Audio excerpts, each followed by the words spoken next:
Hello and welcome back, everyone. We are here playing some Victoria 3. Probably. We are running a poll right now on the YouTube, and we are playing on the Gates of the Bosphorus mod, which features, let's look at the objectives that we get added, but it adds a bunch of Balkan flavor, in particular Greek and Byzantium flavor. I think the centerpiece is probably Greece of the mod, but it also adds to Anatolia as well. So we have the Greek state as one of the objectives. The independence of the Greek state has sent waves across Greek populations under Ottoman rule, a guide to the Hellenes and the ambulance outside onto the world state, staged or take charge of the... hope he makes it. Romeo's people, still under the Ottoman thumb, overcome the domineering great powers to restore the Roman Empire. So we can play as a bunch of different Greeks, which I wasn't even aware of before we booted up this mod. And then we have the Sick Man of Europe section, which is so sick that we can't click it. Wait, actually. Well, let's take a look at the map. Get a little bit more context for people. The poll options right now are Byzantium, Ottomans, Balkans, which of course will require a follow-up poll, because we can't play all of them. There could be only one Highlander. And then also audible to EU5 discussion, if people wanted to do that instead. But I would venture to guess that that is not going to win the poll. So what happens if we click Trebizond? Does it release Trebizond?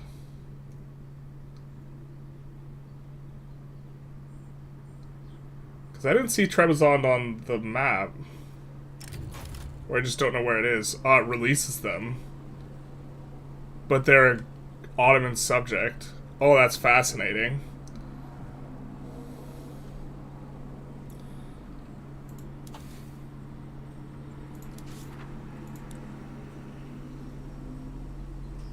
We have Greek nationalism, which requires mass communication, national language, Greek cultural roots, Megali ideas. So we have a lot of stuff that's gated behind nationalism. Revenge of the Greeks. Purple Phoenix. Okay. I see you. Do we have any unique IGs?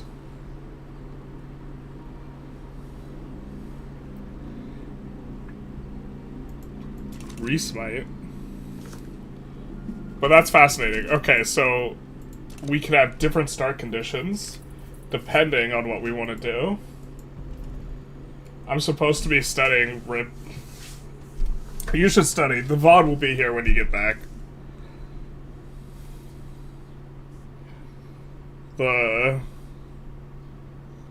Also, it's important to... Well, I was never one for studying, but I think that, so to some degree I can't or shouldn't comment on it, but I think that one thing that I didn't really, or I failed to take into account for, is that you're not just learning the information or doing whatever the thing is, which often just kind of can be irrelevant and it's not important. It's you're establishing a practice and skill of being disciplined, which is useful for anything you do later, where you want to try and get something done. So even if you hate, like, there's like a meta level skill you're practicing beyond whatever it is you're studying, and gaining knowledge in that I wish I had kind of considered when doing stuff when I was younger. Trust in the Ionian Islands. At least vanilla, that's the highest tech Greek country. Isn't Ionian Islands kind of easy because you get to have Great Britain slap everyone around for you? No pops or gotta unpause? You gotta unpause. Whenever you release a country, they start with 0. You gotta unpause. So it looks like we'll be going for Byzantium, so... But we're gonna have to pick our flavor of Byzantium, I think.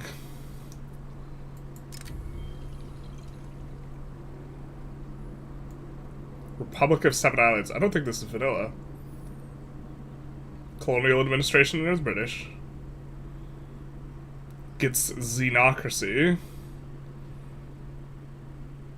and gets the Heptanese administration. Cheaper bureaucracy is kind of nice. Extra tech spread for society, also nice, but not research speed. And minus wheat farms output. Hello, bro, we're just gonna make rice. It's nice.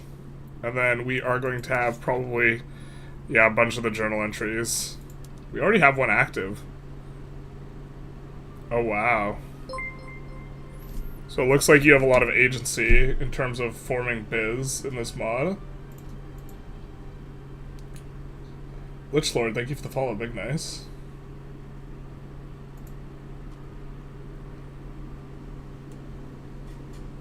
Fair, yeah, same as finals. Oh, should we just not stream during finals week? Is it finals for everyone? Oh, bro, it is. Did I go to university? Yeah, I have a degree in philosophy. Philosophy is, like, not a, like... You can either apprehend the issue and the argument and, like, do really well, or, like, you can't. And so, like, philosophy... It was very easy for me and I didn't have to study a lot, but that's because by the time I had gotten to university, I had already read like 40% of the college level reading material in high school. Or not 40, maybe... I had read a substantive portion of what I was going to read in college already in high school. Like for funsies. So like it was, I had a really easy time in college. The thing that was rough is, philosophy generally, like, didn't have that many assignments other than reading. And you had to understand the stuff. So if you needed to take notes to understand the stuff, you needed to take notes, like, this type of thing. But what they would all do is they would all have long essays assigned at the end of the quarter, so, like, or the end of the semester. And so what would happen is, like, at the end of the semester, you were, like, used to doing not that much writing, because it's not, like, an English course, and then everyone hits you with, like, a 10 to 20 page essay at the end. So you just have to write so much at the end. Philosophy seems like it could be an extremely technical... It depends on, like, what branch you look at. If you look at analytic philosophy and a lot of, like, the... like, computer science, like, oriented philosophy, it is a lot more technical. Than like what I studied would be known as much more continental in terms of the issues I cared about, and I already had the knowledge base before I even went. So it's looking like Byzantium is just absolutely crushing the poll. So let's end the poll and see what branch of Byzantium we want to play. When will EU5 come out? At least approximately. I don't think I can discuss... So the thing is I have knowledge of when it won't come out. So I think, and I'm not supposed to share that knowledge. And I don't know when it will come out. So I don't think I'm supposed to give what I think my opinion is. But I can tell you that two things that Paradox generally does is they generally won't release right before a winter or summer break because it'll be difficult or annoying to put out fires if there's an issue. And so that leads to bumpy rollouts. And they generally don't like to release right on top of another title's, DLC or whatever. So I'd expect to see it not in either of those two things. Again, I don't know when it will be, I just know when it won't. Or a few. What was your introduction to the gym? Did someone help you develop the habit? I started playing football. But then, like, I also read up a lot on my own on how to, like, independent study of how to get stronger. And then I really liked Arthur Saxon and Bill Kazmaier. Bill Kazmaier was a strongman from the 80s, and Arthur Saxon was, like, a super OG circus performing strongman. But let's start another poll here. On the YouTubes. So, what brand of biz do we want to do? So, Ionian, Greece, and then we'll do Samos, Cappadocia, and Trebizond, Theodoro together, and we can run those off if those ones do well. But so we kind of know what Greece is about, right? Ionian Islands, also available in vanilla. We just took a look at them. Samos, the island of Samos stood alone in the defying the Ottomans, and it has this note meaning it's going to be difficult, which of course is great, because it makes chat more likely to pick it. Despite a separation from the Greek state, the dream of Enosis burned stronger than... Enosis, that's a word where I learned at school what it meant, but I've forgotten. Burned stronger than ever in the hearts of some Samian people. Will Samos achieve union with Greece, or will the island continue defiance of the Ottoman states? Warning, hard country to play. Cappadocia, deep in the heartland of Anatolia, which sounds like difficult, just being in the middle of another country. The Greeks of Cappadocia face increased oppression as weakness and paranoia sweeps the Ottoman Empire. Will Cappadocia find a brighter future? Trebizond, we took a little bit of looks. They're kind of in the northern Anatolia. The lands of Pontus here have hosted Greek populations for millennia. As the Ottoman Empire struggles to control its subjects, Romeos people have begun to question their status as the sublime Porte. Will Trebizond lead the Pontic Greeks to reform? And then Theodoro, one of the last holdouts of the Roman Empire. The memory of Theodoro lies dormant under Russian rule. Not like this. Will Theodoro guide the Rum people to determining their future? What will happen? But to comment a little bit more, Arthur Saxon also is the reason why I do that bent press nonsense, which is the getting the weight with one up overhead with one arm. So we have some options here. Maybe we could show that real quick. I'm like super proud of what I've been able to do with the one-armed lifts. And so when people show an interest in it, I generally like showing it off.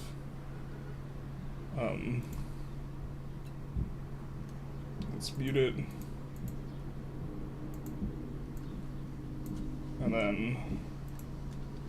And we're also doing a little bit of a pull. So we have to mute it because it has music. Here, let's also stretch our browser a little bit before we...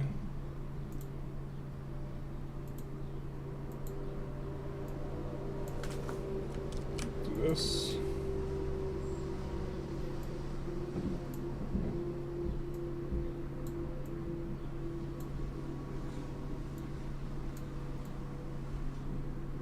Something like that. So this is 200 pounds on the bar. And then you're not really pressing it, you're more just corkscrewing under it. But it takes like a lot of coordination and strength to support that with one arm.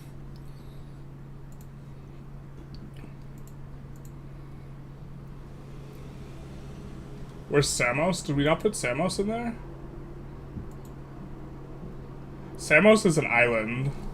I think it's off the coast of Greece. You were a football guy for a couple of years, yeah. I did a lot of different stuff in high school.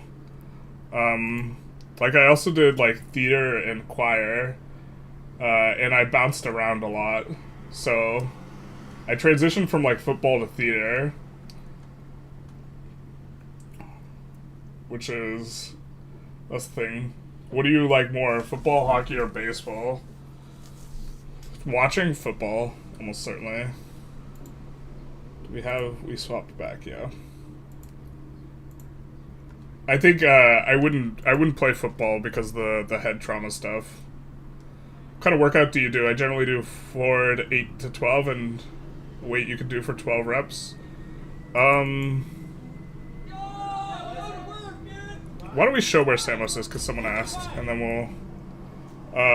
I do generally lower rep ranges because I'm lifting for strength. Sometimes in my training cycle... The way that the training cycle works is it's like 16 weeks long or 20 weeks long or something, and you start off in a high volume phase where you do like let's call it 8 to 12 reps. And then as you get closer and closer to the end of the training cycle, you move down and down towards a lower number of reps with much higher weight.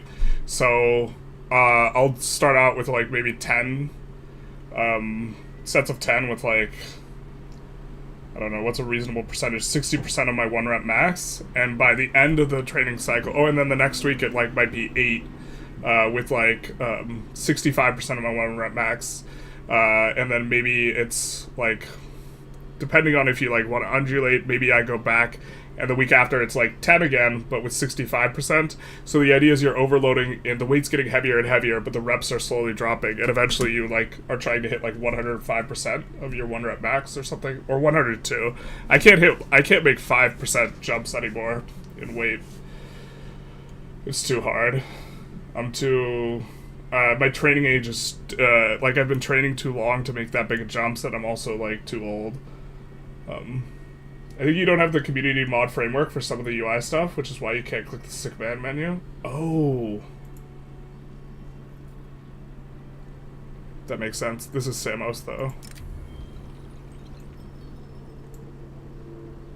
So, this frees them from Greece. Permanent Liberty Desire is going to be nice. That makes sense that I need the mod framework. Greece has won the poll. I mean, for Generalist Choir Singing Voice, I wasn't very good because I didn't do it that long. I have a fairly deep voice. It's true that hockey is the clear best of them. Yeah, I felt bad. In Sitges, one of the devs was asking me about like what hockey team I liked, and I was like, I don't know, man. I don't really watch hockey. I don't really watch team sports. I like only watch like lifting. So let's see who's doing well. Or we could actually. We also have the Eastern question.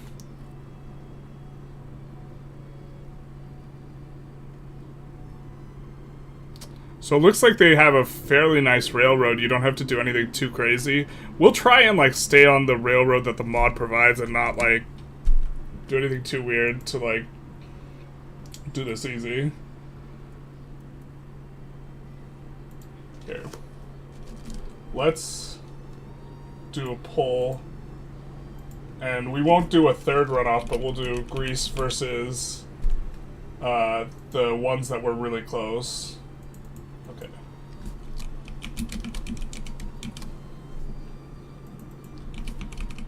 Unless it's just uber close, but I don't think it will be. I think Greece is gonna win.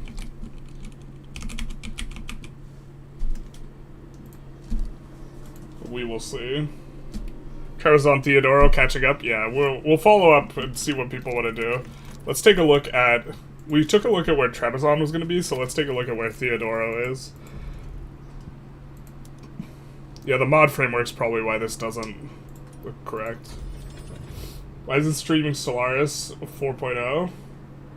I haven't streamed Vic 3 in so long, and that's my main game. I feel bad about it. I did try and sneak if people want to talk about EU5 into the poll, but it just got crushed. My EU5 video is doing really well, though. So we are up here, and we're a subject of Russia. This is one of the harder ones. Can't we just have Russia beat up the Ottomans repeatedly? Or maybe we just don't get all the journal entry juice that the other ones do. And so it's harder. So if your Treb Theo had both of them combined? Yeah, so we had to uncombine them. Is Bulgaria, Serbia, Armenia? Armenia? You mean Albania? They are, is my understanding. I think you mean Albania. I don't think you mean Armenia.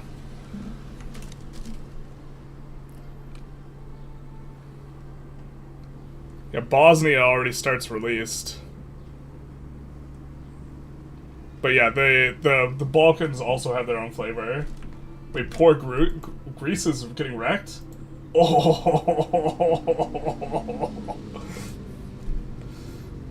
Trebizond crushing it. Trebizond is going to be an Ottoman subject in northern Anatolia here. Does EU5 have national ideas like EU4 does? No. The national ideas, the things that would have been in national ideas, have been moved into advances. So both like tech from EU4 and national ideas you could think of has been moved into advances. And unlike EU4 where you get all the tech, EU5 you cannot possibly research all the tech without some sort of cheese.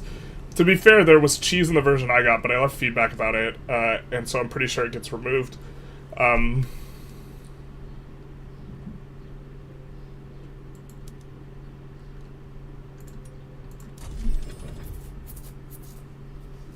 But it's moved to the tech system, effectively. You can research maybe 50 to 75% of the tech, and so that means you have to make choices much in the same way that of each age. That you have to make choices in the same way you had to choose for national ideas. I'd like to hear more about EU5. Just watch the video. I definitely can answer questions about EU5. We'll just still be playing Vic 3 while we do it. Solaris is not in the best state. Would give a few weeks. Oof. Isn't there supposed to be a side panel for the Orthodox Church? Do we need to restart with the mod framework? Are you familiar with this mod? We need to restart with the framework. There might be supposed to be a side panel. Countries have unique tech? Yes. I could tell you some of them, I just can't show you a video of it. I have a video of it.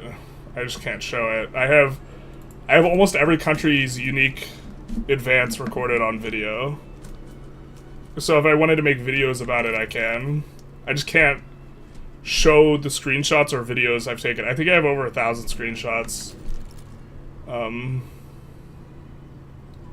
Maybe not. I know I have at least 400, because there's 400 buildings and I screenshot all of those.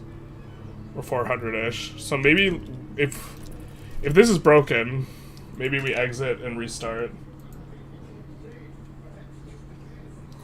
You're curious what the cheese was? It was, stealing tech was just way too strong.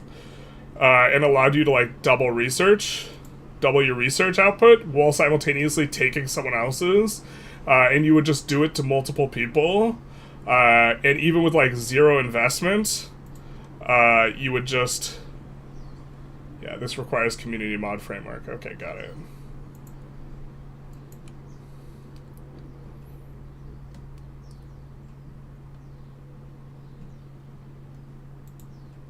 Interesting. I'm seeing more and more stuff require the community mod framework.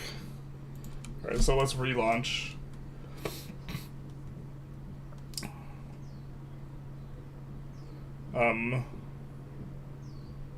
Bosnia starts released? Yes. Bosnia, son. There's some people I know would start wars over it. Yeah, I'm trying to be tentative when talking about the Balkans. Should we talk... I mean, I could mention what some of the countries' unique tech is. I think.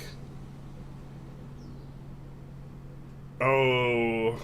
If I play a video so that you guys could... I would have to prep beforehand, I think. Because... you would be able to hear the music in the video I'm playing in order to watch it. Unless I can mute it in time. I mean, maybe I could mute it in time? I don't know. Still project teaser after the announcement? I have such a hard time because I keep on wanting to say project teaser. Okay, so now the UI is working here. Right. Oh, we didn't even know this was a thing. So this is the Balkan stuff, but you guys didn't vote for Balkans. Here's the sick man of Europe. But just showing off the mod. Sandbox is not allowed when an objective is selected. Interesting. But we'll still go with Trebizond. Kitten Critters adds some update. There's content for Greece, Greater Greece, Byzantium, Montenegro, Serbia, Bulgaria, Romania, and several, and also general Balkan content, such as Yugo, Triune, Orthodoxy, and Ottoman Crisis. Currently, content is being developed for Bosnia, son, Albania, And modern Turkish, yeah. Someone was asking about Armenia. I was like, do you mean Albania? Do you know which country you're playing? I think we're playing Trebizond. Because it's... I don't know if we stopped the poll. But, oh... Trebizond was crushing Greece. We were going to play Trebizond. Now Greece has like half the votes. General is not reading the first line of the Steam page. I definitely read it, I just didn't remember it. I definitely read it.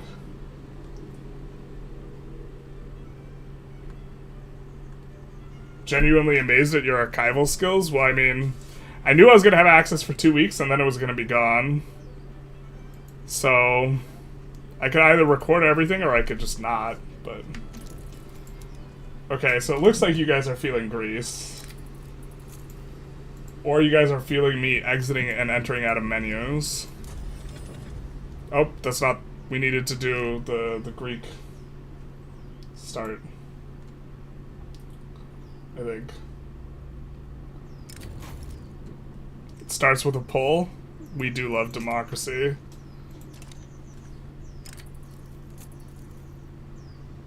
Turn off desktop audio and OBS. Oh, we could do that. You're right. Okay, who wants to... What unique advances do you guys want to hear about? You're right, we could turn that off in OBS. Oh my god, I clicked the same thing. I'm so stupid.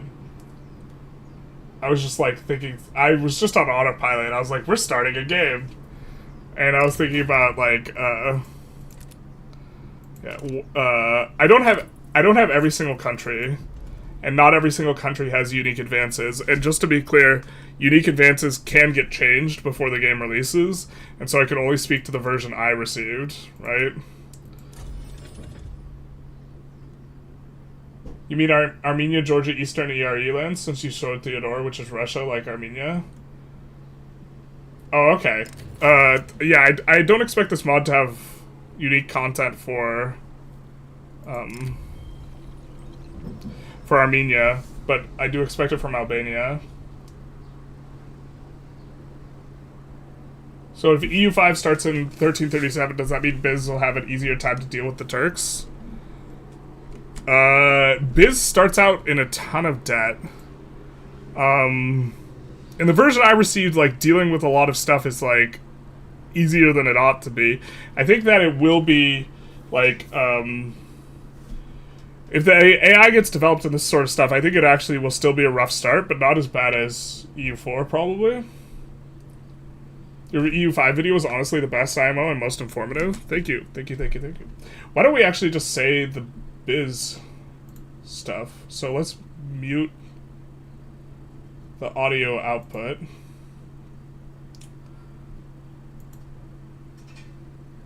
And then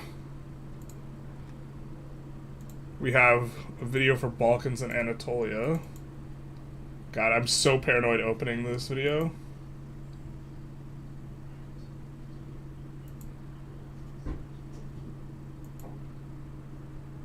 You could barely hear like any background music, but I'm gonna mute it on my side as well.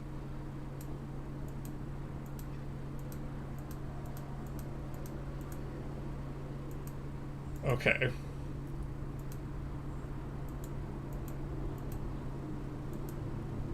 So I'm just pulling up Biz in here. So Biz has 57 unique events and 27 so far, and 27 country bonuses. They have, unique advances. They have one that gives tolerance of true faith +1, gives one that allows recruitment of cataphracts, one that allows extensive conscription as a cabinet action, one that gives diplo capacity, one that gives cultural tradition, monthly research progress 5% in the Age of Renaissance, so that's a pretty strong one, I think.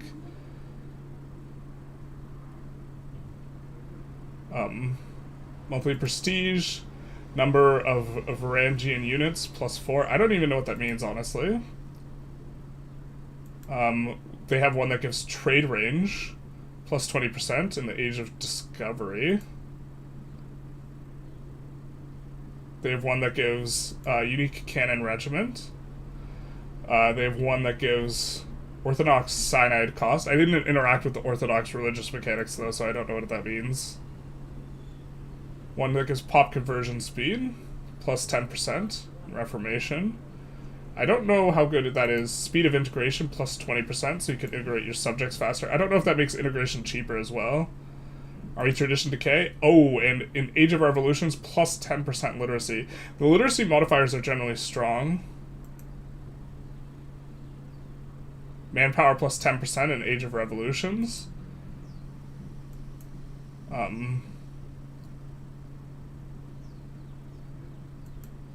They have one that gives government reform that gives plus 5% infantry power, 10% crown power. That seems like a relatively strong government reform. You have a limited number that you can do. They have a government reform that gives extra cabinet seats and estate power from cabinet positions. I generally actually think giving power to the estates is kind of strong. Varangians is a unique unit. I won't read out the entire unit's stat line because that'll just take a while. And they have like negative corruption estates that all start locked in, and those are some of their unique kind of advances and stuff as well. So, my man, I thought it was EU5, rip.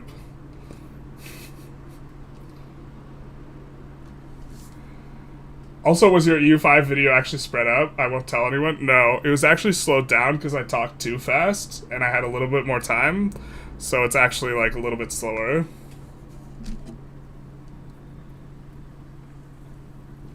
I hope they won't pull the plug on Vic 3. I don't think they will, but, like, honestly, Vic 3's numbers are real bad right now. I think they're the worst they've ever been. Or maybe not the absolute worst. I actually think they're probably not the absolute worst yet, but they're like, they've been declining pretty. The trajectory, the bump that happened after 1.8 was really low, and then the decline in trajectory was pretty harsh, which is unfortunate. I thought 1.8 was one of the better, like, patches. Most content creators, I feel like, disagreed with me on that one. In the aftermath of gaining independence, Greece fell into political instability, accumulating in the assassination of Governor Ioannis Kapodistrias. To stave off a collapse into civil war, great powers installed a Bavarian Catholic king to govern over the reconstituted Greek state. The young King Otto von Wittelsbach has recently come of age, but has yet to find his ascent to throne. Finds his ascent to throne marred by the political intrigues of his arch-chancellor Joseph Ludwig von Armansperg, a nice Greek name, who has amassed personal control over the Greek political system. We must find a way. I'm used to my camera being down here for, I forget which game, so I have to, like, pull stuff up, but then, like, I don't have to pull stuff up for here because my camera's off to that side. It's reversed for me, so it's really off to that side, but for you it's off to that side. Disallowed from inviting exiles, rip. Negative authority, extra enactment time. Oh, 100% enactment time. Bruh.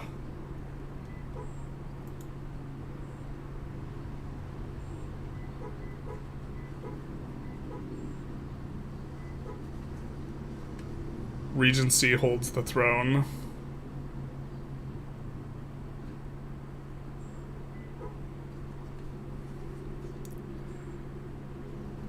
Okay, following the political collapse, assassination installed Wittenbach, etc.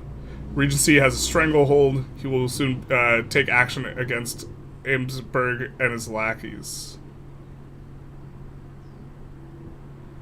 Okay. We'll complete if we don't have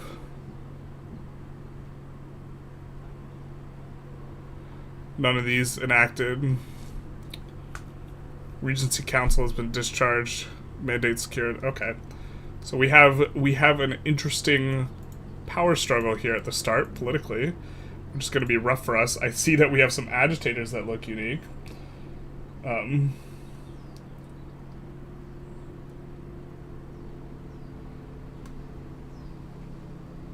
By 1435, your capital in Korea had like 90 literacy, right? I don't know if it had 90. I think you. I don't remember the number. I'm gonna wait till 1.9 to get back in. I think that's where like a lot of people are. I think 1.9 is gonna be a big fat bump, though. I think it's gonna like really improve a lot. But like, I think that if Vic 3 has like a expansion that does really bad, then that like, or two in a row that do really bad, then that's probably a bad thing. Constitutionalists likes universal suffrage, graduated taxation. Oh hell yeah, brother! This guy's a Bavocrat. That's a unique one. Likes monarchy, autocracy, state religion, local police force. Yeah, well, not that unique, eh? Looks like we have PB land. Looks like this looks normal.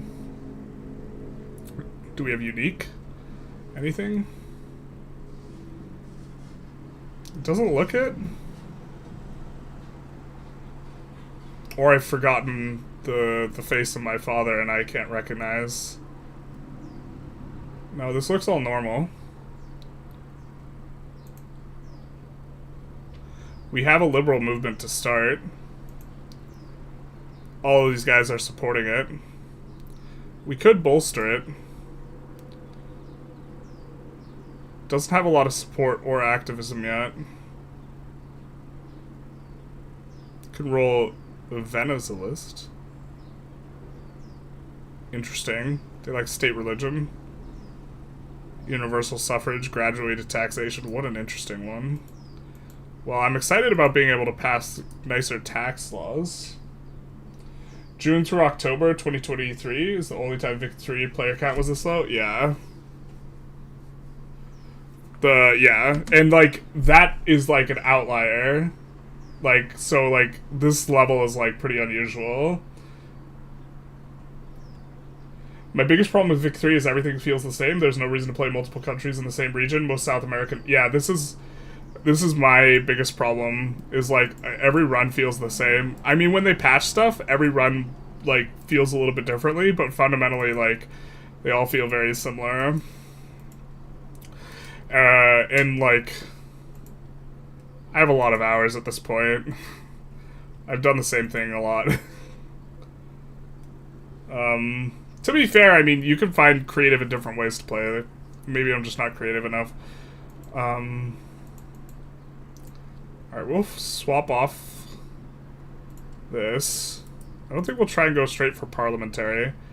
But I think landed voting was qualified us for getting off of this.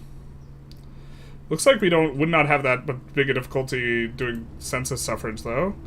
But we can't have autocracy. Oh no, wait, we cannot have landing voting. We can't have any of those.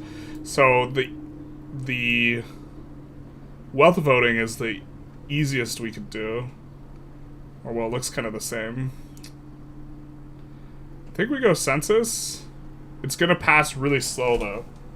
We have to keep that in mind because we have plus 100% speed. So we might not even be able to get census through. I mean, we could just do corn laws, right?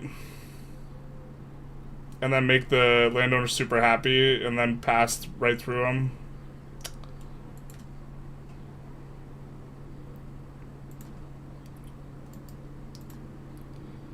I mean,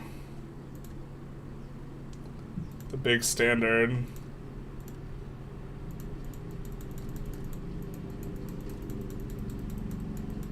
You know what's kind of exciting? I think corn laws is going to be way harder to proc at 1.9 as well.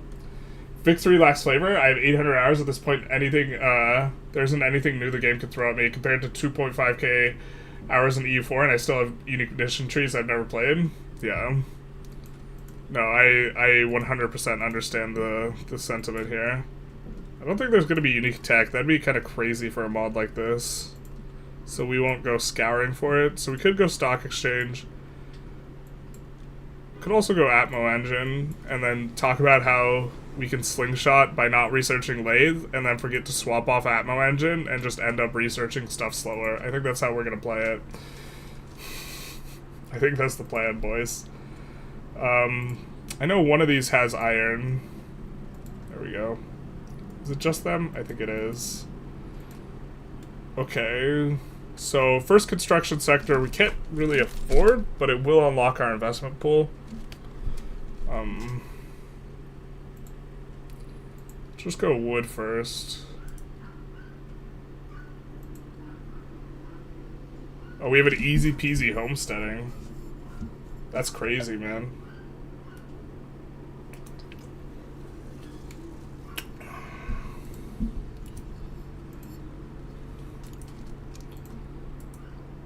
But, like, the law will pass super, super slow.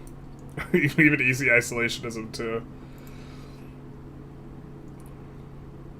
Why don't we take this with the idea that we might switch to, like, laissez-faire pretty quick here. I guess we need to spend our authority here.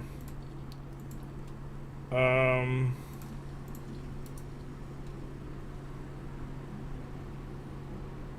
don't know how quickly we're gonna get new land. Encourage almsgiving. Minus 5% minimum expected standard of living. Doesn't it operate off of whole numbers? Because SOL is always a whole number. That seems like such a useless modifier. Unless I'm missing something. You have to have like at least 20 to get a whole number. It has to be like... Or maybe I'm missing something, right? Because this has fractional numbers. But 5%, is that supposed to be 0.5? Extra tax collection doesn't seem that strong a modifier. We have consecrate metropolitan bishop. Education access for peasants. Very interesting. I don't think we'll do either of those. I think most of our pops are in these two places. Could move our capital to Sparta. I don't think it's there right now. No, it's not. We also have Kupus.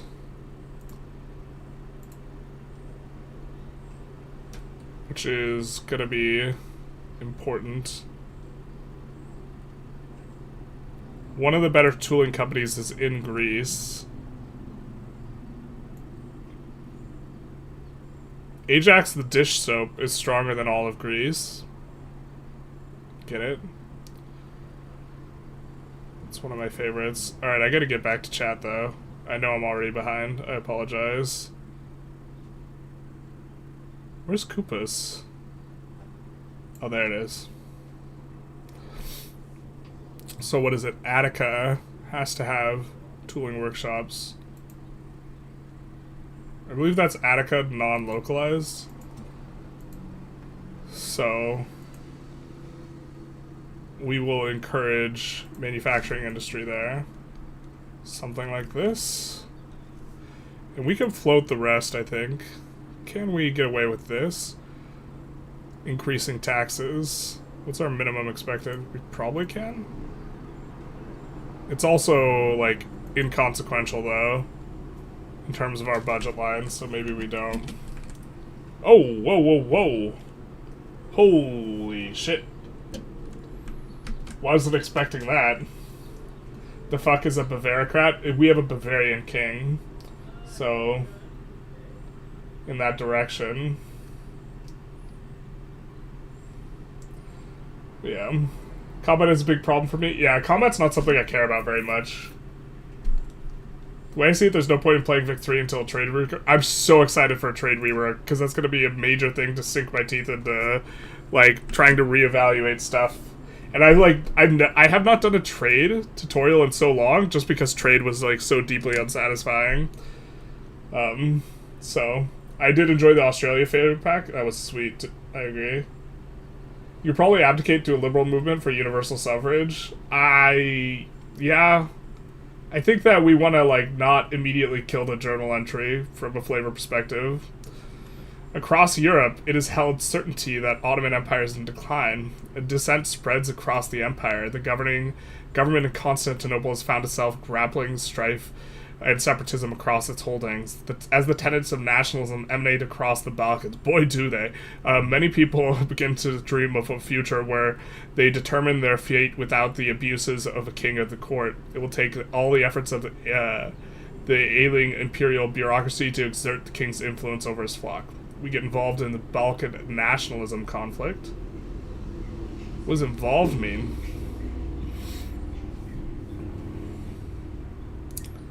Interesting. Balkans are currently stable. Ooh, this is so cool. Man, this pop-up thing, though, is so neat. We will have peace in our time. Bruh. I wish there was more stuff like this in, like... I'm always so impressed with the flavor mods, and, like, how much stuff they managed to, like, implement. Like, relative to what, like, Vic 3 flavor, like, DLC... I think core laws is going to be easier to proc in 1.9. So you can't force trade, so what's the mechanism? I generally do it through trade. You can mobilize armies still. Oh, you can do the, like, reverse tariff thing, right, on grain? Is that the idea, Connor? Aegeans belong to the Greeks. We get Greek shipping permanently. Extra trade route competitiveness. Too bad trade doesn't do anything. Yeah, what was it? There was like one mod that was giving negative tariffs in order to actually properly stimulate trade. You could just send AI's grain without being bound by trade profitability. Oh, that too. You could just give it away. Yeah. No, that makes sense. Can we get some Greek ambient music? I don't think there is a soundtrack added in here, and if there was, we would mute it for the Greece, because I'm always scared about music gonna brick my stuff.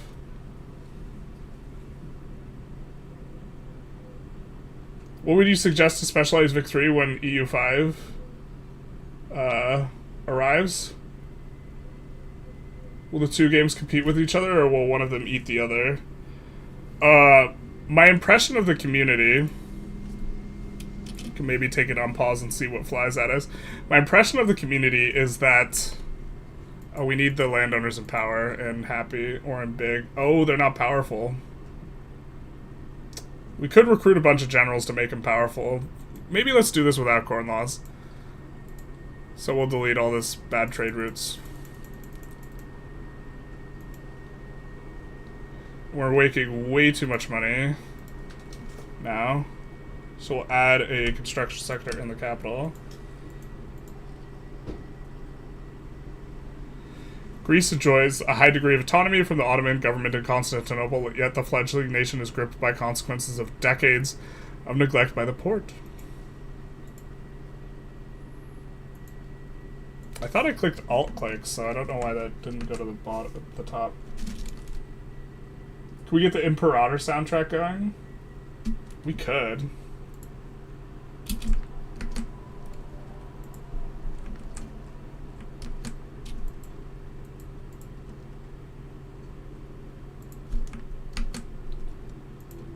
Let me open it up on Spotify.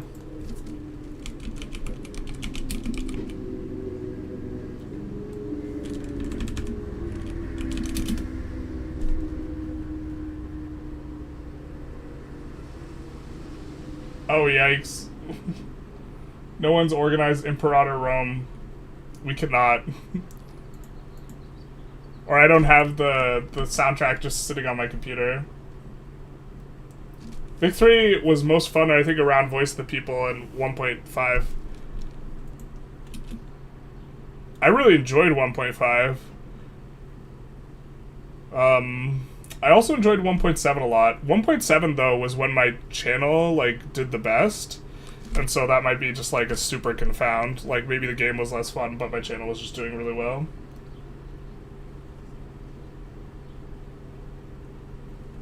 Generalist is back on his pretending to not have played it already grind with Victoria 3 after doing it for EU5. Acting like he hasn't got a copy of 1.9. You know it. Imagine I will get early access. In support of his descent of his son, King Ludwig, Bayern has arrived at Greece with the aim to provide both counsel and legitimacy. We get some prestige.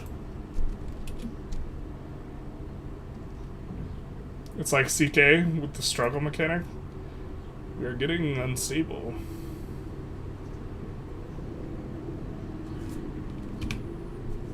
So, almost certainly we can afford more than one construction sector here. Balkans is currently stable. This has never been true in history. Not like this. We do have this Orthodox Church tab also. Ooh. Ooh. We have some Caesar Opapism. Caesar Opapism? There's so many buttons here. Alright, Metropolis of Athens. We can venerate an icon, restore the monasteries. 1,000 minting.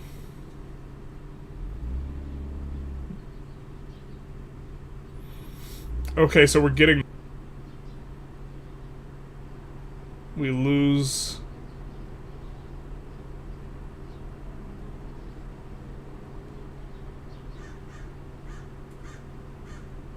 Okay, there's like a lot going on here. Restored national size. So we could either have C0 papism or we could have the synod, which I don't know to what that refers. Is that like a more traditional Catholic church? So like a Roman Catholic church versus a traditional?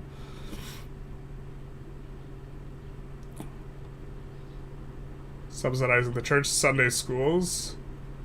Is that 10,000 ducats? That's buckets of ducats. 5% education access. I don't think that's worth it for us right now, but eventually we scale, right? Greece gets emphasizing Orthodox unity. Some loyalism for accepted pops. They're kind of loyal anyways. Education access for peasants is generally kind of good. Plus 10% innovation. It's probably better right now. We got Byzantine right here for this. We have patriarchal seat, and they answer to mostly Egypt, but we can sway them using our papism and influence.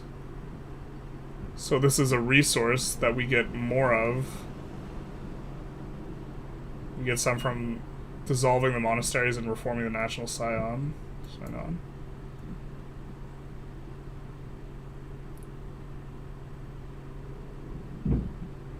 We could declare an autocephaly. Minus papism, we gain progress towards it. Once the symbol of the unity in the Eastern Church, the Patriarch in Constantinople has increasingly come under the influence of the Ottoman Sultan.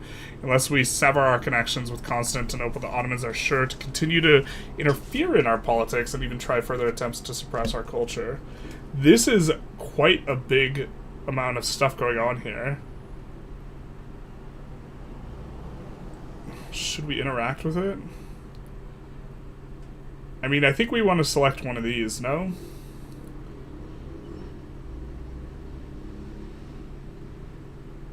I think we're okay getting this.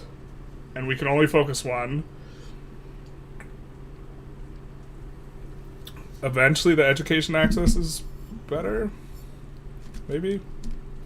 Probably not.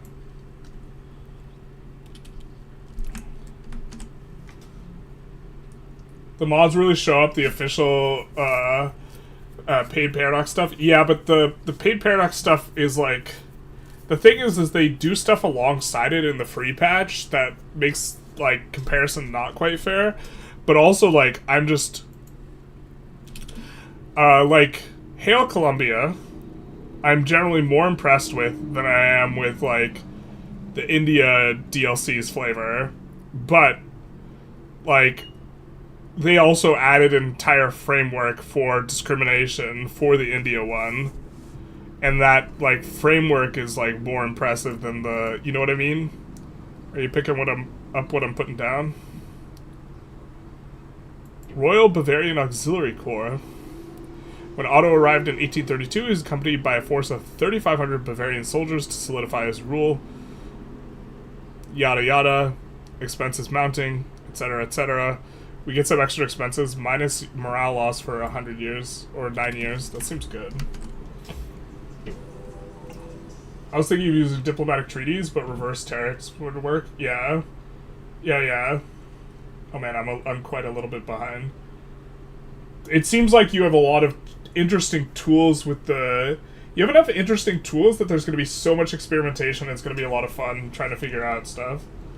Theoretically, Vic 3 and EU5 should have different focuses. Like, Vic 3 should be good at global imperialism, trade, and conflict to a much higher degree than EU5. Plus the industrialization thing. Here's the problem.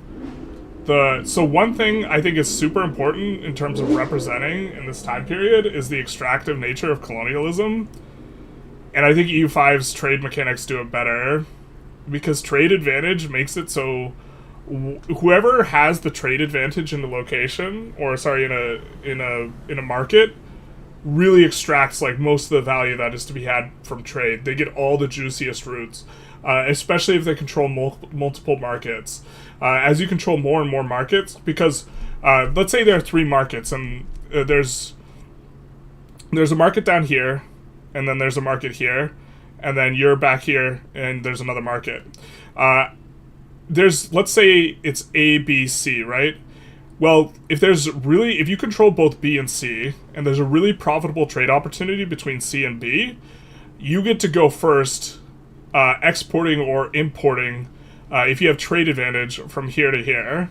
And so you get the routes that have the biggest marginal difference in value between goods, so you extract the most value.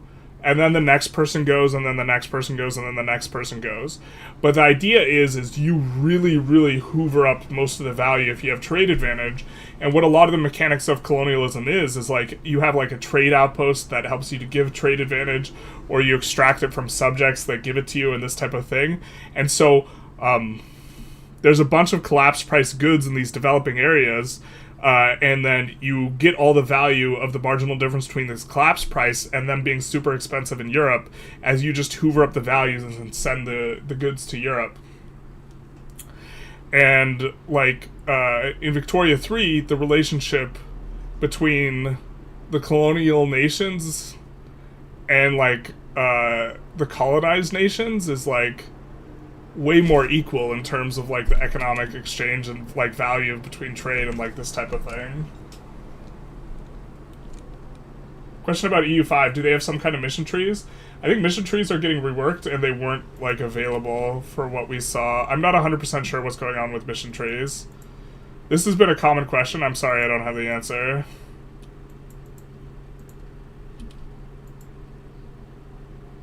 I'm not sure we have any iron. Well, the important thing is we unlock our auto queue with this, our investment pool, although I think we actually just need more construction. We're going to put one down in here, because... Well, actually, buildings in Vic 3 just employ up way better. I'm like EU5 build, where like, it takes a really long time for buildings to employ up. King Otto lacks as much as a young monarch, like a strong jawline, like the Habsburgs, but chief among them is a queen and heir. Womp womp. The truth hurts. Are we illegitimate? Boy, are we. Oh, now we're over 20% clout. What happened here? What happened here, boys? Alright. I didn't want to manipulate the cloud up to 20%, but if it is, I don't mind manipulating the market to do grain. Expensive. Give us our coin laws. In EU4, I really like chasing quests and rewards, and especially mods like Anbanar. I think there is some railroading to some extent. Woohoo, coin laws. We are so handsome and skilled. I think it's more about national Greek orthodoxy versus conservative Byzantine Rite orthodoxy, but I could be wrong.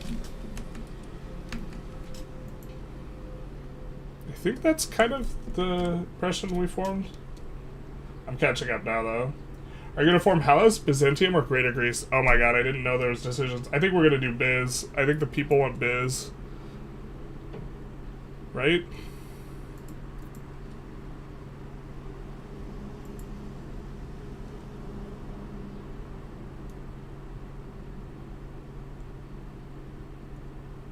And then there's this Eastern question. The Ottoman Empire is falling from grace, and etc. I don't know what's driving the progress. Radical pops. Legitimacy. Great powers accelerating tension. Nationalism. Enforce a war goal on the Ottomans. Expel diplomats on as a non-great power. Reduce autonomy on a Balkan subject.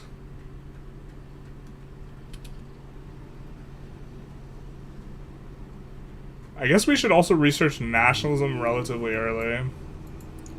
Because it seems like that's a thing that is good for us. It's also improve relations. Stoke nationalism is an interaction that's not in vanilla. Mitigate nationalism, also another one. So let's go these guys, and then let's rival up.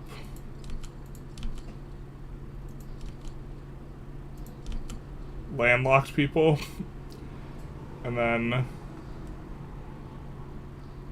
let's rival up some miners. Something like this. We're losing some money now, kind of where we want to be. Yeah, Caesar, king controls, Synod, patriarchs control, kind of centralization. I'll never understand why Vic 3 depicts imperialism as so benign and even at times benevolent. Like, that's the whole point of the long 19th century. Yeah, that for me is like... in my propositions for both cultural mechanics as well as economic mechanics that I've proposed, a huge driving feature of that has been properly capturing the extractive nature of colonialism that I don't think Vic 3 really captures correctly. Do you play with African countries in EU5? Yeah, I played a ton of Mali. I played a ton of Mali down here, which was really interesting. It had a lot of gold. I actually think they're super cool because you can colonize pretty well as Mali, because you can grab these islands, and then your approach to South America is pretty easy. Art of Doing Nothing, my favorite. I think trade advantage would be better if it wasn't binary on-off or something a bit smoother. Yeah, I agree. And I think that that's like one of the reasons why trade is like so OP in EU5. I think there's like a long list. And so you getting like, you getting to execute a percentage of your trades based on how much more you have than the next guy, and then the next guy goes, would be better. I don't know if that sort of iterative thing is too many calculations, though.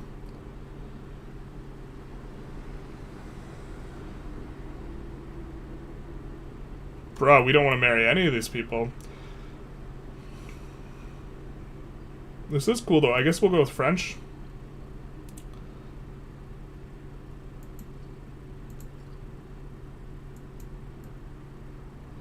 With the Church of Greece has been a vital pillar of a cultural identity, senior clergyman has suggested the inclusion of his state-appointed priests, diluting his holiness. So let the church be. We lose Caesar papism, and we get restored synod. I think we want primacy. Dog.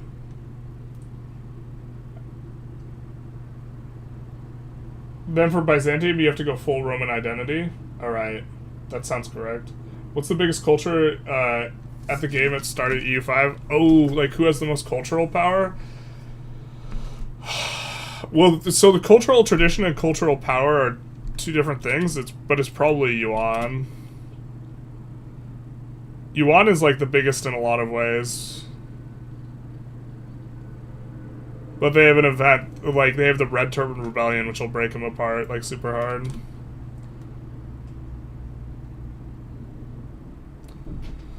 It is a bit rough.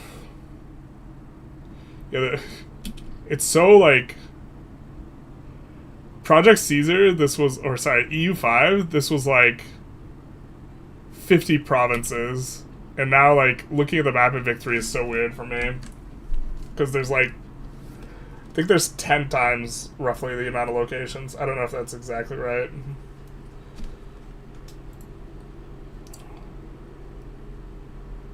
We could go faster than this. I think we're settling in. Should we do the normal thing?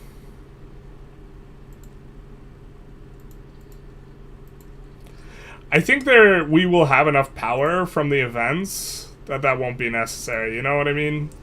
Like, that we won't need to do this in order to, like, make forming Byzantium. I think we'll try and do stuff through the flavor that we have here, rather than, like, developing enough power to form Biz, like, kind of how you would in vanilla. I think there's enough that we'll get from the mod, so we won't go after South Africa. King Otto von Wittelsbach has returned to Greece to find the Regency Council in disarray at the hands of von Armansberg's interference. Otto now faces pressures from abroad to bring order to the Greek state and legitimize Bavarian rule. In light of this, political demands a resolution of this political crisis. We lose deranged monarch, Ruff, and this idiot gets exiled. The Bavarocrat becomes the leader. The king should reconcile with him. We get impotent monarch. Well, we don't like being impotent. The truth hurts. So I think we'll go dismiss.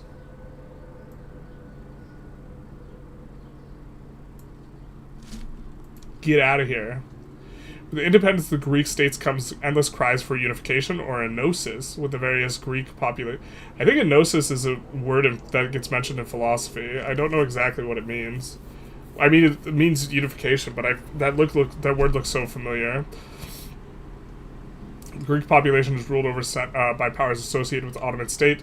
They've begun to center on reclaiming the fertile plains of Anatolia, unfairly denied to us in the London Protocol.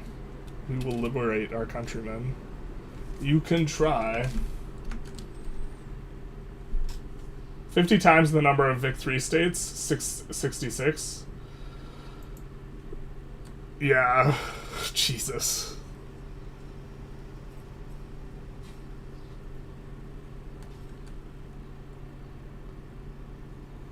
Not that I would want that many states in Vic 3. I don't think that I don't think it's like as important for Vic 3. I think it's important because you have all these different resources and this type of thing, and also you're gated by the number of towns and cities you have, so greater granularity is important for EU5. I don't think it's important for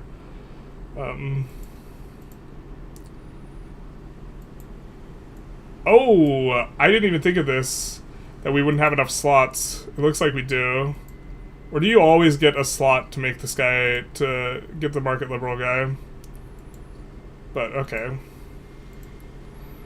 We'll do this. When a Regency Council took custody of Greece, it was the promise that a formal constitution would be established. Presently, Otto rules with no structure in place to seek redress against abuses of power. Womp womp. Shout out to John. King John, there was only one of them. We don't need to specify. So it looks like we need to enact some kind of voting. We made a promise. Well, getting through the landowners will be really easy. Let's just cancel this up. If we pass some things that they like laissez-faire and free trade. Can we not do free trade? Am I that rusty? I don't understand why we can't do free trade. Why is this? Disallowed by command economy. Wait, what?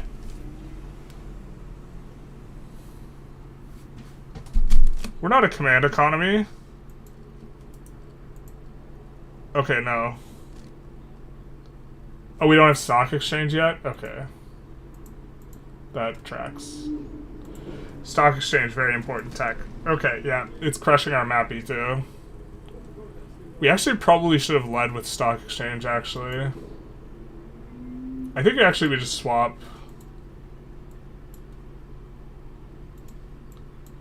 Yeah, okay. Now let's go laissez-faire. I know the math is... Our GDP is small enough that the math is that laissez-faire is not good, but we're gonna go laissez-faire. I understand. We want to get that to level 3 so we can do the thing. What's a good way to eat the autos? Ally Russia? Yeah, generally allying Russia. It's probably like easiest as Ionia when you're a subject of Great Britain, because then you can pull them into a bunch of conflicts repeatedly. But I haven't like I haven't taken a close look at like the biz forming meta. Having hots for drill hair. What's your testosterone level? I don't know. I went bald pretty early. But I'm also really overweight, which doesn't help with the test. Let's do this. Pass our laws a little bit faster. Are you Greek? No. The part of me that looks Greek would be Armenian. I'm a quarter Armenian, I'm a quarter German, I'm a quarter Mexican, but it's a lot more Spanish blood than like indigenous blood. And then I'm an 8th English and an 8th Welsh. Infinite money deletion by Mappy? Mappy. Yeah, without stock exchange, you mean?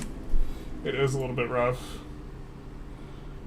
Onin1, thank you for the follow, big nice. Transvaal for stat is so lame and boring. Yeah, we're... I mean, like, if you were doing, like, a normal biz run in Victoria 3, that would be, like... We would want that for power level reasons. I think we'll have enough power with whatever events we have here that we won't need to worry about it.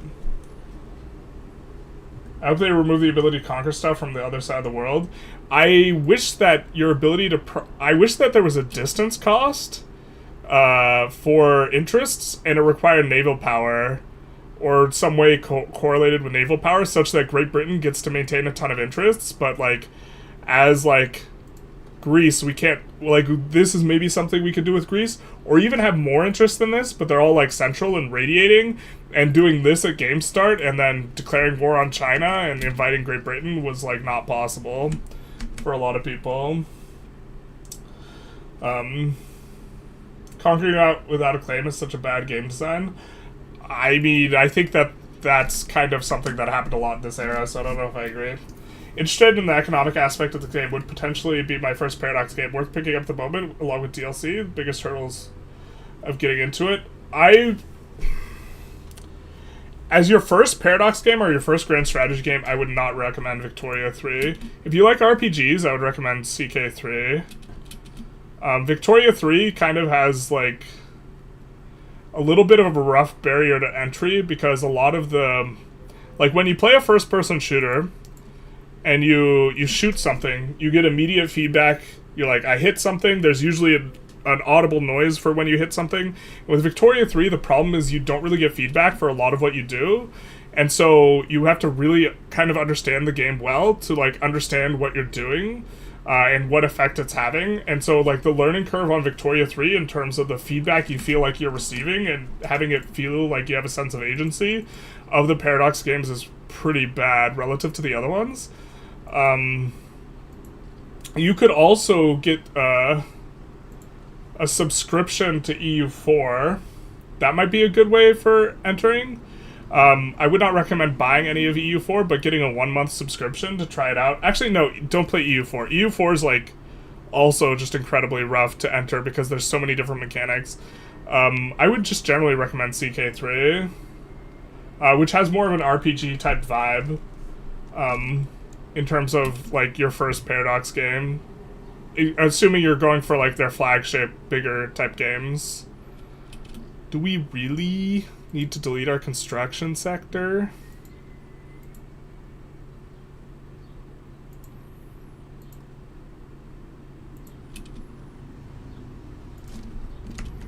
I don't want to delete the construction sector. It's so much smoother when you have the first construction sector because of how you could actually drain the investment pool. Our investment pool is will still pick up buildings. And that's actually kind of maybe what we need to do here.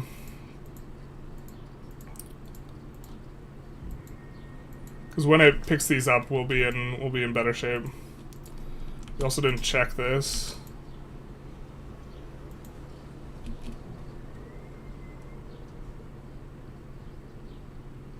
We don't want an arts academy.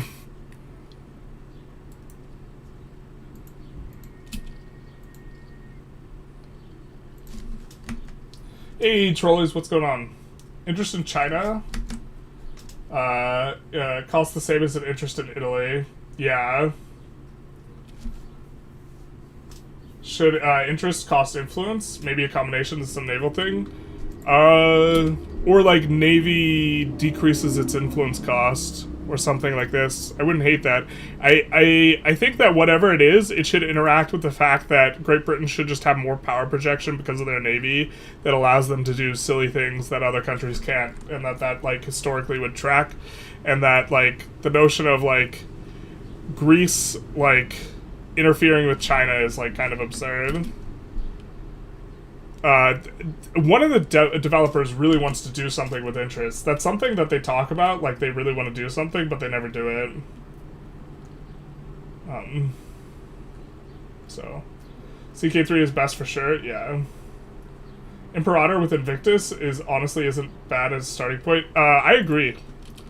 The Imperator with Invictus is probably okay, but like, there's like not much content out there available for Imperator. Maybe that's fine.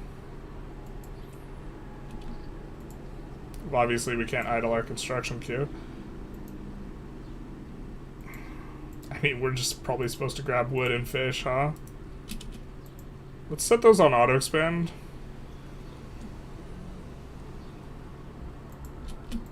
Excuse me. Alright, that explains a little bit.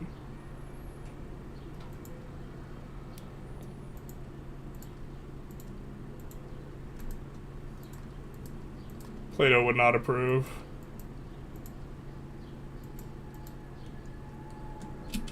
Alright. We have possible actions here now. So,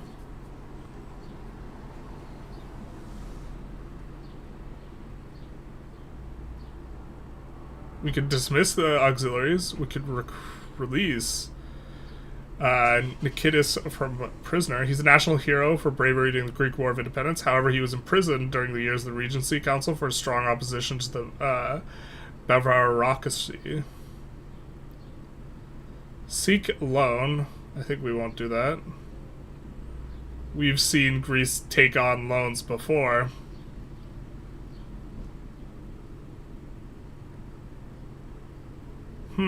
Should we fund a royal palace? I don't know if that makes sense if we're trying to turn into biz. I think it probably doesn't. I think we don't want to release this guy either, though. We had some unique modifiers there. What's that about? Bivocracy. Yeah. Westernized thought. Tech spread for society there.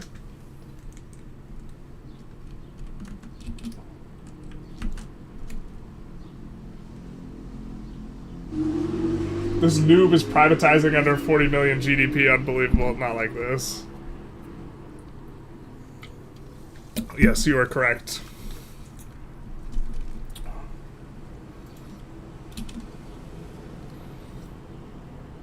Yeah, you are correct. Hoi is also a good game to start. Oh yeah, you could do a subscription to Hoi, especially if you like war. Is cooperative ownership nerfed since 1.8.4? I don't know about that one specifically. I haven't played with co-ops. Just kind of sucks now anyways, because you tend to play with some amount of subjects, you acquire ownership overseas, and it breaks all your overseas ownership. And the reason to go co-ops initially, or the reason co-ops was good in the first place, back when it was meta as a transition eventually, was because laissez-faire deleted money, and it no longer deletes money. So, like, if you want to talk about what's good, you know,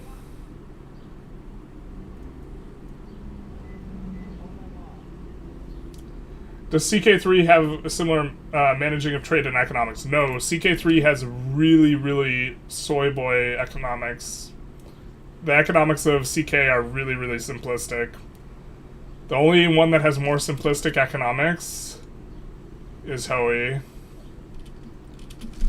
But it's a map grand strategy game on the Clausewitz engine, where what you do, like, it feels like you're getting feedback. Like, Victoria 3 for new players, and this is probably even more so true with new players who have not played Paradox game before, get the feeling that they just are waiting the entire time.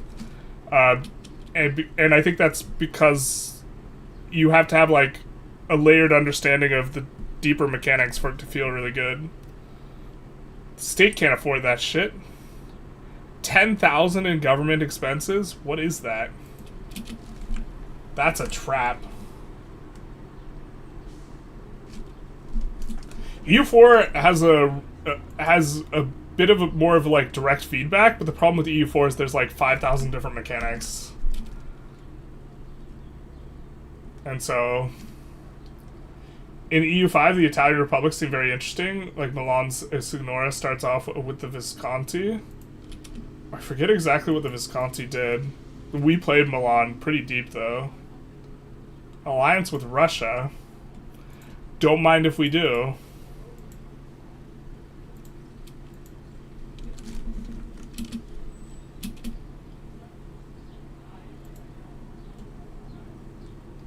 Wow, the fish is on auto-expand. It's not auto-expanding?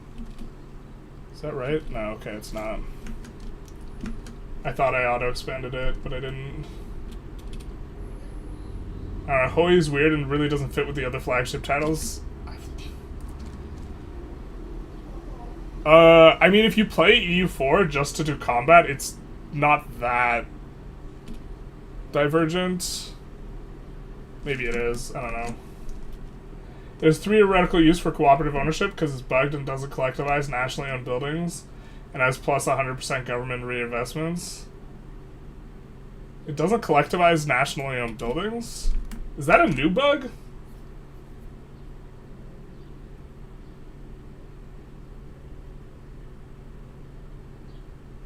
Is that a new bug?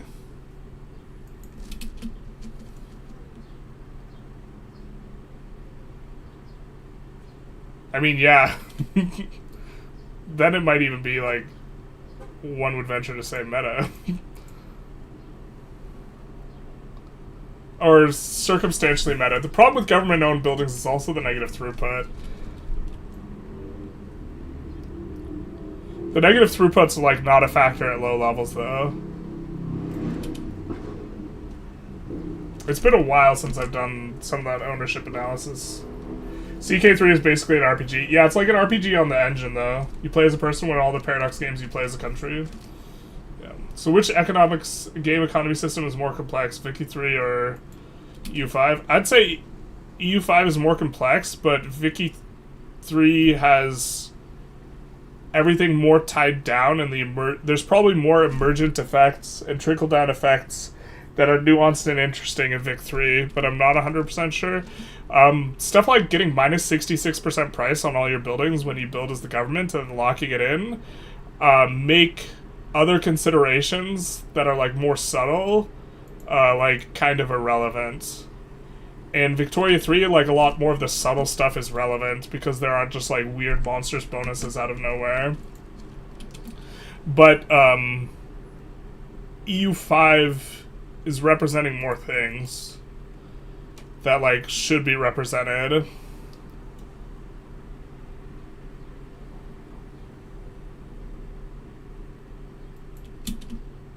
We don't want the Republican to step down. EU5 gameplay looked really interesting, especially at how deep the economy felt. Yeah, I really like EU5 I think does a better job of representing bringing the cost of bringing goods to market. I don't think that they do as like I mean, I think that there are like issues with the way they do it as well, but like Victoria 3 like Mappy like just kind of doesn't really do it that well, and like you can't shift stuff like to directly adjacent stuff. It's just all shipping to a central market, and I think shipping to regional markets like is like better as a representation. What did we even get? Did we get a new PM? We got a tech, didn't we? Did we get Lathe? Well, we don't have any industry, baby. It don't matter. It don't matter. Can we get more EU5 content? When can we, I'm gonna record more EU5 stuff after I'm done with this. When can you see more gameplay? I haven't been told when I will get access to the game again. But this might be a question I just refuse to answer before I actually learn when I will get access.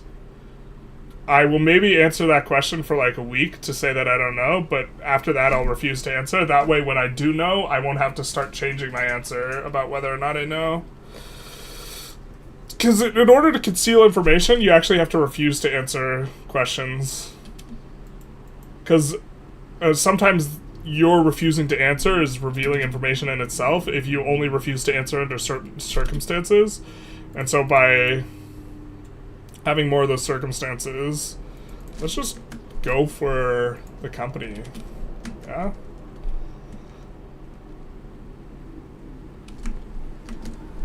Would be meta, I think, if you could get it before 50 billion GDP, but you can't like ever. You can if you're real bad, Connor. Maybe you need to go back to the drawing board, eh? Just never expand and never do anything on some OPM. Yeah, I mean, if you're playing well, you should never be able to get co-ops before 50 million GDP. I think supply and demand for local export markets could be very good change for victory. I super want to dig into that mathematically. I have numbers for that, but I haven't like looked at them. The fact that they have weighted supply and demand is so fascinating to me. Is there anything we can export?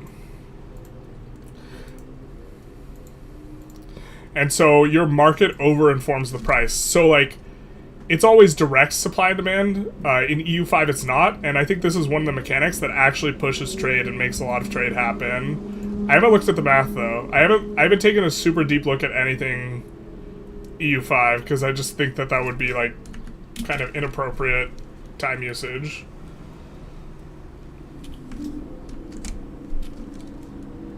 I really love it if construction goods were bought continuously through the building period, but I guess that's kind of difficult with the discounts. This is something I've left feedback about, the minus 66 price lock-in mechanic being a poor simulation. But I also think, here's the thing, imagine you open this new game, you have 1,000 ducats, you pay for 1,000 ducats worth of buildings, and then suddenly your government expenses just crater into nothing, and you have no idea why. Like, I think as a gameplay pattern, it's probably not very good, but yeah, like as a simulation pattern, it's good. And so I have mixed feelings on how they should address it. I left feedback about that, because I do think that that's, like, one of the ways in which, like, it ruins the... Nuance becomes unimportant if you can just lock in a minus 66% discount on goods, while simultaneously having the average price of that industry be, like, even price. Because you just spike demand after it gets to minus 66. So you get to have your cake and eat it too, and it trivializes other marginal things, if that's what's the case. EU5 reminds you of Mayu and taxes. There's a good reason for that. I believe a lot of the, or several of the developers are from the Mayu and taxes team.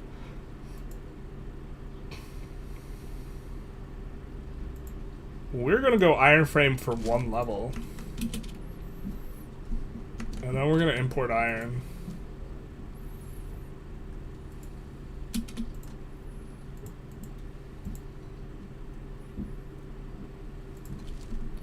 Because we have picks and shovels, which really suck. Excuse me? Oh, that's not us.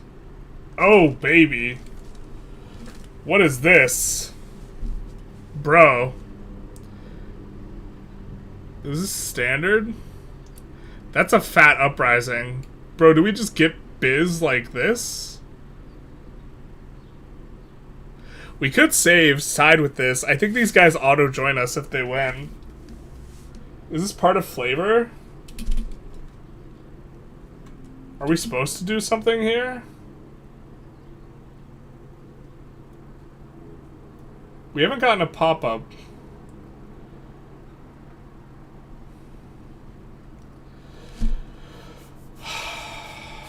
Okay, I mean, it's the Ottomans, so we could just Uber cook them. Is that just, like, too cheesy, though? I'm pretty sure we could just win this because the Ottomans can't handle a naval invasion properly. I'd be in with helping the math if you need me. Just look at the numbers. Yeah, there's one formula I don't know how exactly they're calculating stuff. Having to do with relativized weights. I want to know the relativized weight, but I can't figure it out just by looking at it. Deck Ottomans as well, so you can call Russia in. Yeah, I mean, do we want to do it we can wreck them now, or we could try and see if there's flavor ahead. Let's maybe pull it.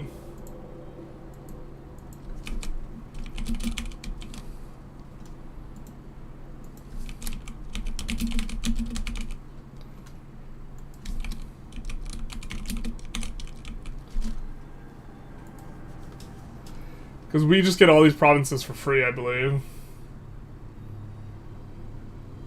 Having a slider where you pay monthly real market prices for building, but only have a trigger in the budget, only pay for 10 minus 100% more for building resources. If it goes over, it just stalls. Yeah, this would be a good way of doing it.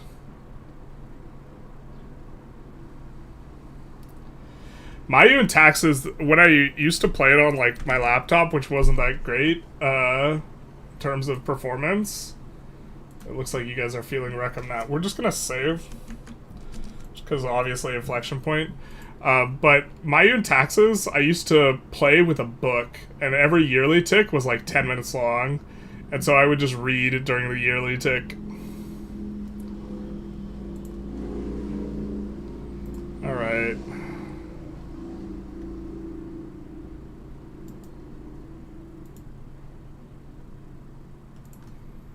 What do we want to deck him for? Do we return state?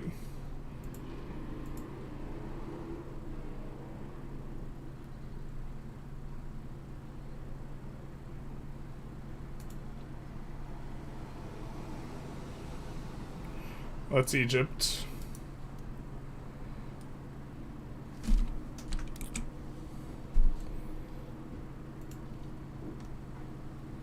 Oh, I mean, I guess it's just Constantinople, right? I mean, we'll get a core for this later, though, right? If we form biz. I don't think we'll need it to form biz. So maybe we're supposed to release Bulgaria. And get war reparations.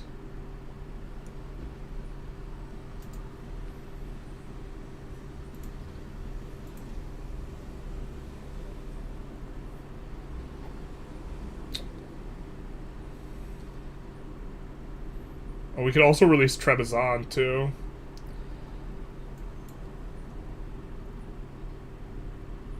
And then we could pull Russia in.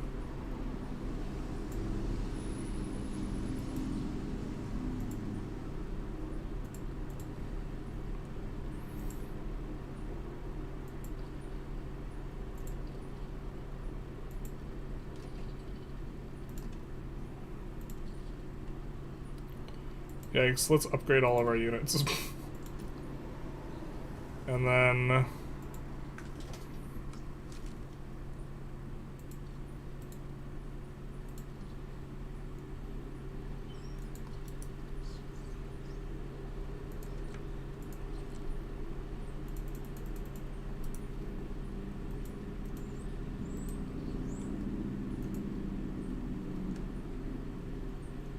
do you have any cav?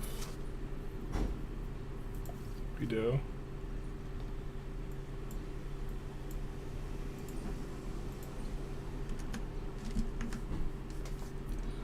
Okay, so there's that.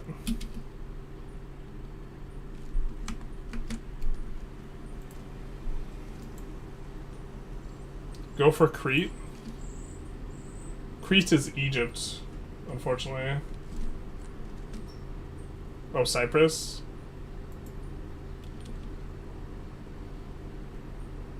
In vanilla, you need all the states to form. Gah.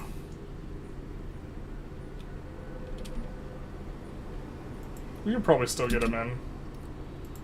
Let's call ally. Actually, what will you do? What do you want? Transfer Serbia? Sure, why not?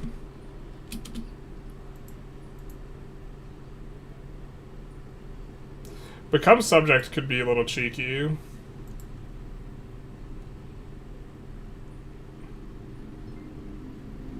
We do like fixing the map a little, don't we? We could give them cars. Cars is actually just a huge vulnerability for them. We probably shouldn't give it away. But let's fix the map. Felito, thank you for the follow, big nice. So cars is the only one in the Caucasus, so it gives you super easy landings.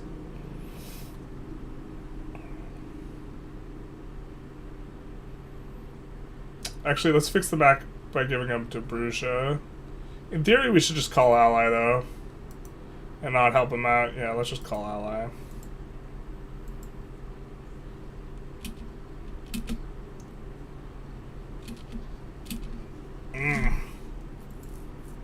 Alright, well... that's maybe not good. Let's try conquering the capital. And then getting war reparations. I don't think they back down with GB on their side.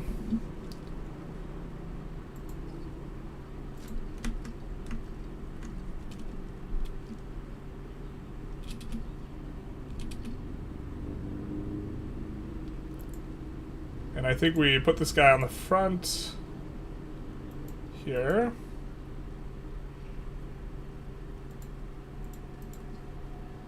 Yeah, okay. Sure. Mr. Syphilis will defend us.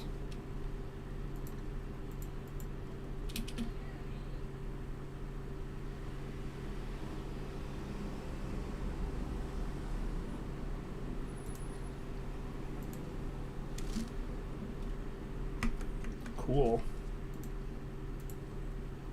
It's kind of what we were looking for. We could promote him a bunch, but we don't have that much bureaucracy. Transfer Serbia, that will cause issues in the future. Austria? Having issues with ethnic minorities? What do you mean? What do you mean? Currently the Ottomans have a harvester condition at the game that causes a peak with Greek and Bulgarian separatism. For in the mod. Alright, we're on defense mode. Except we're on offense mode.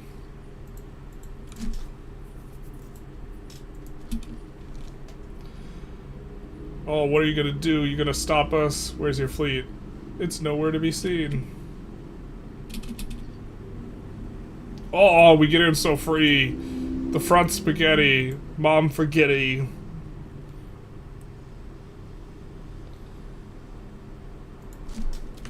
Mummy actually no forgetty. She joined this war. What did you do?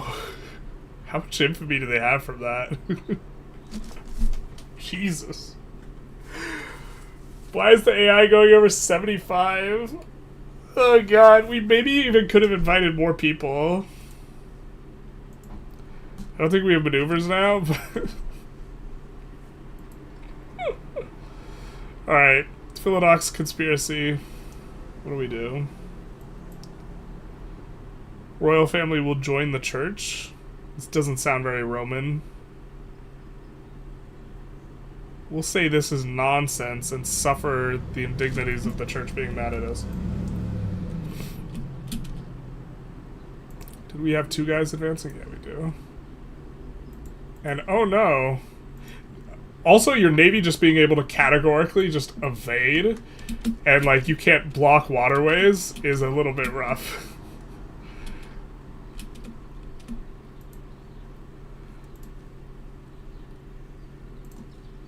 This is pod racing, everyone.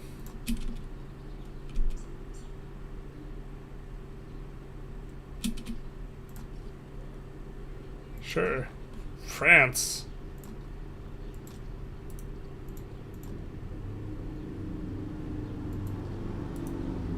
I feel like I don't see that flag very often.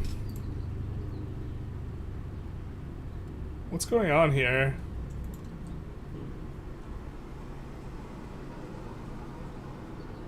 Monarchy autocracy?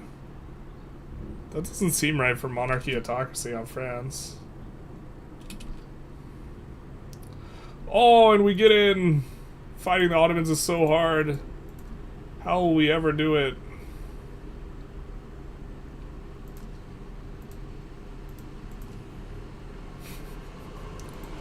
The Ottomans are, like, just stone the easiest, like, country to fight. Like, relative to the size of, like, what they have going on. Ottomans always shit the bed.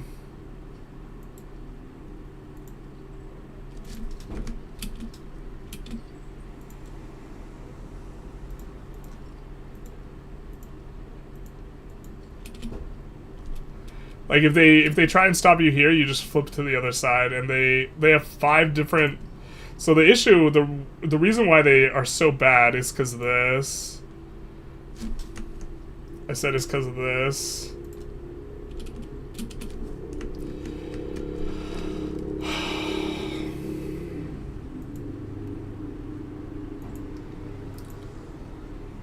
Well, you guys saw it for a second there. Okay, there we go. So, the strategic region, in terms of what's going on here, the Ottomans have territory in Arabia, territory in the Caucasus, territory in Danubia, territory in the Balkans, and territory in Anatolia. So, that makes it really easy to land them. Because if they don't defend one, or if there's one that's undefended, if any of those strategic regions are undefended against landings, you just mess them up.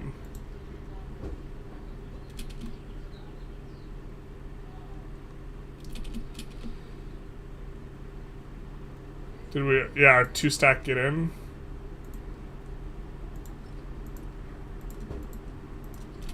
And we just... Like, if their navy comes to stop you, you just leave. Wait, what happened to our navy? Whoa.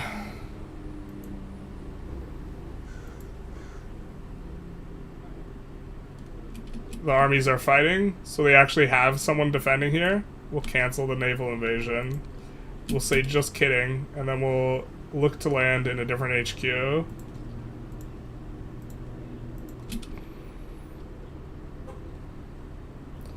And you just keep doing this until you get something soft.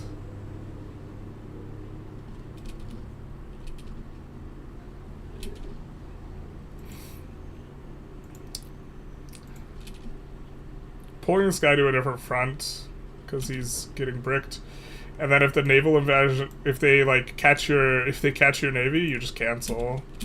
I mean, it's like micro intensive, and that part's obnoxious, but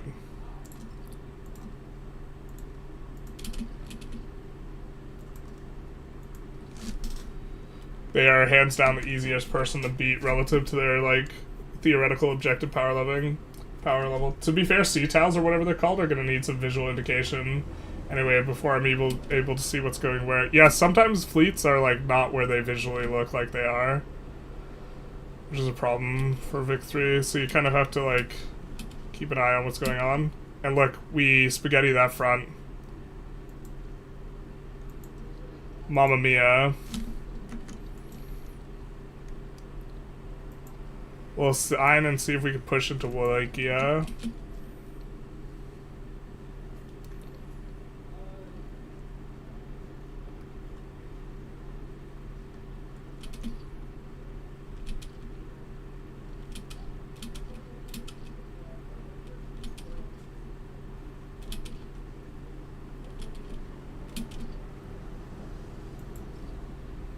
Sure, trade agreement. Hell yeah, brother.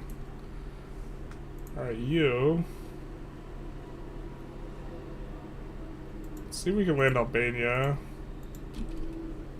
Oh, not through that. Not through that fleet being there.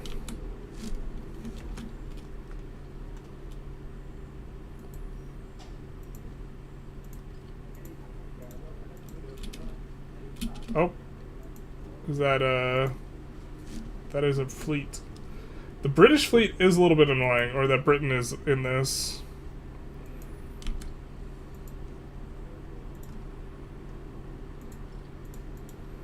I mean, we could just land up here again, I guess.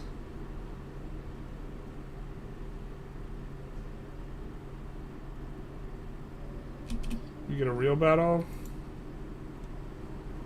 We do get a navy shuffling around.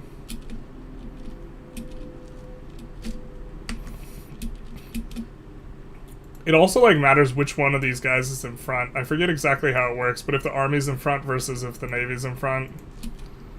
Like, in terms of going to the C node. So, like, if you cancel in a particular way, the AI doesn't defend against it. I forget exactly how that works, though. But the idea is, like, you cancel at its... Or you re-put it in at a certain point when they're heading back to, like, the HQ.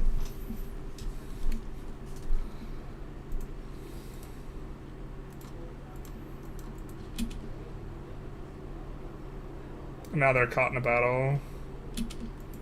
This is an actual battle, because they're defending the HQ.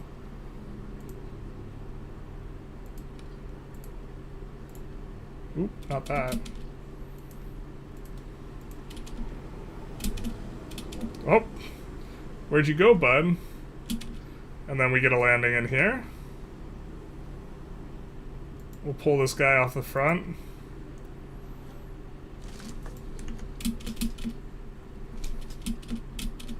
So it seems like they're defending Anatolia and Anatolia only. We don't have eyes, so we get naval invaded ourselves.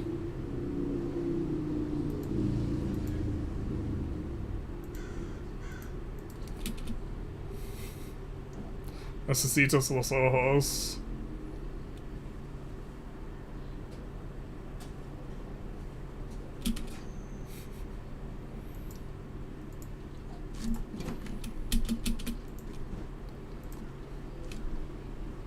Not a micro-intensive system, though.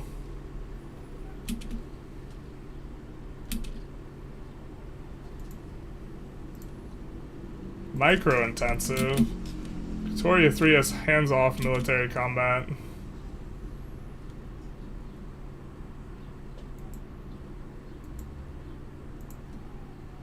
I don't know what you're talking about. It's an absurd accusation.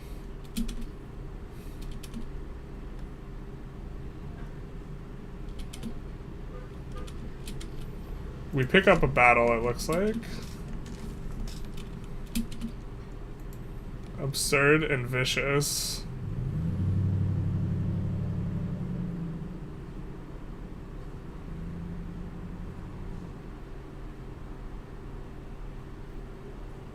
Okay, just checking.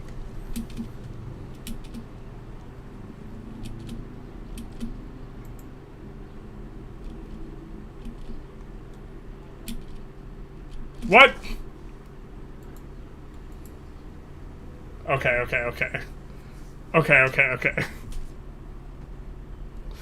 I was like, I'm pretty sure we get them. An honorable regime, right as we just snaked some territory with some snaky micro. Hey Nikos, how's it going? I thought you died and then you came back with a EU5 announcement. Yeah, did you see the screenshot I posted in the Discord? I played 227 hours in 2 weeks. That's exactly where I was. I was sleeping like under 6 hours a day and doing nothing but playing EU5 or taking notes on it. It was like the hardest I've ever no-lifed anything.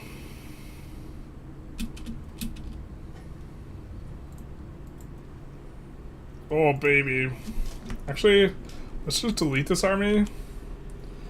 And delete this army. That works for us. We deleted them so they just merge with the other ones.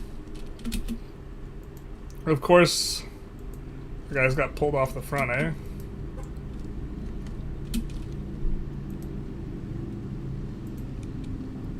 Let's do the same on the Navy.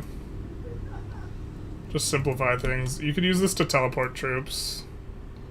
And navies as well.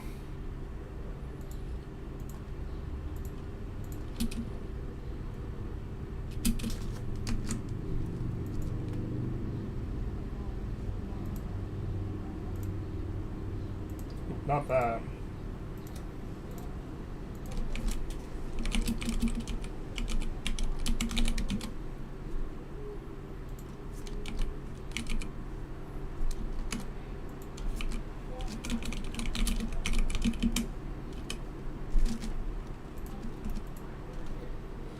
U5 is going to put this game into IR territory when it debuts. The Vic3 community seems super bullish on this game. The EU4, like, people have, like, mixed feelings, but my personal favorite brand of Reddit post right now is EU4 players complaining that the EU5 looks too like Vic3. That's, like, my personal favorite brand of post right now on Reddit. Like, most of the complaints are like, this looks like Vic3, this sounds like Vic3. I should join if you got a link for it. There's a link in the description. It's somewhere in the screenshots thing. We could repost it, though. The point is we played a lot, though. On my video, I think I have 124 hours, and then I, like, turned around and I played 3 more hours. Although, I'm not gonna lie, I was burnt out at, like, the end of it. I would love to be playing EU5 right now, but, like, at the exact end of 2 weeks and, like, over 220 hours, I was a little done.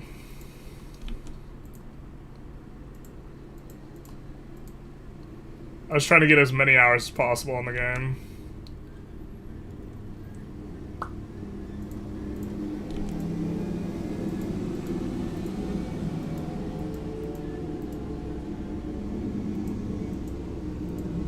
Want mixed. What do we have shortages of? I don't know if they're the best import, but they're adjacent. They're probably okay.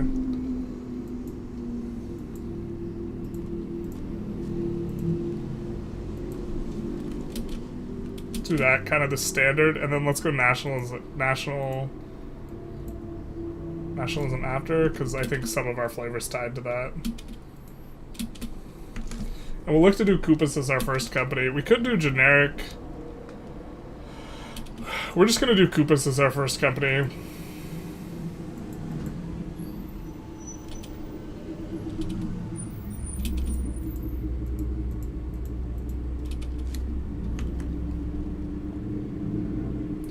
I feel like EU5 is an Imperator Rome expansion. Well, Geon, I recently learned that I've been mispronouncing his name. It's not Johan, it's like Geon.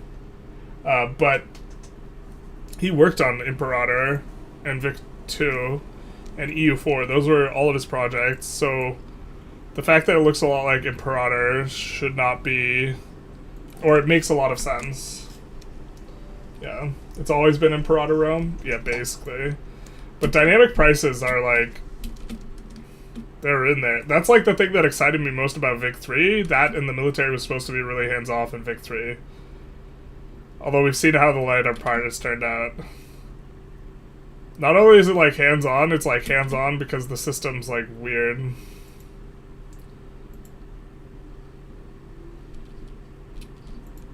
I think they're coming for our navy, so we'll just cancel this. We don't like need to do weird landings to win anymore. Can't wait for them to add trade to CK3 and all the 4 players to say it's like Vic 3. Yeah, can't wait till they add any amount of nuance to CK economics. To be fair, Hoey is the one with like the more simplified economics. Oh my god, so one of the things in the UI for EU5 is a lot of when you propose a peace deal, you have to actually click and hold, and they have a click and hold button as a mechanic, so now I'm going to be clicking and holding when I do peace deals. It's to, like, prevent you from misclicking. Alright, alright, alright.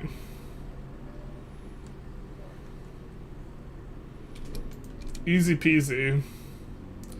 I don't even know how much of that was the mod. Looks like we can't afford this many construction sectors, though.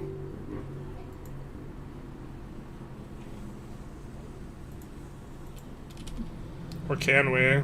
How's the investment pool doing? It's not. Okay.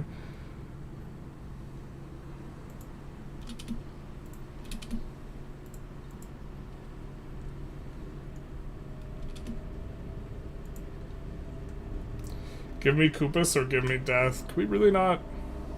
I feel like if we could afford 2 construction sectors with the few states we have, 3 with all this extra. It looks like we're about break even when you consider the investment pool. Or we're close. You know, Jian made a game to throw a jab at the dev team, like your video was so good compared to everyone else.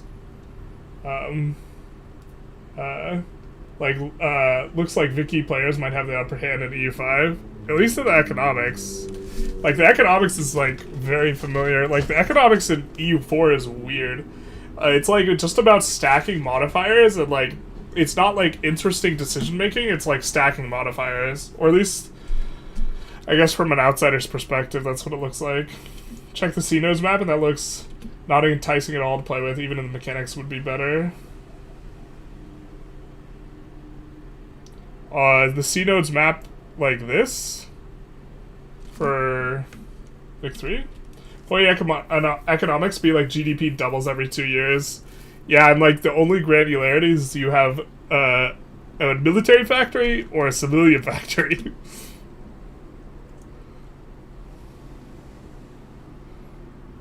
It's like, would you like a hot dog or a hamburger? Do you have any chicken? Nope. Hot dog or hamburger? CK3 economics is like a slow cookie clicker.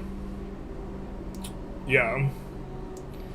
I mean, like, you also, like, you play super tight on, like, one thing, and you ball up and you build tall, and, like, that's, like, the CK3 metagame. EU5 looks lit. The states look really good. Yeah, I think I like the state system overall and, like, the politics. Vic 3, like, politics is more interesting than CK. Or, sorry, than EU5. But that's because it's tracking pops in a, like, really granular way and using it to do emergent things. Right?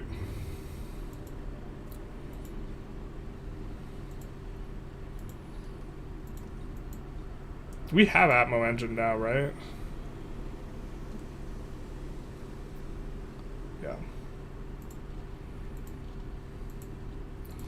I think we don't have...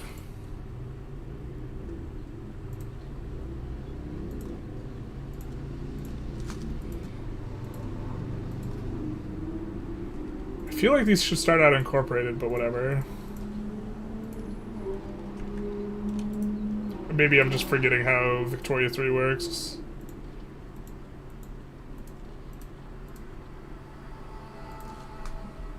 I didn't even realize that was part of the... Cyprus was part of the rebellion.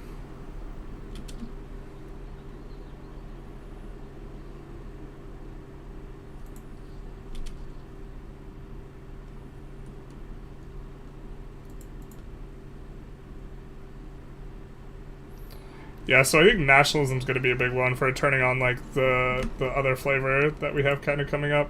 I think we'll go for a 2-stack uni, even though we can't afford it, and then we'll whine about being poor.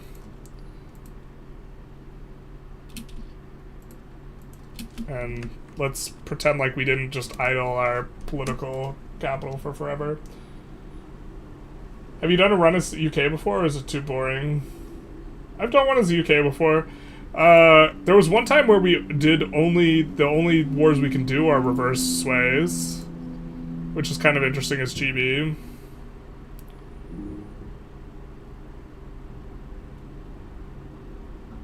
Now, playing as GB is okay. The stuff I don't like playing as is like Ethiopia. Don't tell Yankees fan. Like, stuff that's really backward and the start is just kind of a lot of waiting or whatever. Or you'd be like, you got any more of them factories? Yeah, basically. You could either get the thing that builds more factories or get the thing that... the factories that are actually useful. And that's it. Vic 3 really failed us. I don't even know whether to get an expansion or continue supporting.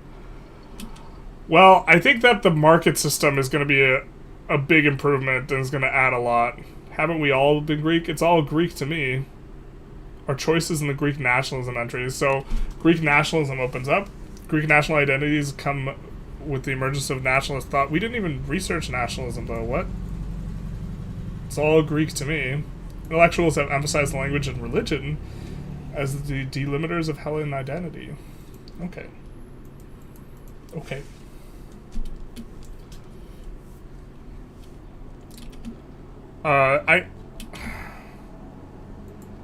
There's, like, so many things I really love about Vic 3, but the rate of improving stuff is just, like, kind of slow to me. Greek people have presence in the Aegean Sea since prehistoric times. The Archaeological Service has been with unearthing artifacts and ruins of the legacy of the Greek people.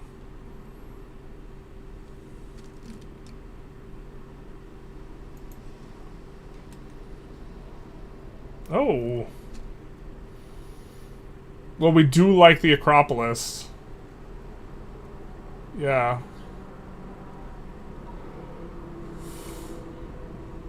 Every Hellene site that we excavate will contribute towards support for Hellenism. Every Romeos will contribute... Oh. We have to decide whether we want to be Greek or Byzantine. I'm guessing you guys want Greek? Who be we?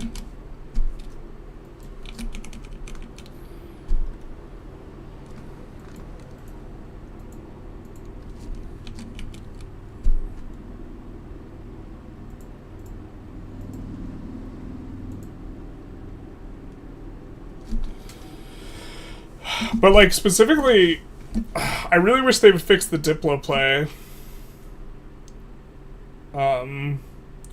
I mean, there's so much, like, cool stuff going on in Vic 3.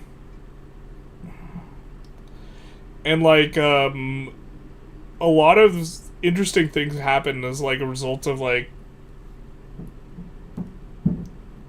nuanced and interesting interactions. But then, like, I mean, like, warfare is kind of... I don't know, you saw what just happened with the Ottomans there.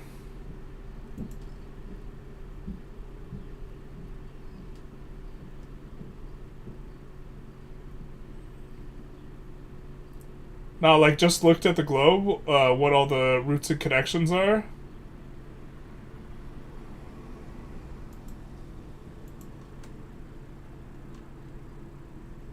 Like this stuff in Vic 3.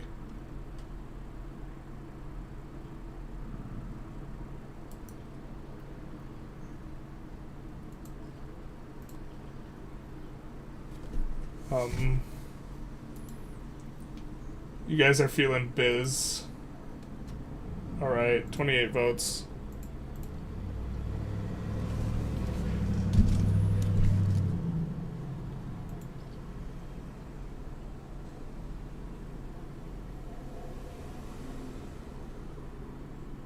We can now do Roman sites. Intelligentsia hate it. Show Roman sites. We'll survey the workshop of Thebes. Good luck, dudes. Good luck, bros. And we have Roman identity and Hellenic identity.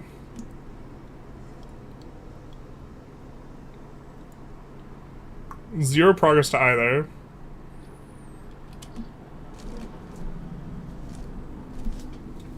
We could do Greco-Roman, but I'm pretty sure Roman is what we want if we want biz.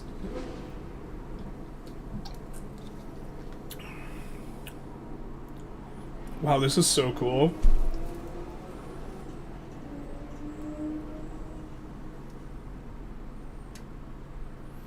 Like, my philosophy degree makes me want to go Helen. I like more identify with ancient Greece than I do biz, not gonna lie.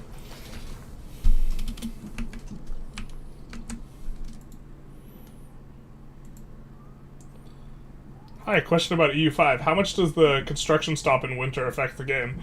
It's rough when you're gated by construction speed. I think the economics overall is too fast, and it's going to get nerfed. And when gold becomes more of a thing that gates you, it's going to be less of a consideration. But in our Korea run, we were really gated by construction speed. And so having to sit out 1/4 of the year was, like, actually really rough. It was interesting, though. It feels very annoying. As, I mean, our ships can also get trapped in ice. We didn't really show that. Who made a video in the Russian region?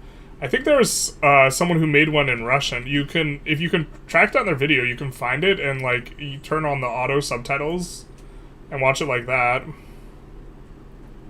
Or if you speak Russian, that would work too.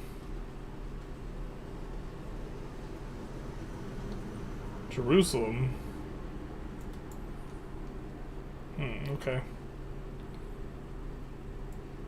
You have no power here, Gandalf Stormcrow.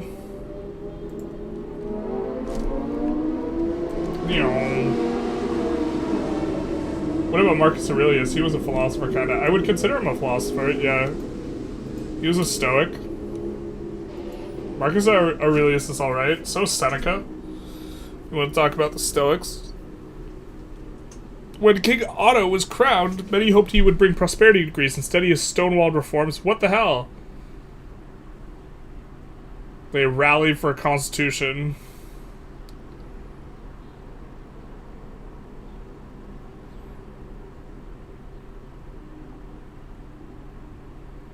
Oh, I don't know if this makes a difference for us going biz.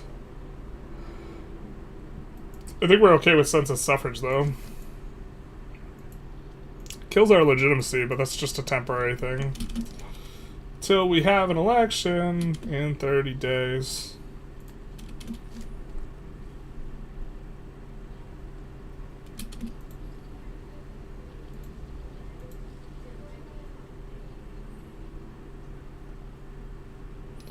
Brigands are raiding. This is from Gates of the Bosphorus.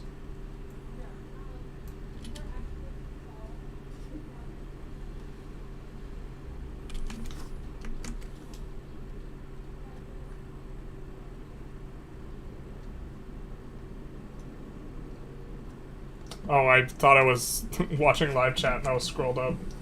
GPs are definitely the most fun in Vic 3 right now. There's a couple people on Discord who've never played a GP and never will, and very confused by this. Yeah, I understand it because I used to have that attitude, but, like, honestly, like, it's a little like playing, like, a slow starting... Playing, like, someone smaller than a GP is kind of like just playing, like, a slow starting GP. To some extent, I don't know.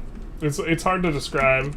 But it just feels like, it feels like playing a GP, but, like... It feels like there's less of a historical progression and, like, a slow establishment, and it's just, like... less narrative and structure where, like, you overcome than, like, a game like EU4. I feel like where playing someone small always, like, it feels better in a different way. And, like, playing, like, not as a GP is, like, it's just, like... It's like playing a GP just with more steps. Because eventually you just become a GP.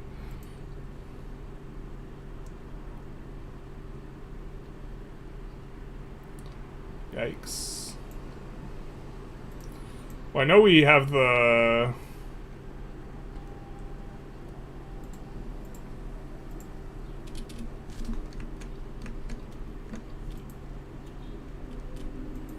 Let's maybe not build the unis right now, huh?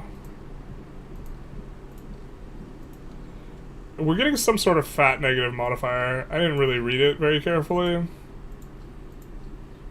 Oh, I got it. I'm spreading out all the buildings, because in my head it takes forever for them to get...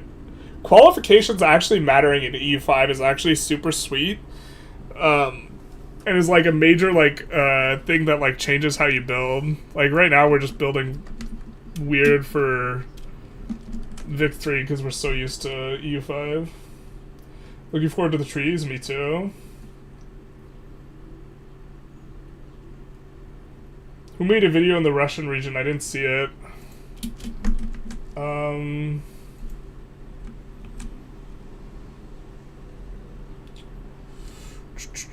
Playlist. I believe if you look at the playlist that they had, someone in here played Russia, or in the Russia region, or there's like someone whose thing is in Cyrillic. Skol. Maybe that's not Russia. I can't read it because I can't read Cyrillic.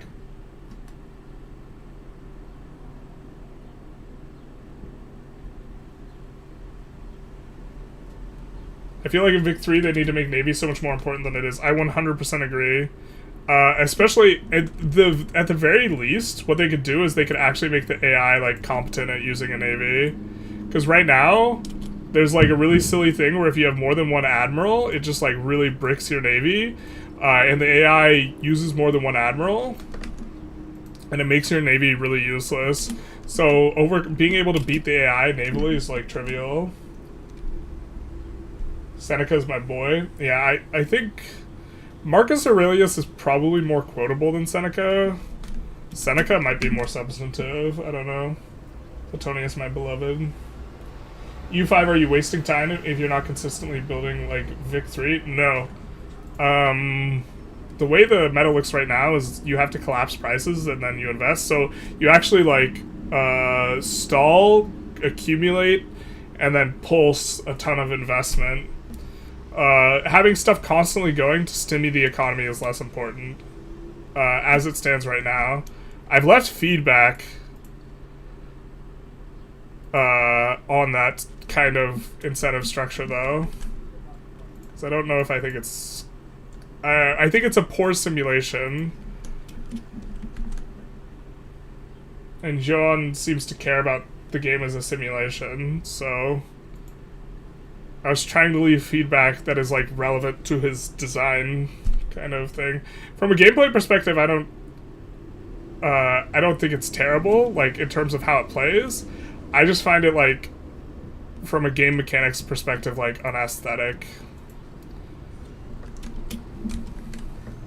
But, like, I'd probably rather have the game be more fun to play than be, like, more mechanically aesthetic.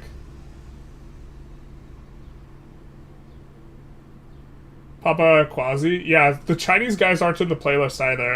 I think they excluded some of the foreigners in, like, the playlist there. There are some foreigners, though. So I don't know what to make of all that. Whoopsie. Let's get this in. Vic 3 needs a logistics navy, just way more than agency. Like, journal entries are not, this game has been worked on for like 7 to 8 years and it's so undercooked. Hopefully new DLC revives it a little. Yeah, I feel like the development is like slower than other titles. I think fixing the Diplo play is higher priority than Navy, though. Navy's pretty up there. I think fixing the Diplo play is just like #1, though. I think that like is kind of off-putting to new players, and that's like a really substantive issue. You don't want your game to like not be good for new players. Like that's like something you like really don't want.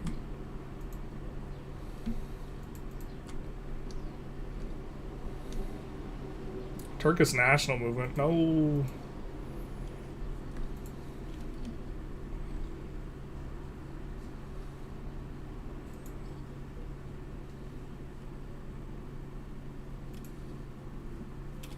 That's right about Seneca and Marcus. I like them both, but Seneca does more detail. Yeah.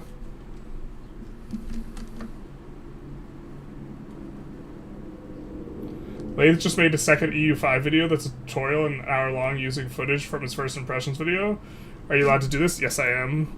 And if so, do you plan to? Yes. I almost didn't stream this morning. to work on that, but I'm a man of the people. I know people want more Vic 3 content, so...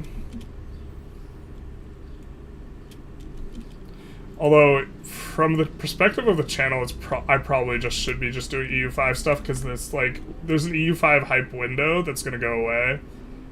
You know, following the release of all this stuff. And I'm probably just supposed to try and write it. Like, my EU5 video is doing really well.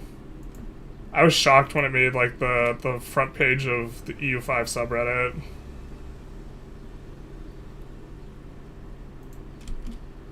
That seems crazy to me, because I'm not an EU4, like, creator. Then there's probably some German, Spanish, and probably others. Yeah, I know there's a couple Chinese guys. Is this just gonna pulse? Can we do Koopas yet? No. Is that because we have partial... What's the rec on Koopas?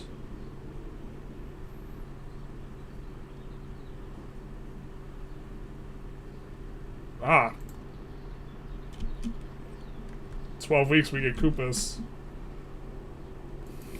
We will have to subsidize tools. Let's export if we can. I don't know if we'll be able to export tools, but... Because we do want it to stay hired up. And not need to pay to hire. So, let's do that maybe.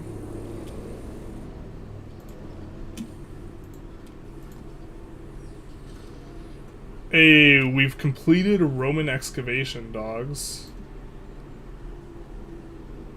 Let's do Nicomedia now. Probably not the best time because of how much Diplo we need. In theory, we absolutely shouldn't be doing incorporating as much as we are.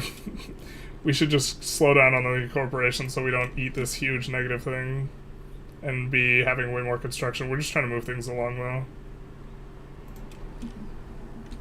Cringe Greek power fantasy mod. You know what I think is like the most ironic / meta thing is like calling stuff cringe is like a little cringe. A lot of people have requested this mod. I don't know. Almost every ethnic mod is like a power fantasy mod too. That's like saying we don't like ethnic flavor mods. Should be able to slot in Koopas now.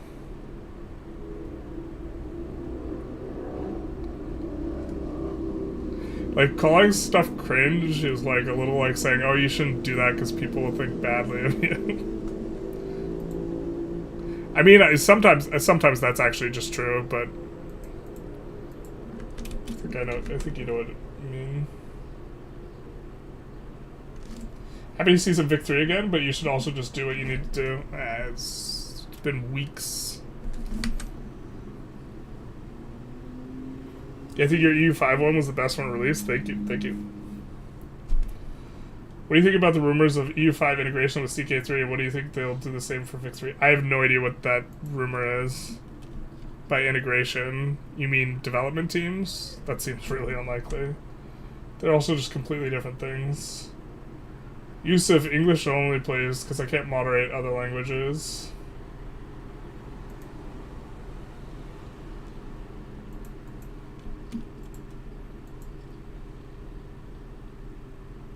Hey, we get some claims.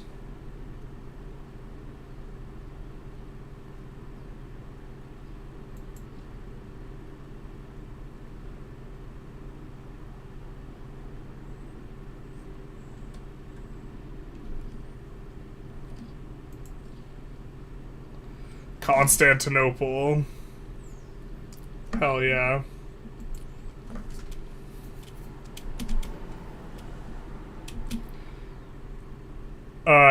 For the purposes of, like, trade connection, I'm pretty sure this doesn't count as overland, which is, like, catastrophically bad in terms of connecting everything. if I recall correctly, this counts as traveling through a C node. So instead of everything being free, like if you're connecting like Austria to the Ottomans, you have to pay like a ton of convoys just to pass that.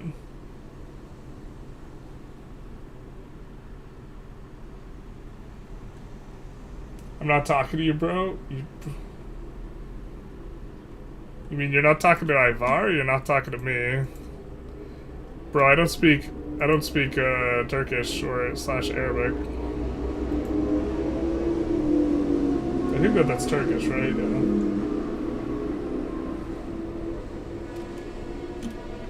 So, yours and Corbett's were your favorite? Nice, nice. Did Corbett, I was talking to Corbett about utilizing the last 8 seconds of this video. At the last 8 seconds, did he put in screenshots of map modes? Because I was suggesting that to him. I knew I wanted to do that, so I like left time at the end, but I just made the screenshots last for as long as they needed to get me up to like 59 seconds. Or 29 minutes, 59 seconds. By integration, I mean a built-in converter that allows you to translate processes from one game to another. Like CK3 will run until 1337.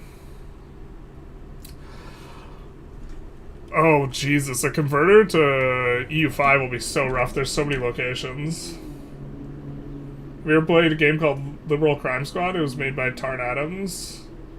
2002. He stopped work on 2007. Others picked it up. It's a satire of U.S. politics.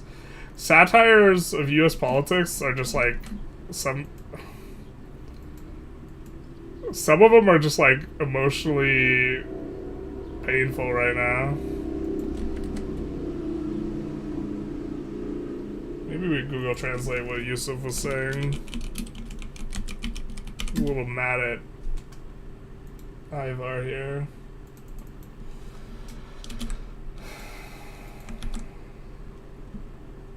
Smaller countries are easy to fuck with in victory. That's true.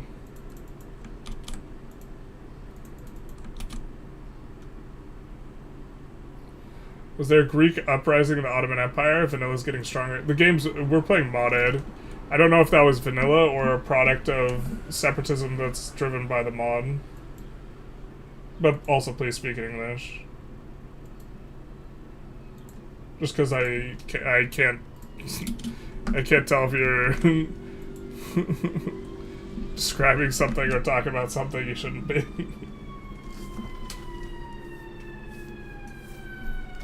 Someone call an ambulance. Oh wait, someone already did.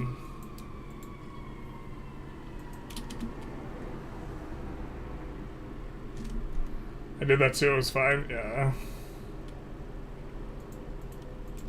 Ooh. Oh, this is the same we've had. God, we're making money and we haven't solved the bureaucracy issue. This feels real bad.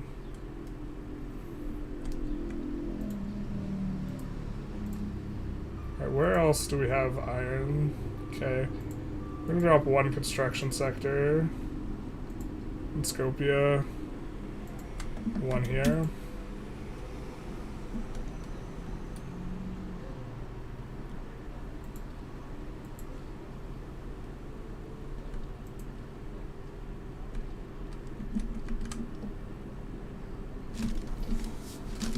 The game's totally not topical at all. Yeah.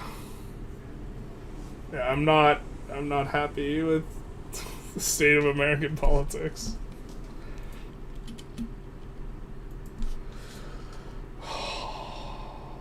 We're not even politics, like policy.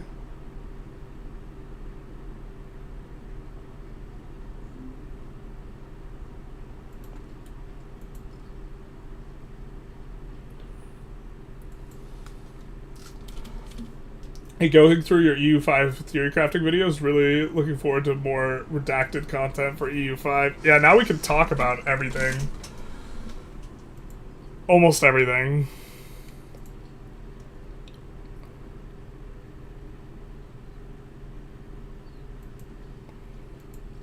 I could basically talk everything about the game.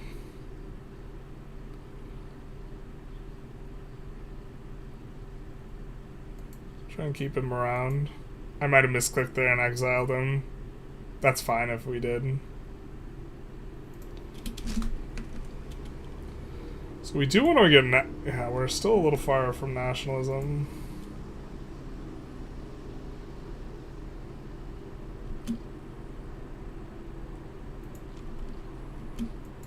Everything's a nail.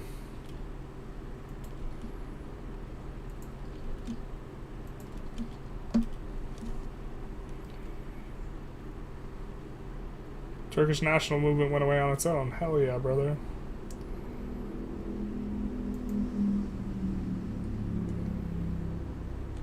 Oh, we should just finish this if it's 1 week. There we go.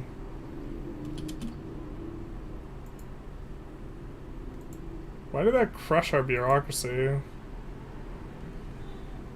Oh, this all makes sense. We inherited the... I hate when you when you annex someone, you inherit their roots.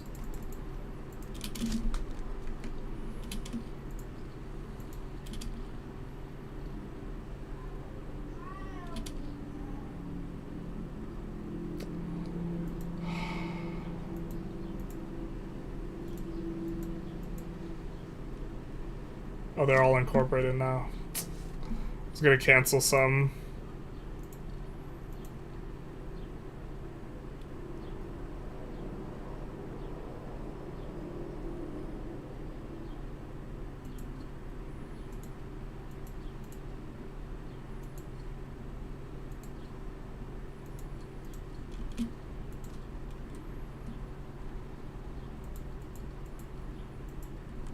Let's do that.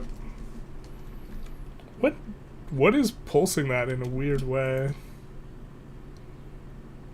Why did we go to minus 300 and then back down? I'm a little confused.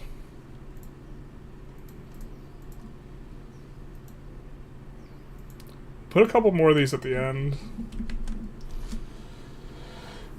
You should do an in-depth review live with us later on EU5. We polled if people wanted to watch EU5 and people wanted some Vic 3 stuff.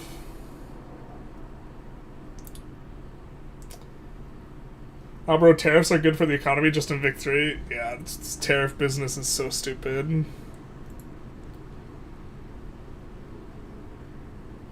Also, like, oh, goddamn, dude. Sometimes try not to talk about politics, but, like, it's, like, Trump, like, ahead of, like, China visiting to talk and negotiate about it, talked about lowering it to 80%, and then he said, well, it's up to this guy, like Scott or something, like some other dude. And so, like, first of all, it's like, no, it's like not up to him, it's like up to Trump to some extent for like 90 days until Congress, but that's like a separate thing.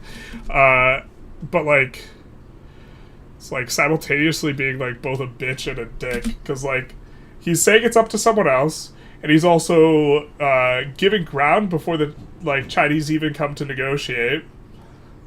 And so, like, he just, like, says he wants to do this thing, says it's gonna be tough, and then he just caves, like, repeatedly, and, like, the tariffs just get pushed back. It's, like, they're stupid, but if you're gonna do them, like, just do them. Like, well, the point might be just oscillating the economy so that you can, like, so you can buy and sell and profit personally. I don't know if that's the like, what's actually going on. But I'm just like, tariffs are just, like, real dumb.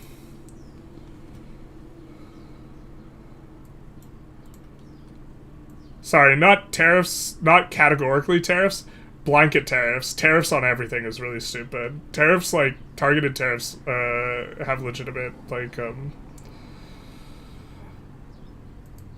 have legitimate uses. Well, we're not going to make our own anytime soon. But we're not going to get much out of some of this.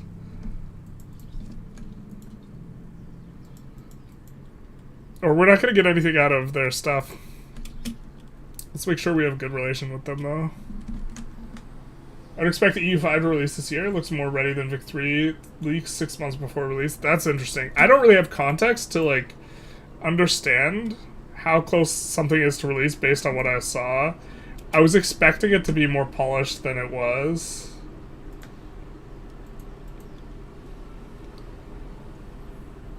We'll do more surveys. Hey Renee, how's it going? It's more the ready the Vic 3 today. It has functioning combat. The AI is super rough, but also like that's not the idea. IG loyalty. Here's what we got cooking right now. I don't want to watch EU5, I want to play it, basically. What are you looking forward to the most with the Vic 3 update? Trade actually being good. Trade should be insane. It should be like the backbone of like... Trade and the like exploitative nature of like colonization should be like the backbone of like themes in this game, and like neither are like in there. I mean, an interesting economy with like prices and supply and demand is in there, but like there's a lot of things that I think are important that are just kind of left on the table.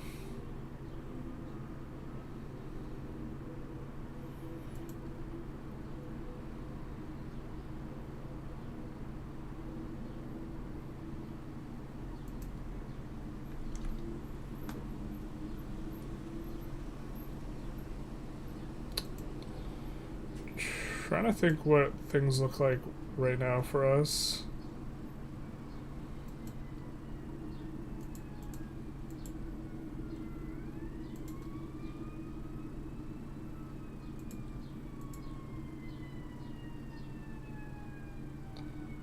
Turkic Middle Eastern heritage. Because the movement they were in was going for racial segregation. I don't think that helps them, right? Why is that movement agitating for that if that doesn't even help them?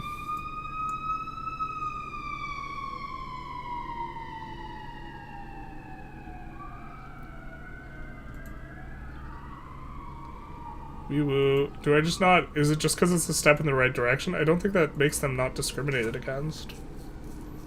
Do I need to take a closer look?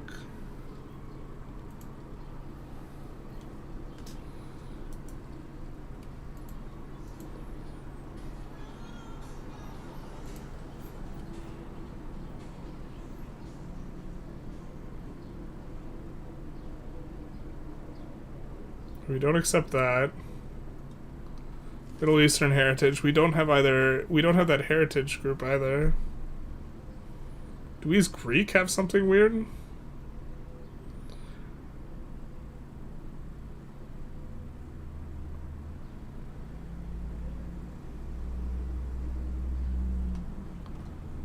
Yeah, racial segregation does nothing to accept the Greek pop or the Turkish pops. Why do they care about it then?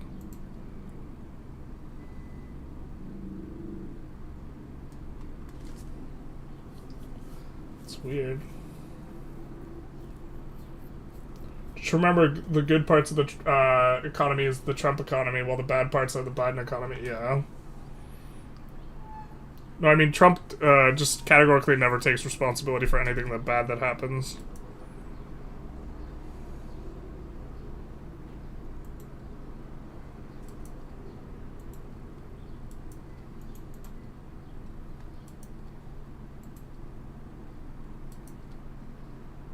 Like when the stock market was rallying after the election, he said it was because of him. Like, and then somehow it's still Biden.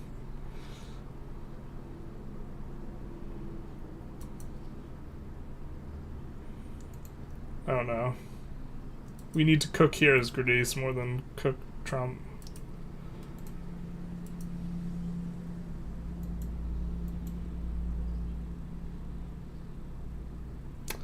We're not very legitimate. Is it just because we don't have Beijing?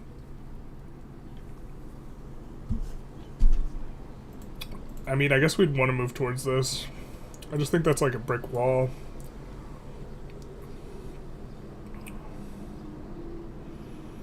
You got the Sunni national rights movement.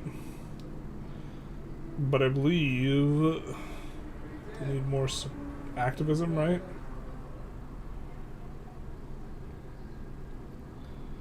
I always forget if you need 25% activism or support. It's support. Okay. It's for them to be able to influence stuff.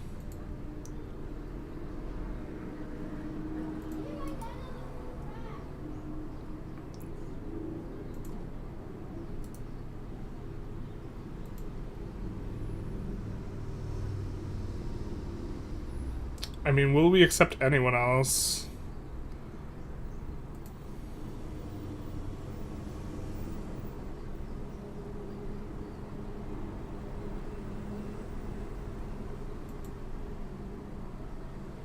We have 7% Bulgarians, 9% Albanians.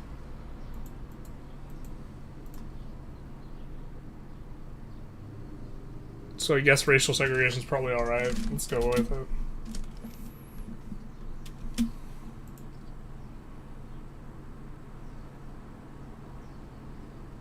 We'll say nah, dog.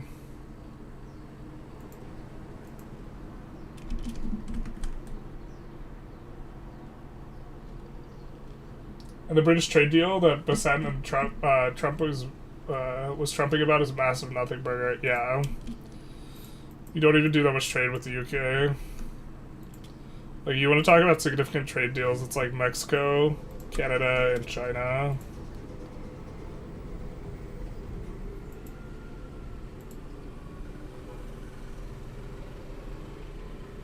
I mean, we'll see if something happens with China. How do you feel about privileges in EU5? I think playing into the estates is like too strong at the moment. I can't remember exactly what crown power gives, but I think that crown power just like is kind of irrelevant, and so you just like, because crown power is like really not very strong, you just like give away all the estates. In fact, I think that I think there's a lot of privileges that even if they do nothing, just for the satisfaction approval of the estate, like they're worth like putting in. So, do some more of this. We're like making too much money right now. Oh, this event is bugged out. It converts the wrong guy to like the thing. Like, this won't be the guy that gets converted. Unless they patched this, but I don't think they did. So we'll show what we mean. This, I think it might just be the last option. I don't know if it's multiple ones. But this is our Royalist Armed Forces politician, right? This will convert him to reformer.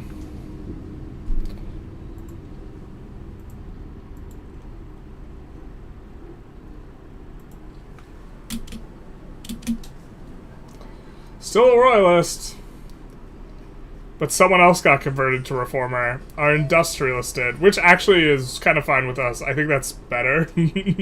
That's better for us, actually. But the point is that's clearly bugged.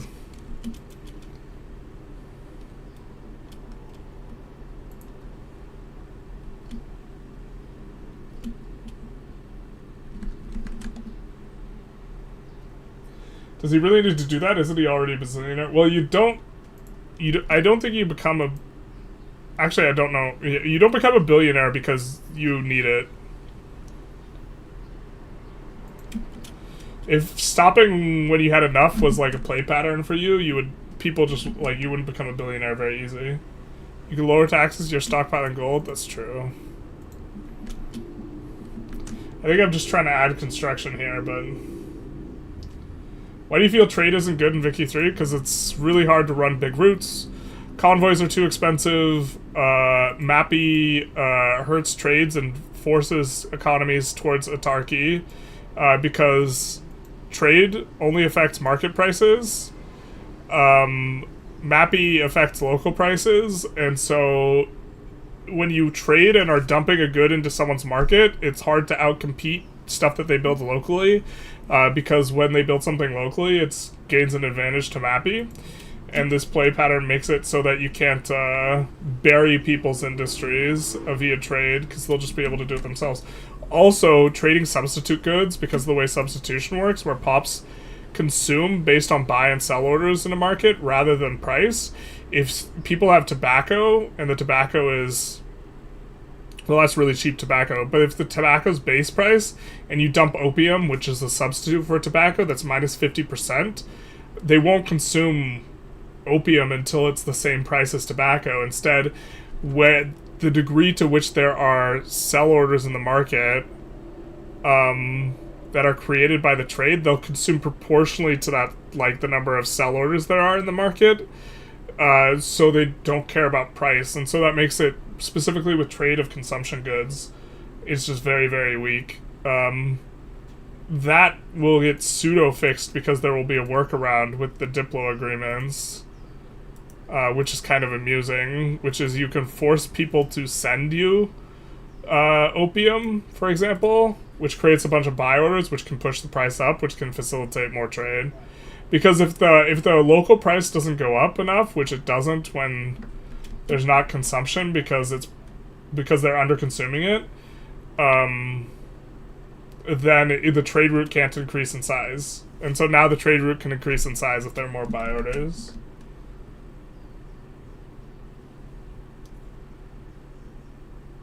Since they are changed, the racism to racism laws matter more. Oh, you might be right. Yeah, the law is not as harsh. We'll still go racial setting. You think things that like the Forbidden Palace should be culture locked? I think it should be consistent, whatever it is more my thing. So I think Forbidden Palace should be culture locked, or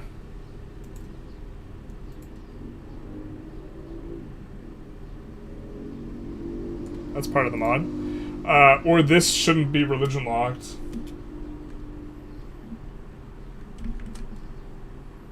Expect a bit of Jews in Thessalonica. Well, isn't EU4 also give all privileges at the start and start revoking the Age of Absolutism too? I don't know the EU4 meta, to be honest. Yeah, I mean, maybe it's the same then. Like, trying to maintain crown power just seems like actual, like, stone useless, though. Have you tried getting new resources from the New World in EU5? Yeah, in both my Milan and Mali run, we did it. It worked a little bit better in the Mali run because I had a bunch of trade route distance modifiers, some from unique Malian tech, if I recall correctly. And so I was able to ship stuff easier because I could get trade there earlier.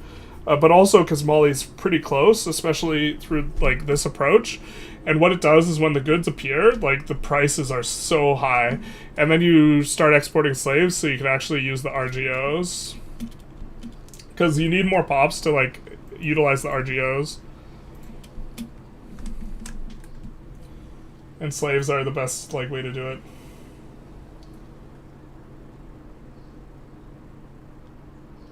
I would like to see how life is in a country you play in Vic. Isn't that what they want to fix?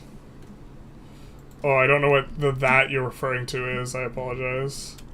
New patriarch is taken up in Constantinople. Tex? Is that countrywide?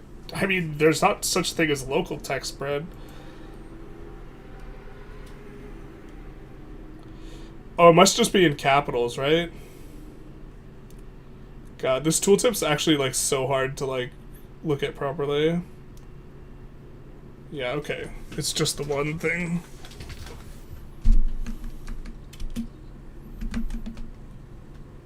But yeah, getting resources from the New World is, like, it's very interesting because you, like, exhaust your trade opportunities that are really, really good, and then the New World opens up, and then you get these huge trade opportunities, and then it makes developing trade power in the New World, like, really powerful, which you do with colonial subjects to some extent.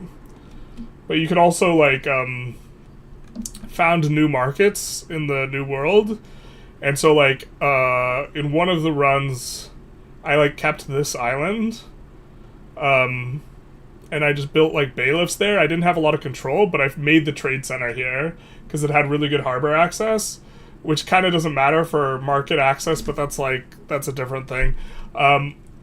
Because naval infrastructure doesn't count to market access as much as it should, which is something I left feedback about. But the idea is with just a few provinces from this island, you can generate a lot of trade advantage, and then you let your subjects build up the resources, and then they build the resources, which are really valuable, but you suck out all the value. You hoover it up. And so, like, it really feels like colonial extraction. Because they have all these super valuable things, but they don't get to control the trades, and so you do, and then you just get all the value. Because, like, it's like the gold locally, or it's like the resource here locally sells for 2 ducats, right? And then you buy it for 2.1 ducats. And then you take it back to Europe and you sell it for 15 ducats. And that's buckets of ducats, right? And so they get, like, basically just, like, nothing, and you get everything. There's mechanics for them to get more disloyal, like, later on, though, which are interesting, and I didn't get deep enough to really test that one. Oh, I think we deleted one in here that we probably shouldn't have. Yeah, we did. Damn it. This is the new capital, so we definitely want it here. Devout pop attraction. Did they already change that to... I thought it was power, not pop attraction. Maybe I'm silly. A silly boy.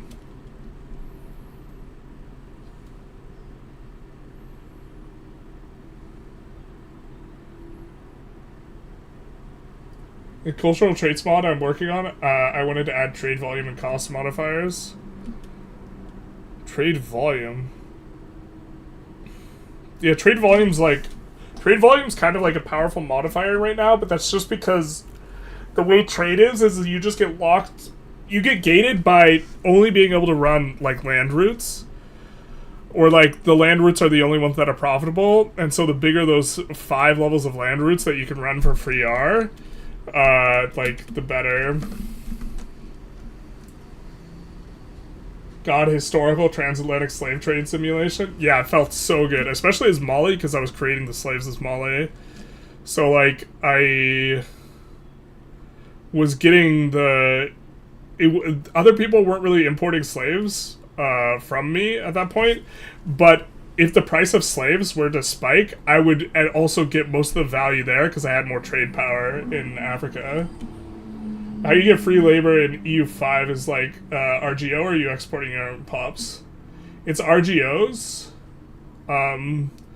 but the slaves can work in the RGOs, but peasants can't work in RGOs. They have to promote to laborers. So this is something I also think I might leave feedback for, but, like, the fact that your peasants need qualifications but the slaves don't, means that the slaves, like, instantly get to fill the need, whereas the peasants don't. Although you can't, like, pre-get slaves there, and you can pre-get laborers there. Like, you can't move slaves to a place that doesn't have a need for them, basically. The mechanics around moving slaves are kind of a little bit weird. Slavery has some weird play patterns. Like, if you have slave centers, which we had, like, a slave center here, one here, one here, when you capture slaves as Mali, they only go to the slave centers, so you have, like, these locations that have, like, 50,000 pops in the middle of nowhere just because they have slave centers and that's where all the slaves are going. And then when you export slaves, it takes all the slaves from locations one at a time. And this is something I left feedback on, but, like, so it'll export all the slaves from one location before moving on to the next one and starting to export it from there. Which, like, it should just take from each of them, like, kind of equally. Rather than just, like, all, and then the next one, and then the next one. Cause it, con it. Still EU5. Does anyone remember the dev discussion about adding free straits? A fee for straits? There's a sound tool. I didn't notice it in my games. But there is a sound tool. Or, like, I noticed it as a modifier, but I never paid it. But there's, like, you can make sound toll agreements and sending trade through the strait. Like, you, like, have to give some value to the owner of the strait. Can you import or get some people's slaves / normal guys as, let's say, Papal States or Milan?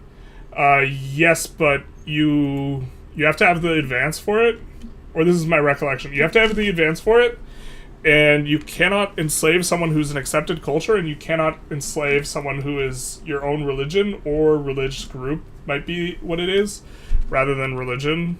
I'm not sure if it's religion or religious group. So there are rules.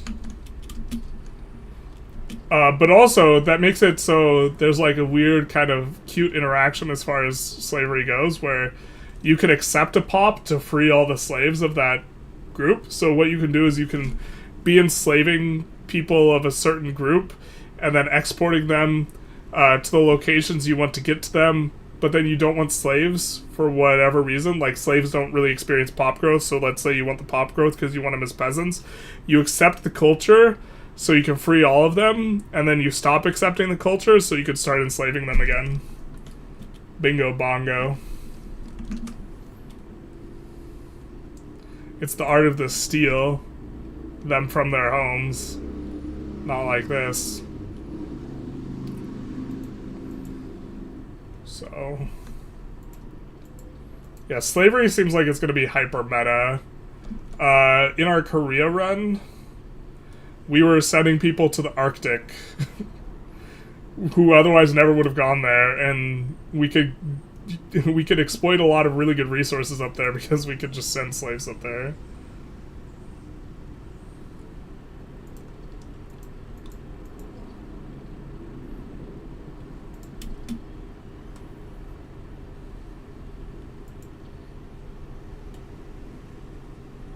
Oh, we have nationalism now.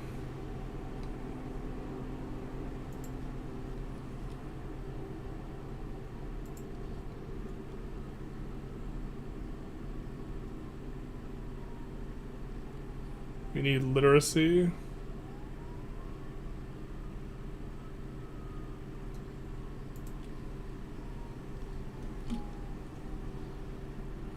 We can't form biz, though. What is this? We're really close to forming Hellas. I'm not sure we're supposed to.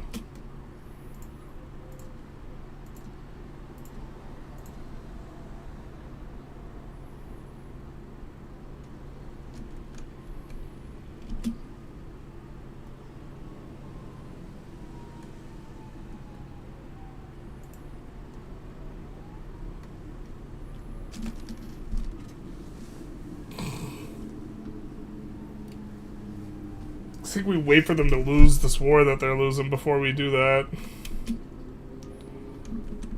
In case they're losing land here. Actually, we should just check if losing land is one of the war goals.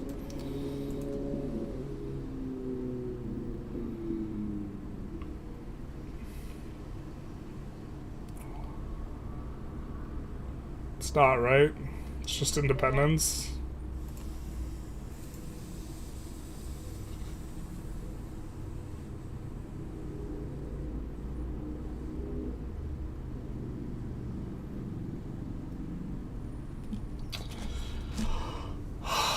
And then we can make another subject, feed one to the other, and annex them. We probably don't want to play it like that. Not because it's incorrect, but because it's just gimmicky.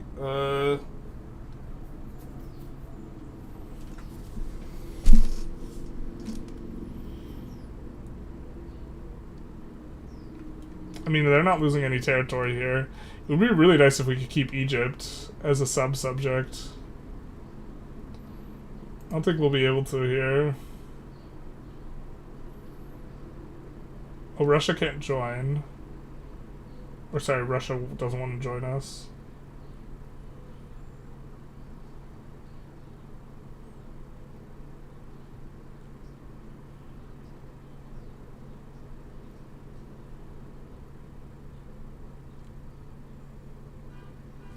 Because they're involved in the other thing, so maybe we just wait. I thought Korea could enslave their own people. They can't. We were trying to do that. It wasn't working. We could enslave the Jurchens in the north, though, who were animist and a different culture that was not full accepting. You see us at 0 infamy with a huge gold surplus? Not like this. You're right, though. You're not wrong. You've been actually trying to expand the construction sectors and having a really hard time.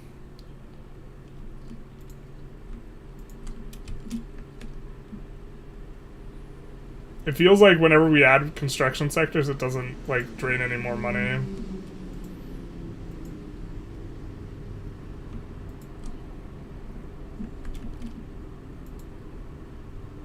Like, we got a bunch of, we, like, quadrupled our territory, so, like, the gate has been getting construction sectors. But you're not wrong. And we've been running this, so we've been wanting to solve that. Can you raid coast for slaves? I think so, but we didn't do it. I believe these guys in the north could. Will tariffs appear later in game, or does mercantilism not reflect in the game at all? So there is a mercantilism versus free trade societal value that emerges in the Age of Reformation. So I think there's 3 or 4 societal values that get added in later ages, which is super cool. There's not a tariff or embargo system right now, though. I think there should be, but there might be something that they're cooking up for EU5. I would really like to prevent my burgers from exporting any wood because the play patterns to collapse the price of the thing. And usually what ends up happening is you get enough burgers to have enough burger trade routes that are free that they start running a really big amount of routes. And when that's the case, they'll export your wood. And then you're like, well, I can't collapse wood anymore in terms of the price. So, alright, we gotta finish this and then add another construction sector somewhere. I know we need infrastructure, but are our construction sectors just not employing up here? Because it's all Turkish pops and not enough Greek pops? No, it looks like they're doing okay. I think Greeks should have 100 coal and iron in every province because it's the best country in the world. Interesting. Do you think it would help the U.S. administration to learn about economics that they are forced to play Vic 3? I think Peter Navarro's beyond help, is my opinion. And I think he's the guy who's whispering in the Donalds here.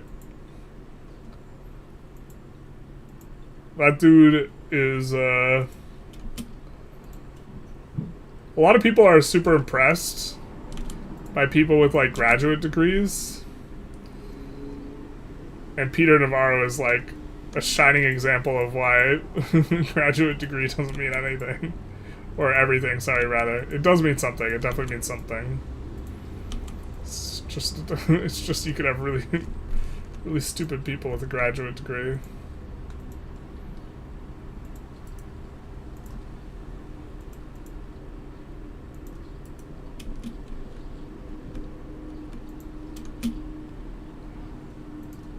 Can we export tools so our company does better? Oh, I don't even think we made Koopas. Koopas is still in the queue. Koopas is still in the queue. Rip the dream.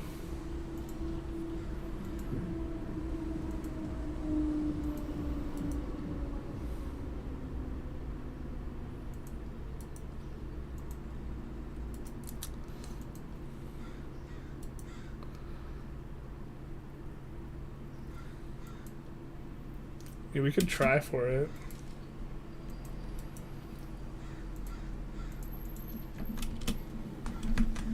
Most of the Turks would like it if we swapped onto total separation because they're Sunni. There's no protectionism law for trade. Are there any trade laws in EU5?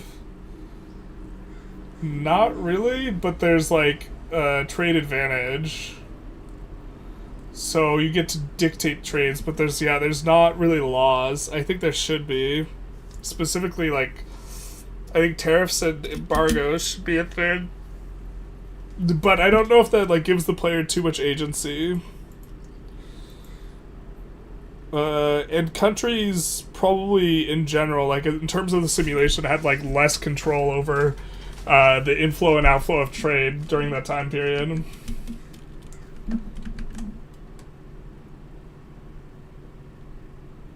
Would you prefer Paradox focus more on mechanics or flavor and Vic 3 in the future? That's such a hard question to answer because, like, one of the reasons I feel burnt out is because every run feels the same. So flavor makes runs feel different, but I think their design philosophy is okay, where they want everything to be sandboxy, but they need something to make stuff feel different, even if they are like a mechanics-driven game, and they don't really have that.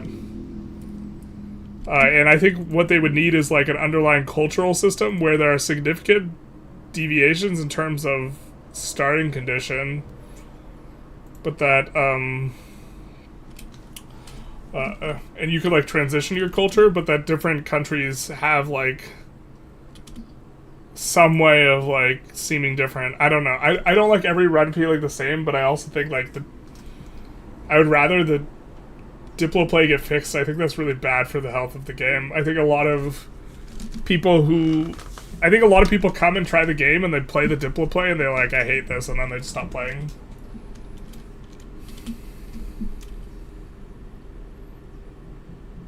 So it's like, it's tough to say which. I think they like kind of need both. I don't know, DLCs, there's like some really good mods for flavor, but you can't like mod like integral features, so I guess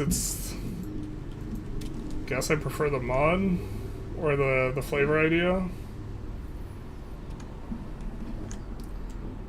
Embargoes are probably similar to EU4 and done via diplomacy. I don't think the mechanic was implemented. If it was, I'm blind. This trade talk, or I heard Navarro wrote a book and kept quoting someone called Ron Vara, which in fact is an anagram for Navarro. Yes, he was quoting he was quoting an author who was in fact himself, which is freaking weird. And also, if you're ever going to do that, don't make the guy an anagram of your name.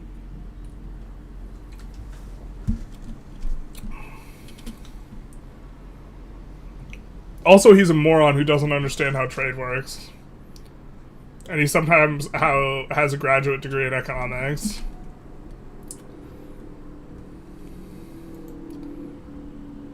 I mean, my mom has a PhD in economics. I asked her about Navarro. It's like, is there a gap in my understanding here somewhere? Please answer, I'm fed up. Wait, what?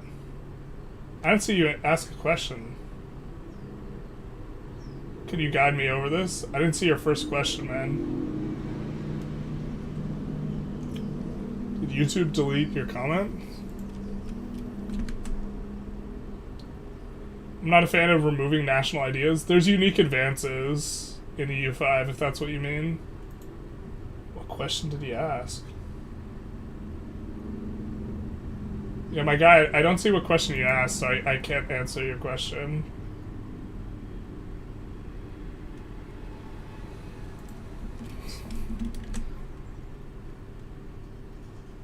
How to make pops consume more? In Victoria 3, they have to get paid more money. They consume based on how much money they have. So either doing stuff to increase wages. If you run like ethno-state or this type of stuff, and you only have the pops you accept, you'll get positive wage modifiers for full acceptance here, for example. You can also run low taxes. You can,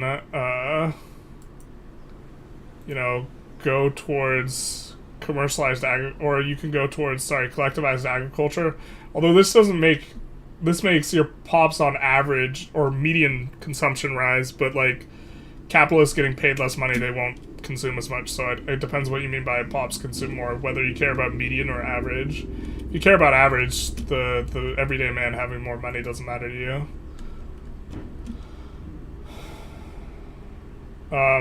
If you mean in EU5, Development increases consumption, and I think literacy does, but I'm not sure. Literacy might change the profile. I feel like literacy affects consumption, but I'm not sure on that. I swear the way these guys talk about trade sometimes gaslights me into thinking I don't understand how tariffs work and are in fact right all along. Well, I mean, like, economics is complicated, so I wanted to check, you know, and like see, is there a gap in my knowledge that makes this make sense? But like, no, like tariffing everything is really stupid. Tariffing individual things you do for strategic reasons, and it hurts your economy. But if that strategic reason is important enough, you just are like, you just say, okay, it's whatever, I don't care. Right?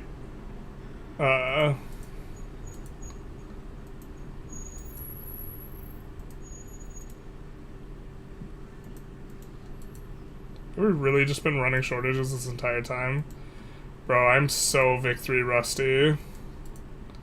Yikes. Maybe we should also just fight the Ottomans now by ourselves.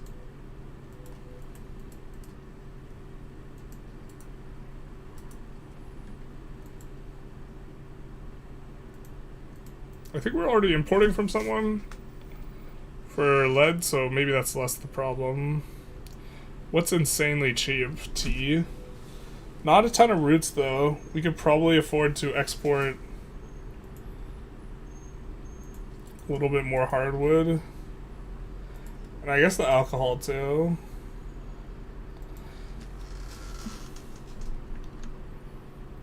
When do you get to the point where you send cataphracts into Venice to take back all the stuff they took in the Crusade? That'll be a while. I'm not sure how close we are to Biz. I think we have to get through this and see what's up. We have most of the Biz land.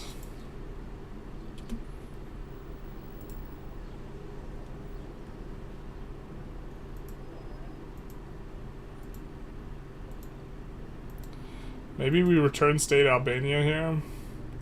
Russia looks like they're not keen on joining. We're keen-ish. We have an alliance. We can probably run this.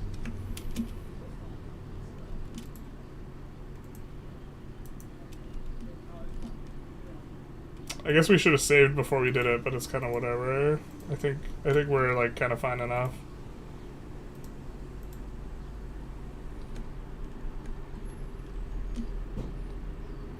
How do we not have a front there? Are they revving? No, that's hostile with us. Do I not have eyes?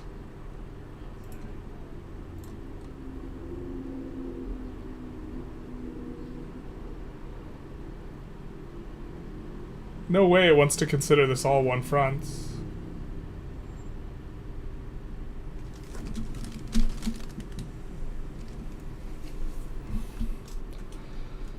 I mean, okay, I think this is probably better for us that it's not a front. Okay. Blanking tariff is ideologically based, product tariffing is economically based, yeah.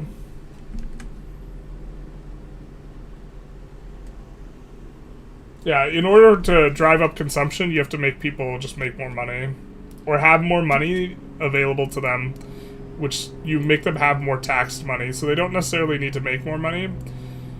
But if they're not making more money,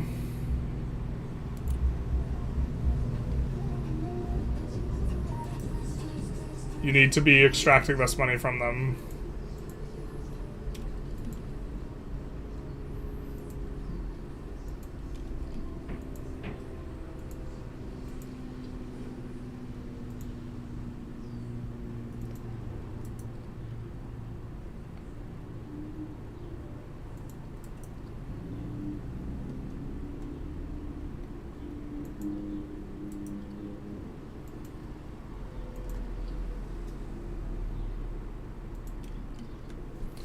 Do something like that.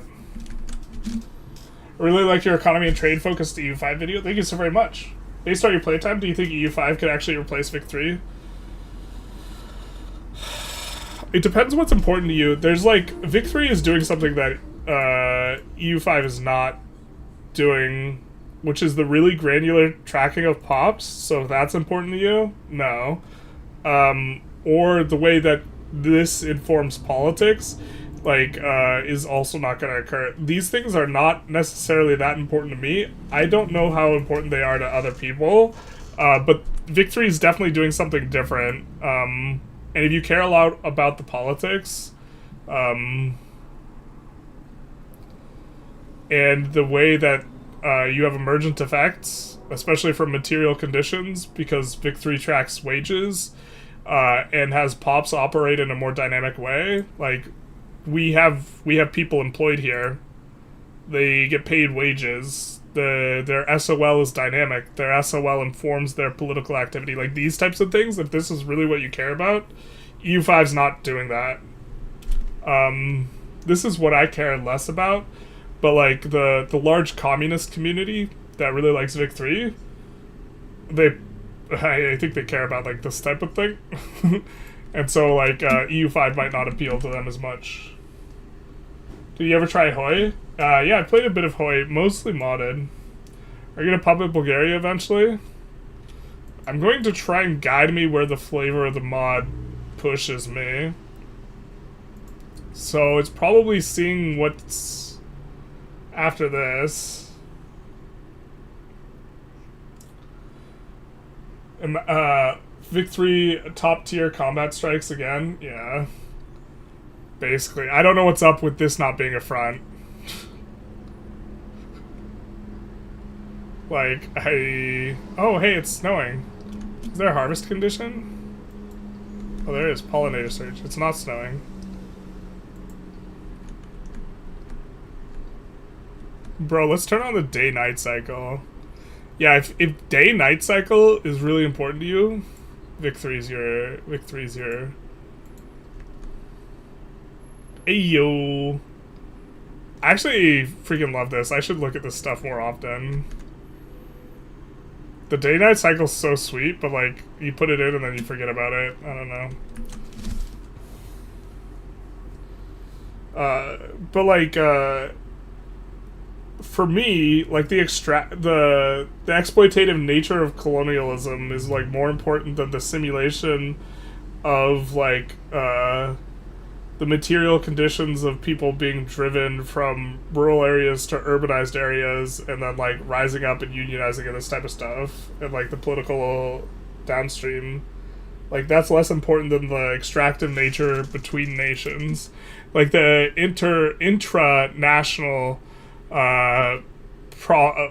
points of exploitation are less important to me than the international. Yeah. It's not snowing, falling. Big yikes. Big yikes. So we could form the future of Greece. Okay. With the conquest of lands across the Bosphorus and the Dardanelles, the goal of the great idea to come to fruition, our citizens now look to the state to lead them in a new era.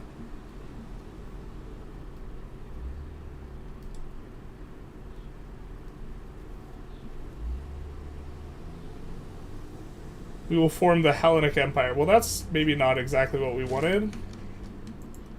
Let's take a save. We wanted to form Biz, did we not?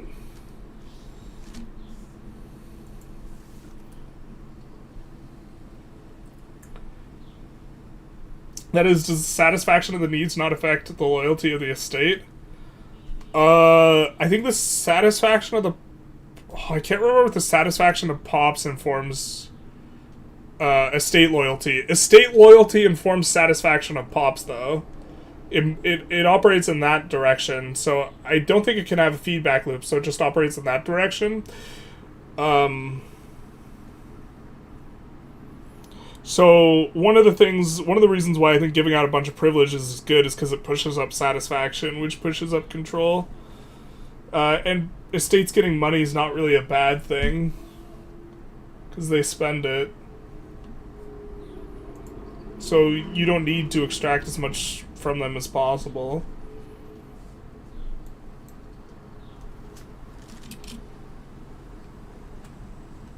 So we'll see if that... Oh, did we click the wrong thing? I thought we clicked... Hellenic State.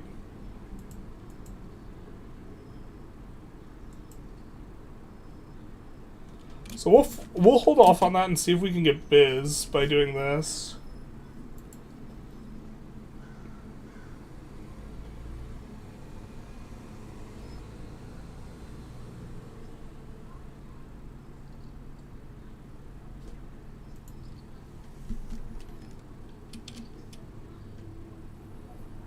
Uh-oh.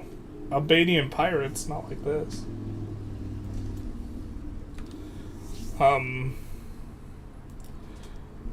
But yeah, sorry, you said the satisfaction of needs. If the goods that are pop needs are expensive or you aren't fulfilling them, this decreases pop satisfaction. One of the reasons why pop satisfaction was really, really high in the Korea run was because we had all needs met, because we had local spices, which was like a really strong advantage to have. Spices and sugar are often really hard to get, especially for the Europeans, at least at the game's outset. So you just like... Your pops are just mad because they don't have spices. Yeah. Day-night is essential to me. I'll stick to Vic 3. Thanks for answering. You're welcome. I'm glad I could be of assistance. To be fair, I freaking love the lighthouse. There's like a lighthouse over here. Or there's a bunch of lighthouses. Hell yeah, brother. And then there's an observatory. There's the observatory. There's a couple other, like, unique day-night buildings. I mean, the Hagia Sophia has the lights on. Day-night cycle super annoying in Hoi. Hoi matters, though, right? Like, knowing that it's day or night is relevant. You don't necessarily need the cycle on, but...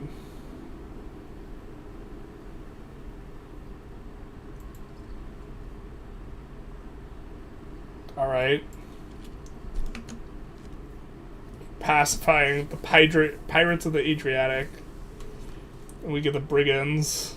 No, not like this. Is Helen not equal to Biz? I don't think it is.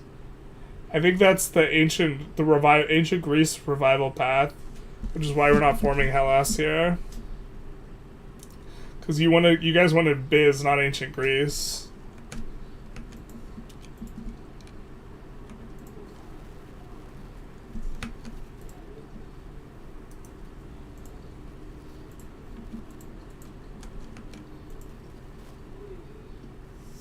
Favorable winds. I think I like this art better than most of the exploration. Please answer the upper question.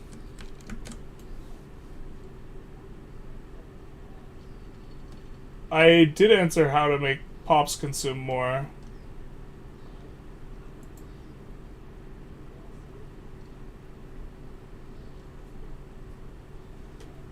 I mean, I see 4 messages with you. Can you make a guide over this? How to make pops consume more? I'm talking about Victoria 3. Please. Oh, I guess I answered it. I didn't answer whether or not I could make a guide. I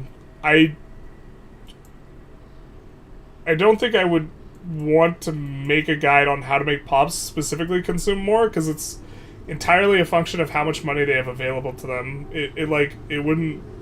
There's not enough to say on it for me to make a video on it.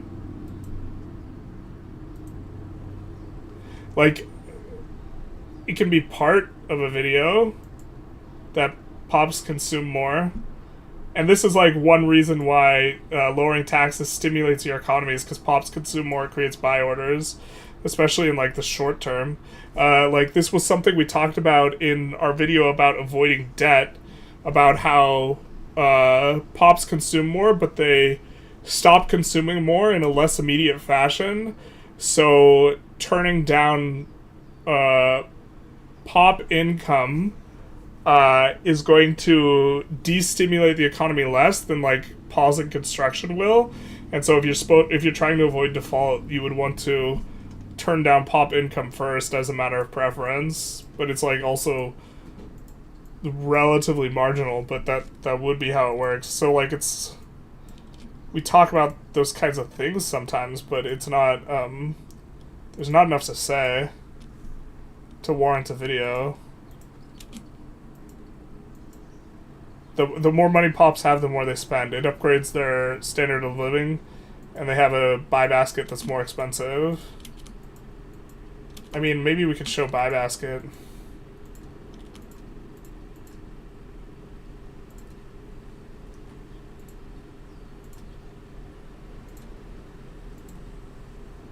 Find a place with more workforce. Yeah, there we go.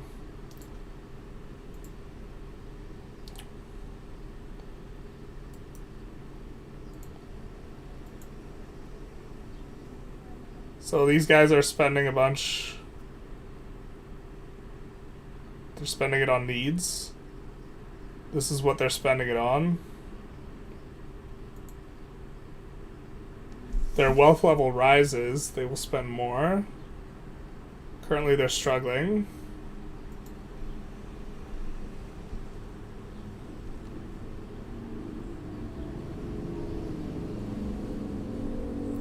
As big nations, you're never able to make enough jobs for them.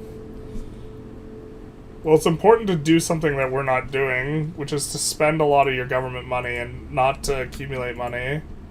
Because this stimulates the economy, it injects money into the economy. Never able to make enough jobs. Yeah, you need to build more construction. Do as we say, not as we do, because we need to build more construction here. Although, to be fair, there's been a little bit of strangeness in the sense that we've gotten a very large amount of extra territory here, and we've been expanding construction primarily for some time now. That's our thing. Make shorts, bro. 60 seconds to explain, show a concept, easy peasy. Yeah, maybe we need to make more shorts. There's a guy who makes a ton of Victoria 3 shorts now. The guy with, like, the octopus in his profile pic, or whatever it's called. Can you talk about Reformation and religious wars in EU5? I didn't get to fight the religious wars. I didn't get that deep. I was a little bit before it. I got through the Council of Trent as Milan. But it wasn't very interactive. I'm not sure if that's entirely finished mechanic. Some of the, or a lot of the, situations that I encountered did not seem actually, like, fully functional. So, IP Stormhelm? Thank you for the follow, Big Nice. But there's a Council of Trent mechanic where you try and force, or a situation where you're trying to force the church to reform, and if they don't reform, I think that's when the war breaks out. There was there's another situation that did seem to be functional for a heresy that spawns in Bohemia. I think it's the Hussites, and whether you support the Hussite Catholic or you just see your way out of it, and it creates like a ongoing conflict between Bohemia and like Catholics. I'm not sure if it's hard luck to be Bohemia, but it was Bohemia in my game.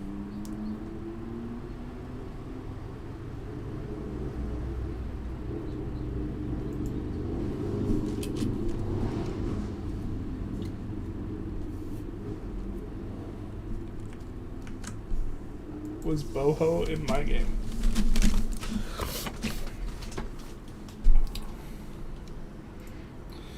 Oh my god, we just like can't add construction for the life of us. I feel like I've been adding construction for the past half an hour and we still are like running a positive balance.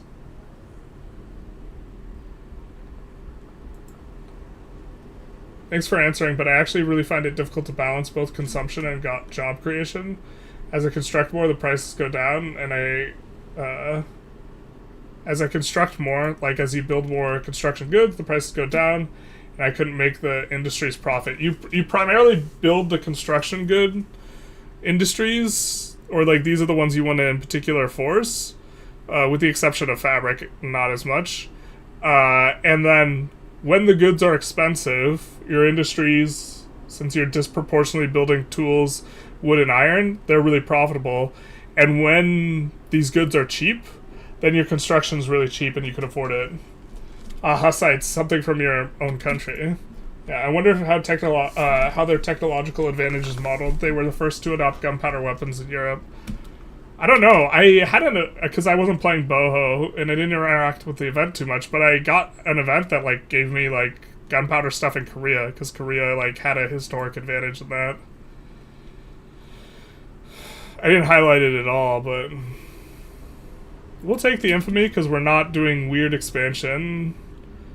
Just to be clear, expanding like overseas is definitely better than what we're doing. We're trying to play the mod more so than play optimally.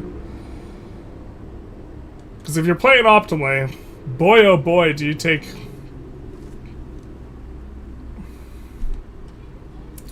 Gaza every single time.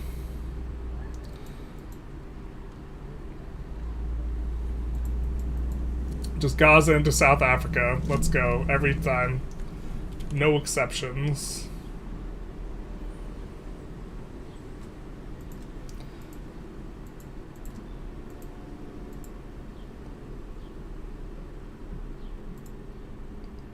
I think we're using, yeah, some decrees that maybe don't make so much sense, eh? I'm gonna put this one in temporarily so we can encourage manufacturing in the new capital.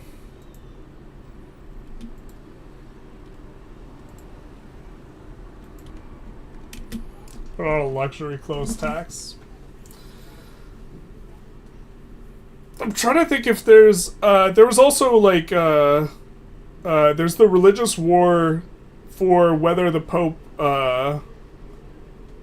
goes to Avignon, stays in Avignon or moves to Rome, and that seemed functional. In my Milan game, I think the Pope moved to Rome. And then there was the Italian wars, which was kind of broken because I got booted out of my own league. But other than that, it seemed like you could play for the Italian wars thing. I don't know what happens if you win it because I didn't, but we'll choose the progress without the negative.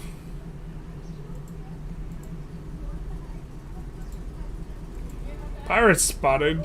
We'll send them to the bottom. Yar. In the pillage's wake. Reported possible pirate stronghold turned to be a coastal village. Whoops.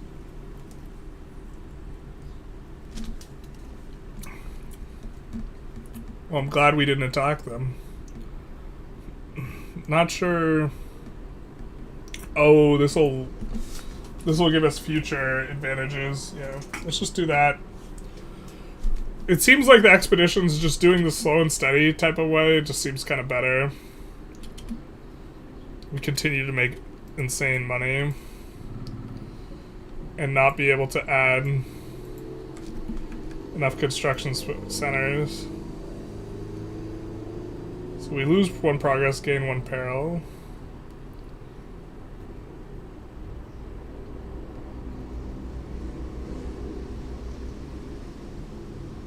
Alright, let's go for it. Alright, so basically more about construction loop, build construction sectors, then make construction goods cheap. Again, build more construction sectors over and over. Yeah.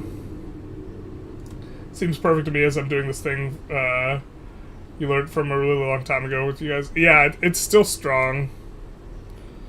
Focusing on the construction goods, because it's not just the relationship that construction goods have with, like, the dynamic of, like, constructing where when they're expensive, you have profitable industries, and when they're cheap, you have cheap construction. It's not just, like, this smoothness that's created. Also, the PMs for wood in the early game, when you care about efficiency per construction, the PM for wood is, like, one of the very best ones in the game. Iron is also insane, and then tools kind of facilitate both of them.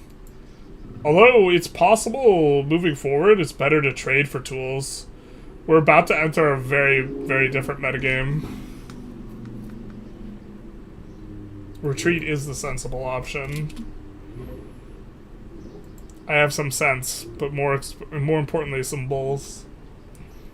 Some ibbles. We're almost at max progress.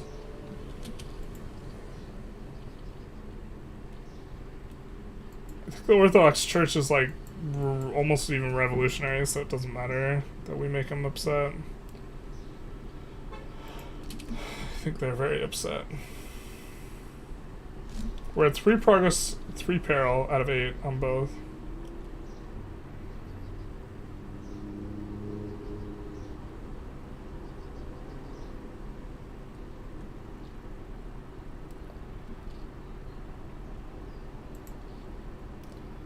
We can see what else we need. We need stuff off of GB in the Ionian Islands, Egypt, and then Bulgaria. We don't see who owns these islands. Oh, we do. We don't need it off of ourselves. Problem with these guys is they have really good relations, so we can't deck for our province. We can protectorate them. It's a little dissatisfying, though. Maybe it's fine.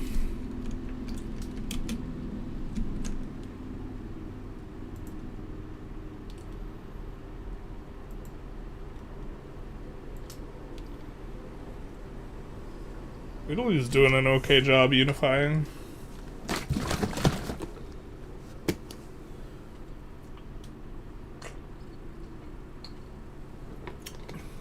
A man just went overboard. These guys are clumsy. We'll leave no man behind again. We'll send them to the bottom. You pirate vessel.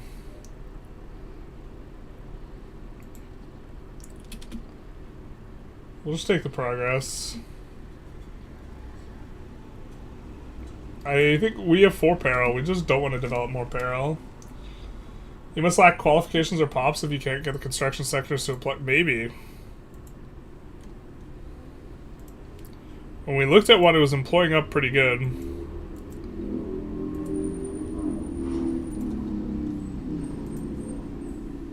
Okay, so theirs doing awful.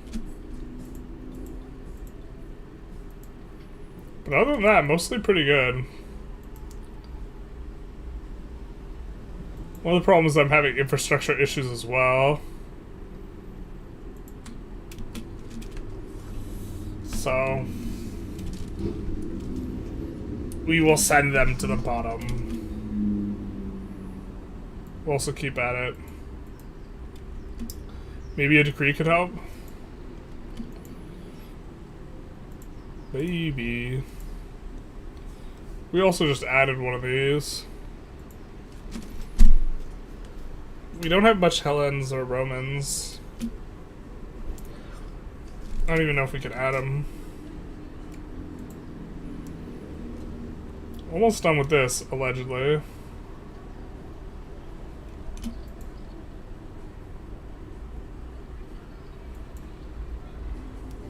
Okay.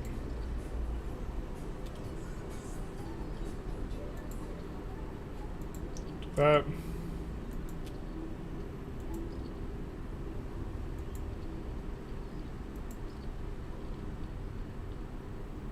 Reconstruction garners criticism. What happens when it's delayed by 6 months? Does it just pause by 6 months, or is this goes back 6 months? Because if it goes back, we just started.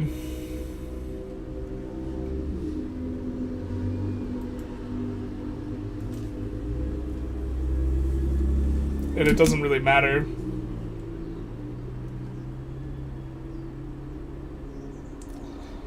GDP is kind of coming up, though, after a long stall.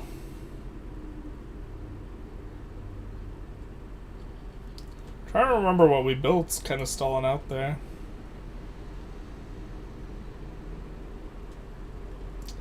I mean, even the construction sectors, I would think, would add decent amount to our GDP because they increase the prices of stuff by enough to, like, really push it up. Must be before... Well, before the Second Ottoman War. Maybe that's a big portion of it.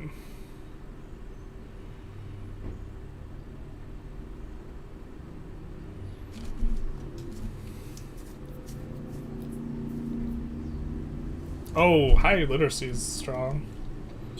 Maybe we should have gone for schools earlier. We're finally losing money. God bless. I don't think we have any more construction in the queue. We do. We're gonna just delete those. Don't want to get ahead of ourselves.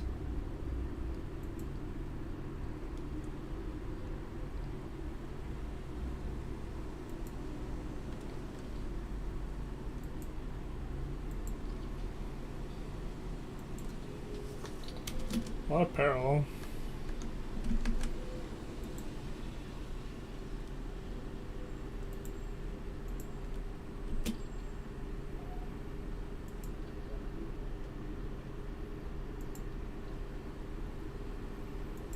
How are we doing overall? Probably not on the best. Yeah, we could probably... Can we oscillate between being major and not? Yeah, we can. So, idea there was we were minor power. We went up, which got rid of this negative modifier to prestige, which kicked us into this. But now we're demoting. Oh, we're not even demoting. I thought we would be demoting because we were minor power before. The thing we did to spike it is no longer the case, so but we were on the cusp of going major anyways. But a cute little interaction.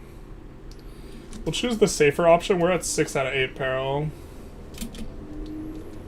I was searching on YouTube for a really pro-economic guide, but I found nothing updated. There's no video explaining largely or economic deeply and compelling complete goal to build mega economy.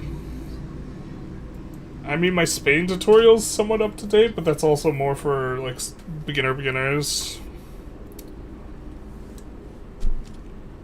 There's a lot of nation runs, but not complete economics guide. I mean, a lot of stuff we've posted is still true. One of the problems is like being able to evaluate which of it's still true or not as a consumer of like old tutorials when you consume an old tutorial. Because often, like, a lot of it will still apply, but... We should have read that. One of those options was probably preparing ourselves for the future in some way. Because one of the options just seemed awful.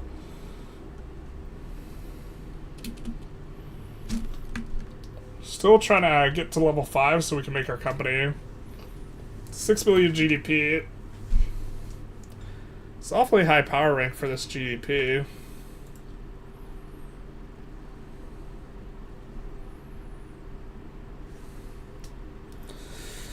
Well, not total separation. Not failure. Well, we have 0% chance of passing, and we are out of our stall or whatever. I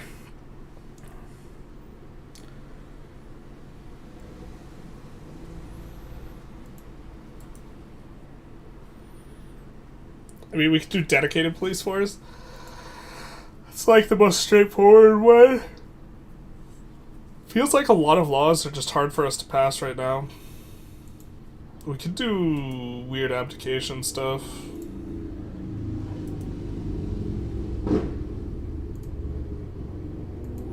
It's just... Well, I thought that was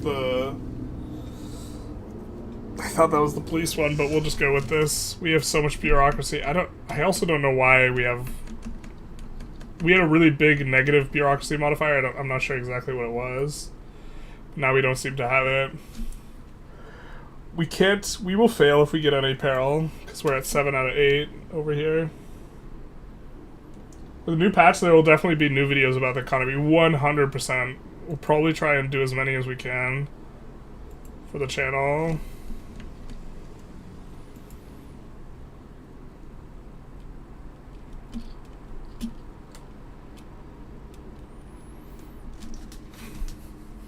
Turkish uprising, not like this. They're going for the inverse of the land we want. We just want the little Bulgaria. If Bulgaria is looking like they're winning this, we can just subjugate them for super cheap. Because subjugation snapshots the current situation. And so subjugating revs is cheaper on the infamy. Well, now we're hemorrhaging a ton of money.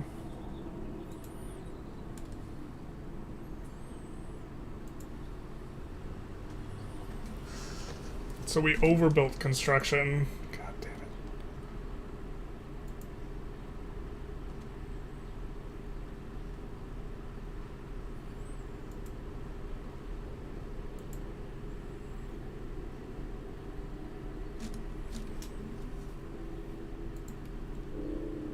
Alright, we'll do this one.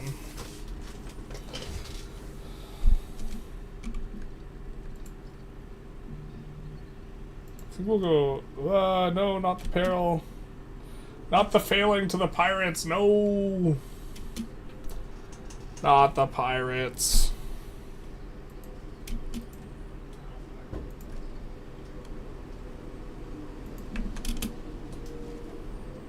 Is that what was costing us a ton of bureaucracy? I should have taken a closer look.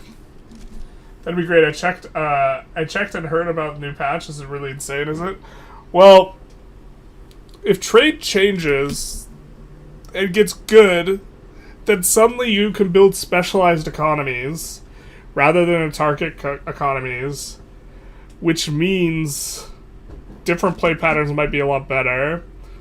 Like their trade used to be good once upon a time in like patch 1.2, like patch 1.2 to 1.4.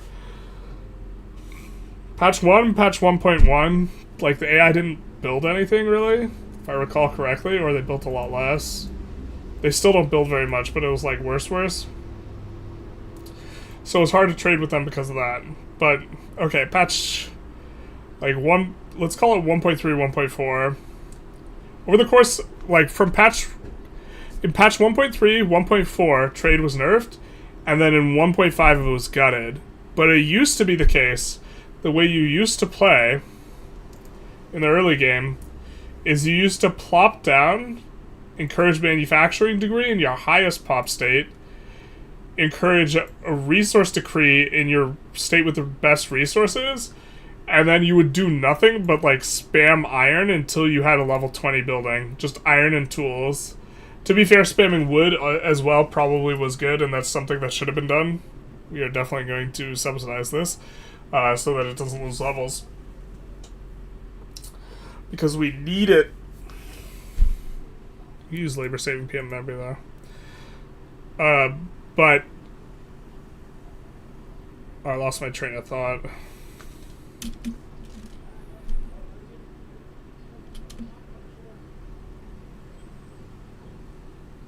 Why is trade insane? Okay, yeah. What you used to do is you used to just export tools and build nothing but tools until you got to level 20, so you would have the economies of scale throughput maxed. And then you would go on to the next thing. But also, specialized economies will facilitate more trade, and there's going to be, like, superior trade goods, which means that if you don't have that specialty, you will only be able to get the superior trade good through trade. So not only will it be like a numbers gating thing, it'll just be a availability gating thing where certain resources will just categorically be unavailable to you and they'll be available to someone else and you'll have to get them through trade. One of the things I was really pleased about EU5 was that trade was insane. Like trade was real good, but like as it stands in Vic 3, you just kind of build your own economy. But now I think that specialization will be better.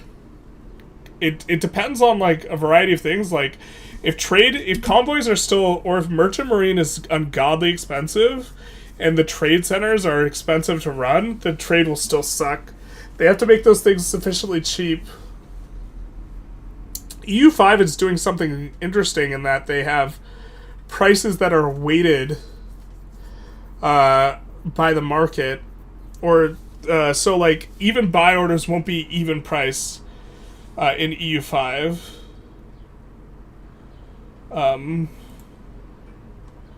So like if you here, it's like Thanos, perfectly balanced as all things should be, 1.33k, 1.35k, we have an even price. In EU5 you could have the same number of buy and sell orders here, but let's say you are producing a ton of fish, and then half the fish you are consuming here and half you're exporting, then the price will be like minus 20% or minus 30%.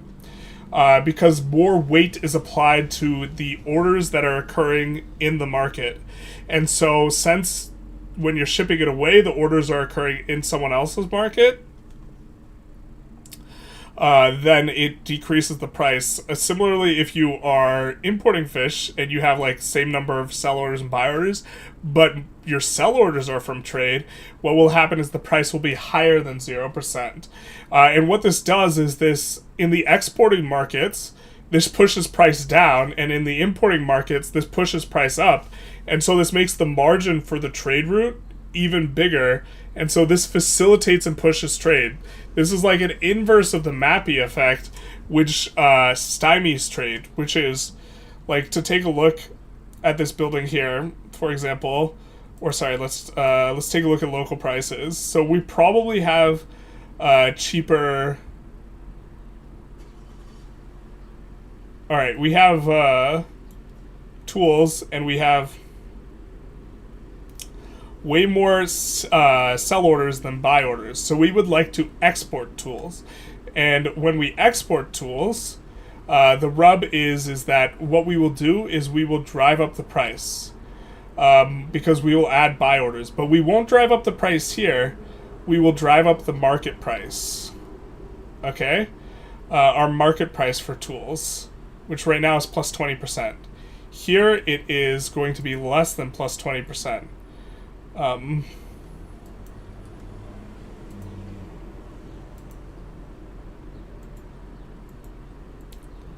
Here, the price for tools is going to be plus 5%. And that is because of Mappy. And so the way that we extract profit through trade is not just from the trade center itself, but by pushing prices up or manipulating prices up. And so since this is not more expensive, we are like, this is not more expensive because the price is partially informed by the market price, but it's also informed by the local price.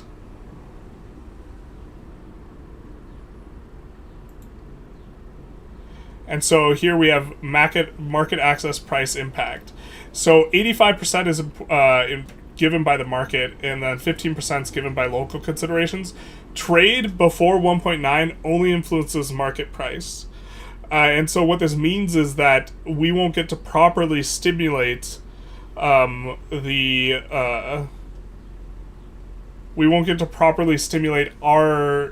buildings in terms of driving the price up to make them more profitable as a consequence of trade. But not only that, this happens on the other end too, where the person who is consuming the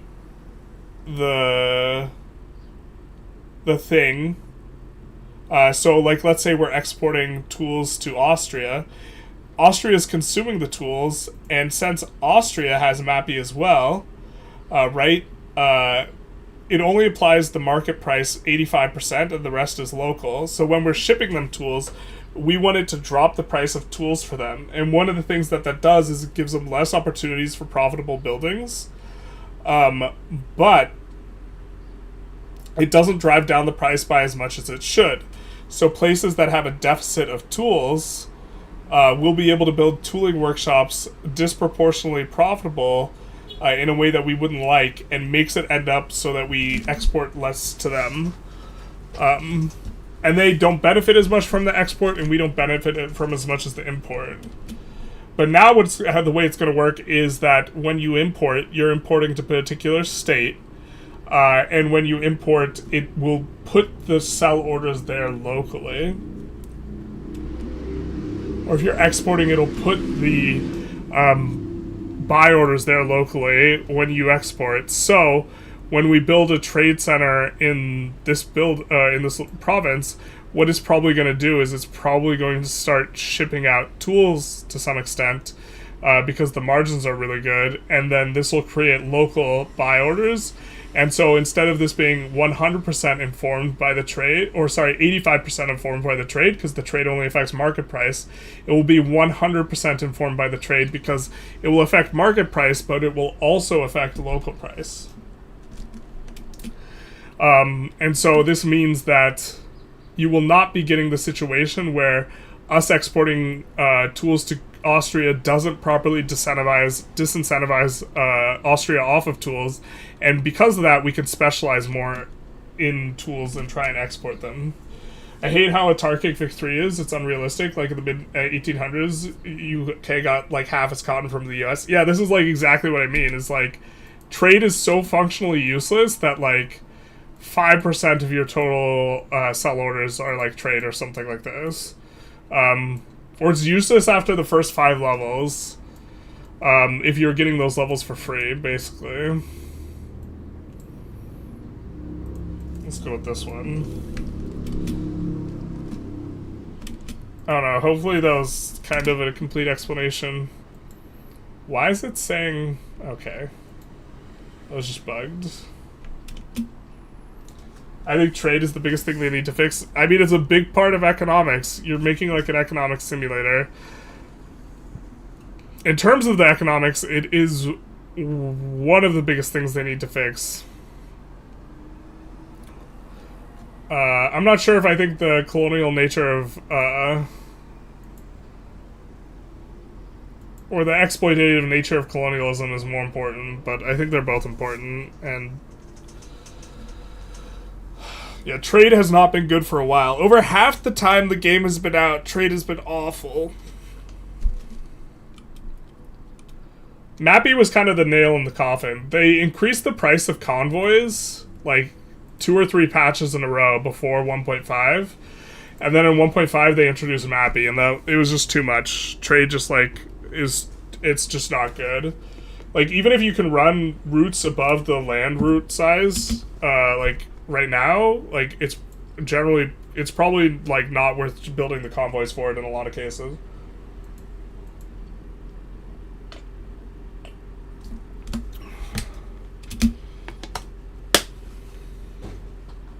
Got it? Got it. Okay.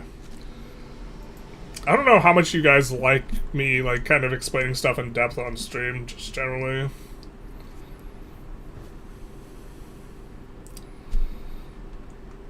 So I do that in videos a lot, but like if you've seen the video kind of like talking about trade, then like it's something you've already seen. We could post that maybe.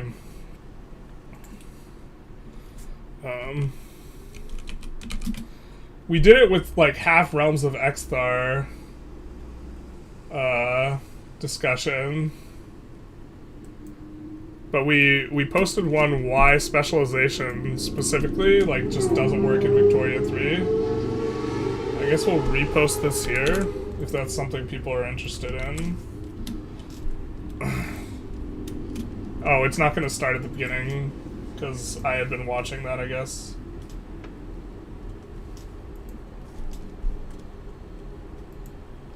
Stream is the best place to do it? Hell yeah, brother. Alright.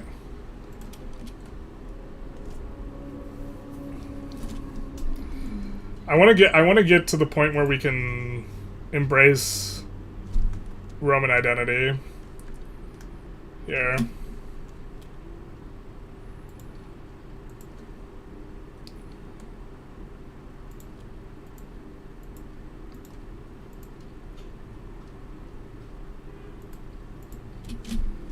We're just going to put those on auto expand. The 200 construction cost buildings, which is the wood and the fish, are just insane at depeasanting. I imagine we don't even have that many peasants, though. Yeah, we only half of our pop is peasants.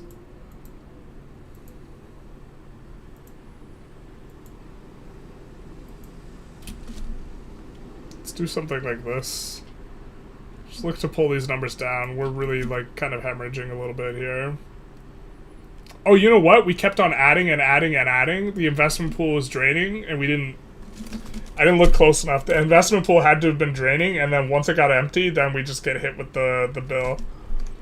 That must have been what was happening. Yeah, I just overdid. I didn't... It wasn't a soft landing, it was a crash landing. That was my bad.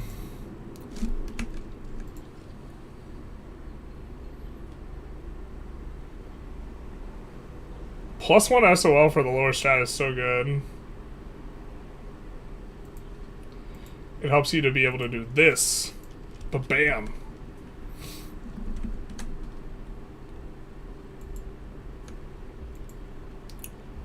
But yeah. I think that video actually even contributed a little bit to them reworking trade. Because I think it was shortly before the winter break, and then they commented, like, on a forum post that they had seen it, and then shortly after, they, like, announced that they were fixing trade. But that just that's probably just a general, like, my generalist-centric, experience of the universe. It's probably what that is. One thing that's nice about doing these runs where you don't do, like, all the expansion everywhere, trying to do everything super efficiently, is you can actually make use of expelled diplomats. Because, like, eating 10 infamy when we're having a lot of time on 0 infamy is, like, really not that big a deal. So we actually get to damage the relations and go for who we want to go for. Which is pretty nice.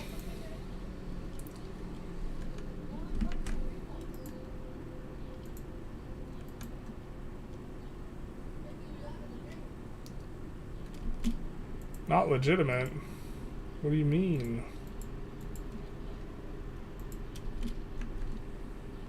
Yeah, if our pops get more rich, it'll be a little bit better. Right now the problem is, like, the liberal guys and the conservative guys are, like, kind of both powerful. Their commander requested permission to investigate. Alright, let's aid the search.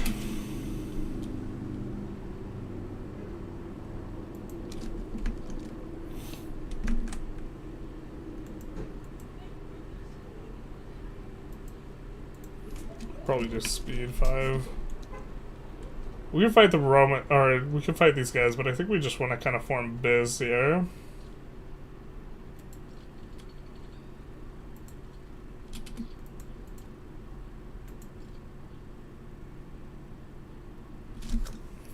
Okay. What was reported as a pirate stronghold has turned out to be a coastal village recently raided.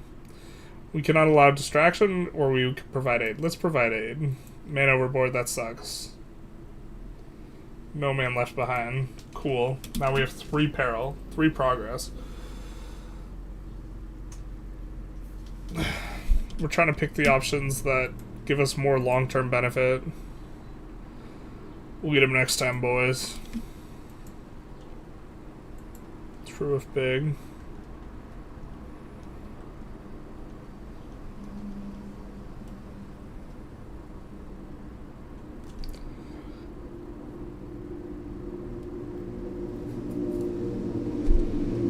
Interesting. We could also brick our coastline to get rid of this. Not that I think that that's worth doing. But interesting that we can do it.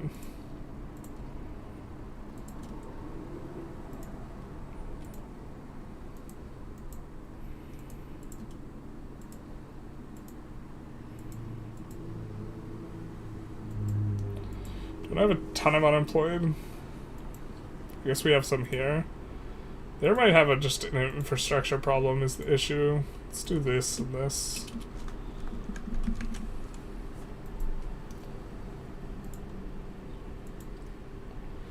We do want to get in our company. Kind of rough for us not to have gotten it in yet.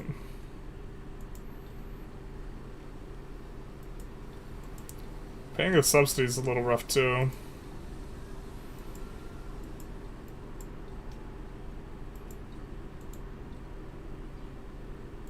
I'm looking at the iron. Sorry, should have explained that. I was trying to see if we had any iron level 3 plus, because we needed more levels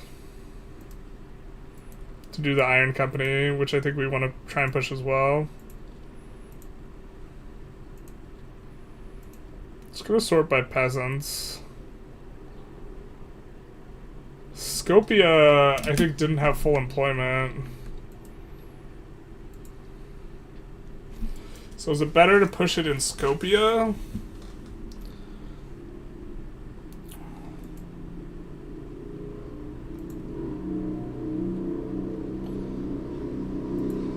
Or just do like a level 5 somewhere else. I mean, these guys have plenty of pops. Let's just go for this here. The idea is we're trying to get our company. If your investment pool is 0 and you're utilizing all the investment pool contribution for the construction, does it affect something badly? No, it doesn't. It's good. It's good. It's something you want to do. But the idea, because if your investment pool is huge, that's just money you're not using. So you always want it draining. Just like we accumulated to like 1 million investment pool. Which was bad, and then we built construction, but we overbuilt construction because I didn't take into account the fact that after a certain point it was draining the investment pool, and once the investment pool is drained, then you have to pay the marginal cost, but you want it to always be drained all the time. You don't want it to accumulate, and if it's accumulating, you want to go out of your way to add more construction or government expenses, if not construction in some ways, some form of government expenses, because you're just like accumulating money and it's not ideal. Or like spending. One of the things that intermediate players get like kind of wrong is that how important spending is, and letting money accumulate in your investment pool is like the inverse of spending. Because spending doesn't just give you benefits from spending that resource, which is like kind of the analysis of most games. And most games you want to spend. Like StarCraft, you don't want to be running a huge stockpile of minerals and Vespian. Because if you're running a stockpile, then that means you're not properly utilizing your resources. But Victoria 3 even goes a step further, because you accumulate more resources if you're spending more, because it stimulates your overall economy. So it can be a little hard to thread the needle sometimes, but you ideally want to spend kind of as much as possible. That's not quite true. There are some situations where adding construction is not particularly useful, but those, like if you're out of peasants and you're using every labor saving PM and you're functionally out of labor, adding construction is not useful. And at that point, you should probably delete construction to give yourself more laborers. Like in terms of the best practice to stimulate the economy. But if you're playing like properly, you don't run out of labor in that way that's super easy or super early.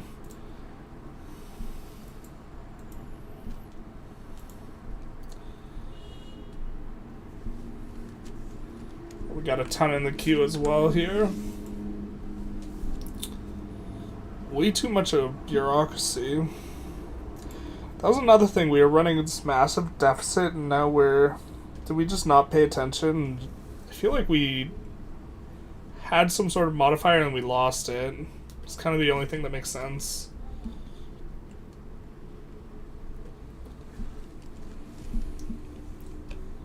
to me. Is the music playing?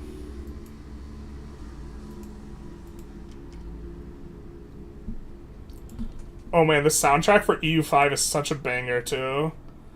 The music, the background music I use in the video is the soundtrack from it, but it not only like the soundtrack is not only like super sweet, it responds to what you're doing. So if you have really high APM, like if you're just like swapping between menus super fast and like building a ton, the music gets more intense.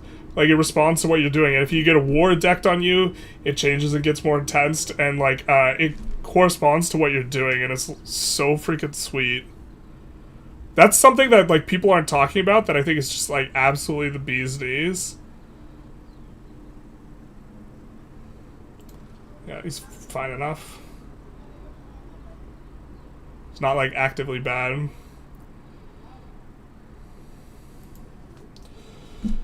And I wish I could talk about it more and show off more of the music, but I can't.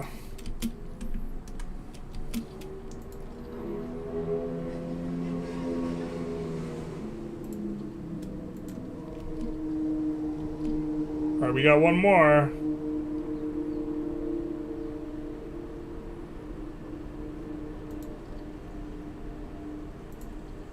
I feel like... What do we need to progress this? Romanism. Primary culture. We need literacy, I guess.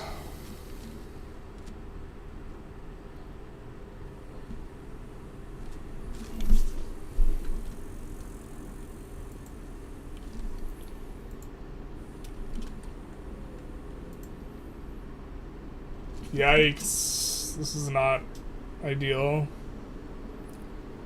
Nobody endorses? What's the ideology on our... This guy? He's a spineless moderate who really doesn't endorse over private? Or is that bugged? I thought pub schools was something that trade unions endorsed. The 10% there is a lie.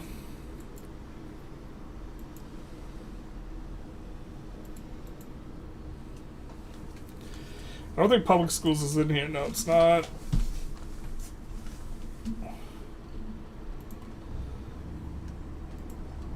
I think it's in that one movement that's reactionary to religion. I mean, we still have some religion, so...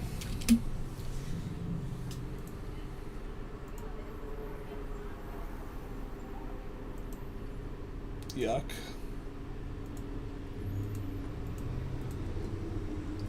Need to really curb these guys a little bit more. We could dilute them with generals. We actually are floating so much authority, like, it super doesn't matter if we, like, add more generals. I know one of these guys is Intelligentsia. We're gonna promote him before we start recruiting more guys. Yeah. What this does is provide a percentage modifier here. So they're 13.7, 14.8, but bam, immediately. And so what we could do is we could recruit guys from ideologies we want, and we can promote them as much as possible and increase the clout.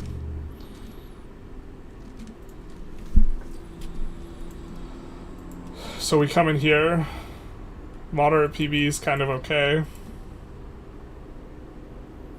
We don't want a popular trad guy. If they're unpopular, their ideology doesn't matter. If they're popular, then they might take over their IG.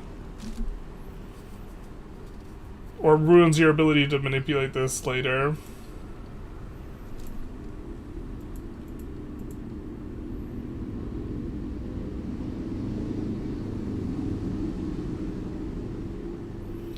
So we don't want either the two traditionalists. Actually, let's double check. Oh yeah, we don't want either the two traditionalists. Were any of the three? Are they really all traditionalists? But this guy's unpopular, which means he's unlikely to become leader of the IG. We actively super don't want to juice up that group, the Landowners, so we just won't get anyone. I guess it's time to build a navy in here. And here, now, we can promote this guy. Right? And then do the same with the Intelligentsia. You also want to, if you promote a bunch, you want to unpause because the weight of the rolling of the generals corresponds to clout. So the more clout they have, the easier it is to roll generals. Hey, the coolest Jedi, thank you for the follow. Big nice. So what we'll see is these guys' clout will go up from 18.7 to 20, which we get the doubled bonus, and these guys' clout also goes up. And now with that 20 clout, they're more likely to roll in the general slot. And when they roll in the general slot, we can go after them. This guy already rolled, so bit of a disregard there. Protectionist is kind of annoying, but we already have laissez-faire passed, so it's not the worst. And we would rather the IG be strong.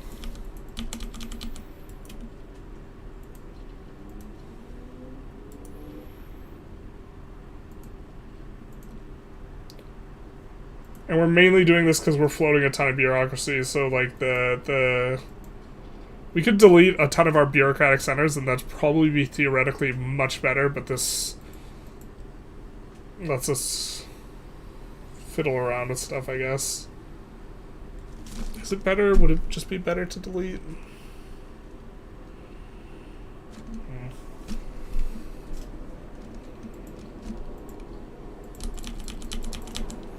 We can also fire IG leaders from ones we don't like.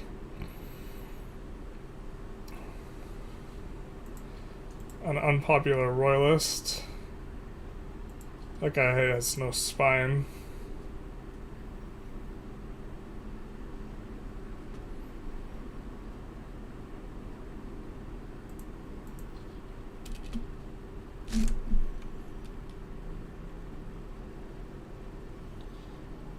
How is EU5 performance with your specs? The performance was kind of okay. It started to get bad in the late 1500s. Bigger problem is that the performance would rapidly deteriorate because there was a memory leak.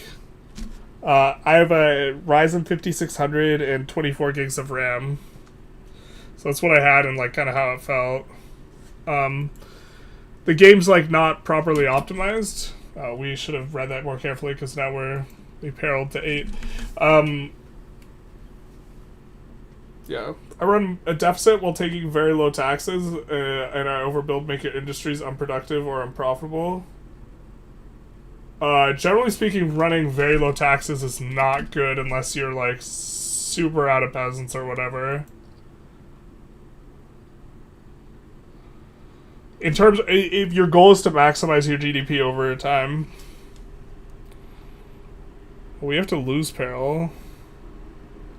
I don't know how this doesn't die immediately.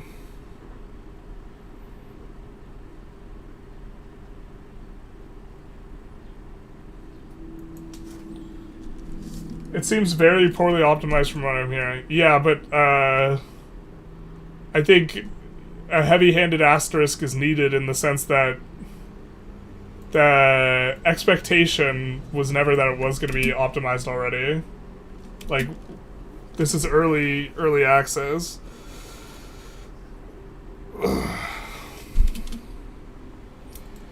Like, we knew ahead of time that there was going to be performance issues. Like, it's not like they're like, it's fine to ship.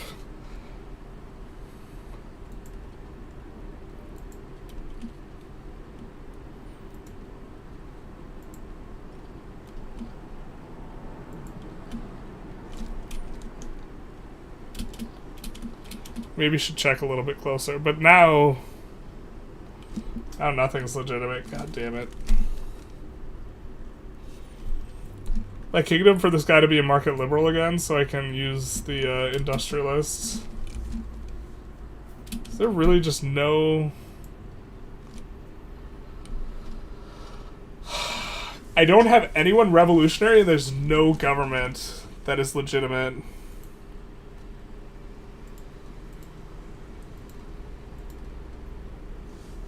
I guess we turn down the taxes.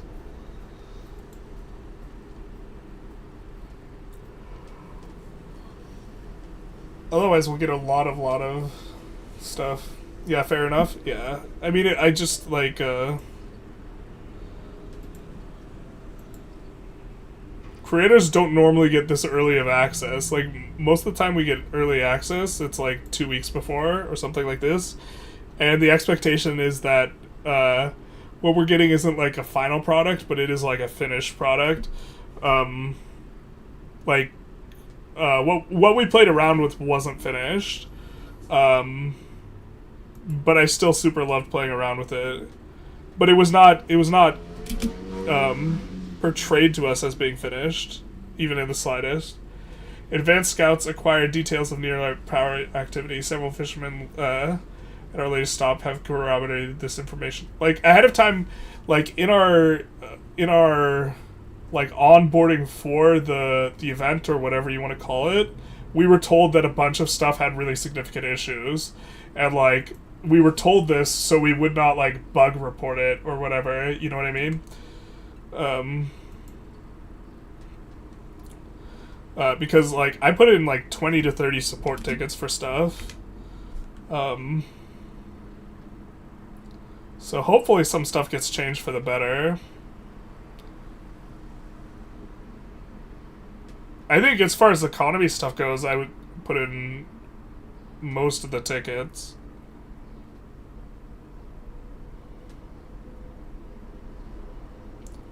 Which doesn't mean stuff will get changed or whatever. Specifically, auto-expand is something I would really like to see. And I requested. I don't know how feasible implementation on that is, though. I think without auto-expand, and if you want to do all the econ yourself, it's going to get tedious. Is my concern. And it will be... But the problem is you have to be able to set the qualifications on the auto-expand somehow. Because there's a lot of reasons why you would want to expand one way or another. Because it's not like Vic 3 where you have this construction pool and you just add it to the queue. It's like, it'll pull money out of your treasury. And you probably only want to do it if the building is fully employed. Is profitable. And also is a certain price point. Because of the way price points fluctuate. So ideally, you would want to be able to set those 3 parameters regarding what you're okay with on auto expansion before doing that. But even then, that could still, like, mess with your plans. So it's maybe not even that you should auto expand it like that.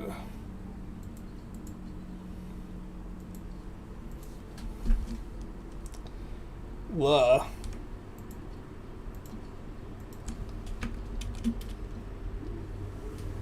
Losing 10k.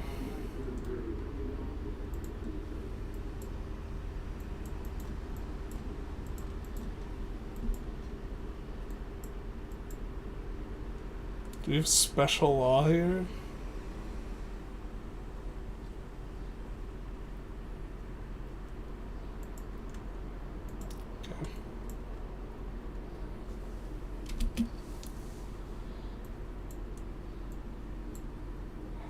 Normally getting a company is good, but we can't even implement the ones we have. We could start pushing for steel frame buildings.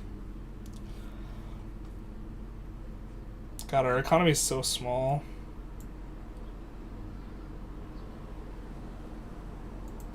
I think we just do this. It's funny, I'm hearing about market stuff and watching your old videos. I'm trying to learn about market stuff and watching your old videos. You're trying to learn about trade stuff. I haven't talked about trade in a long time because trade has been really broken. And, like, I've been, like, my attitude's been, like, I don't want to release a tutorial for, like, a system that, like, feels broken. Like, the thing is, like, also the margins to squeeze from trade aren't that big. The biggest things from trade are, like, actually just expansion strategy about how going for places like Brunei, and places like Persia are really, really strong because they give you adjacencies, because overland trade is the, like, biggest thing. You also export, like, you primarily export industries you want to disproportionately have more of, and import industries you don't want to have, and that's the most straightforward heuristic. From looking at your videos, it looked like playing tall can be really engaging. In EU5? Yeah.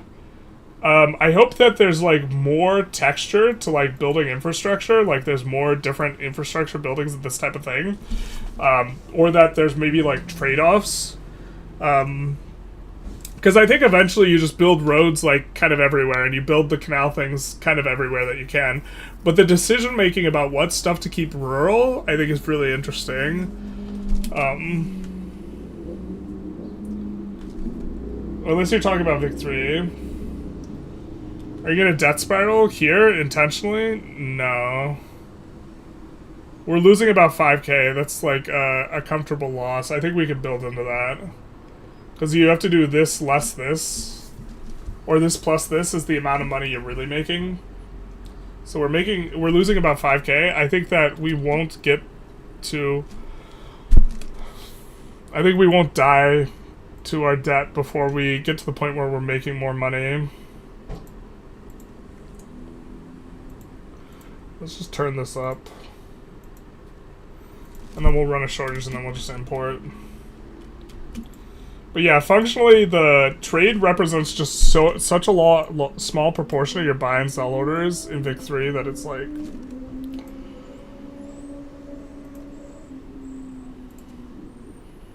I mean, let's look at it. 10 is...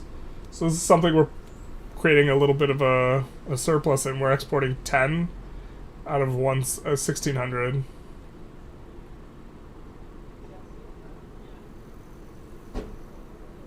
So, sell orders.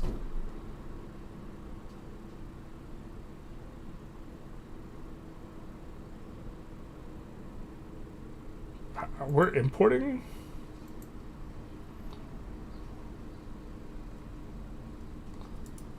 Oh, someone must be exporting. Someone's exporting wood to us. Sorry.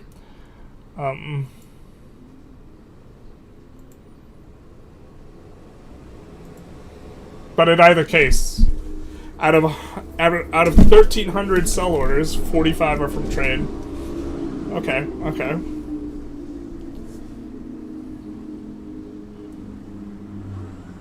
No trade on the cotton.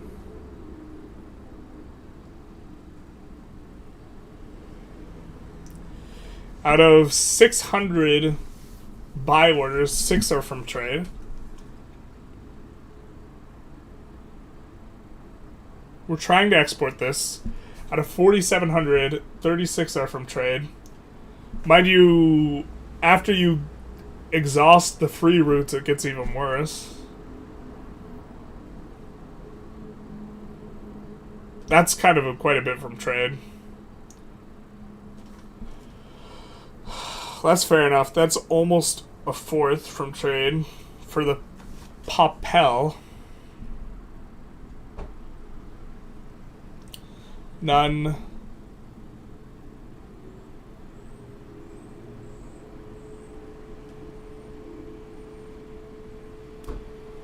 None from trade there.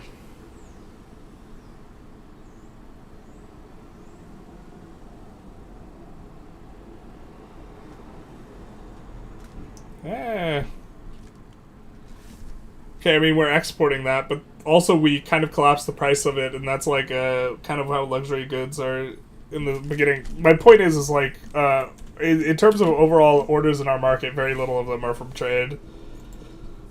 And also trade like has a flat entry where it's kind of okay when you're smaller, but even us showing a sized country where trade is going to be better, it's only like 10%.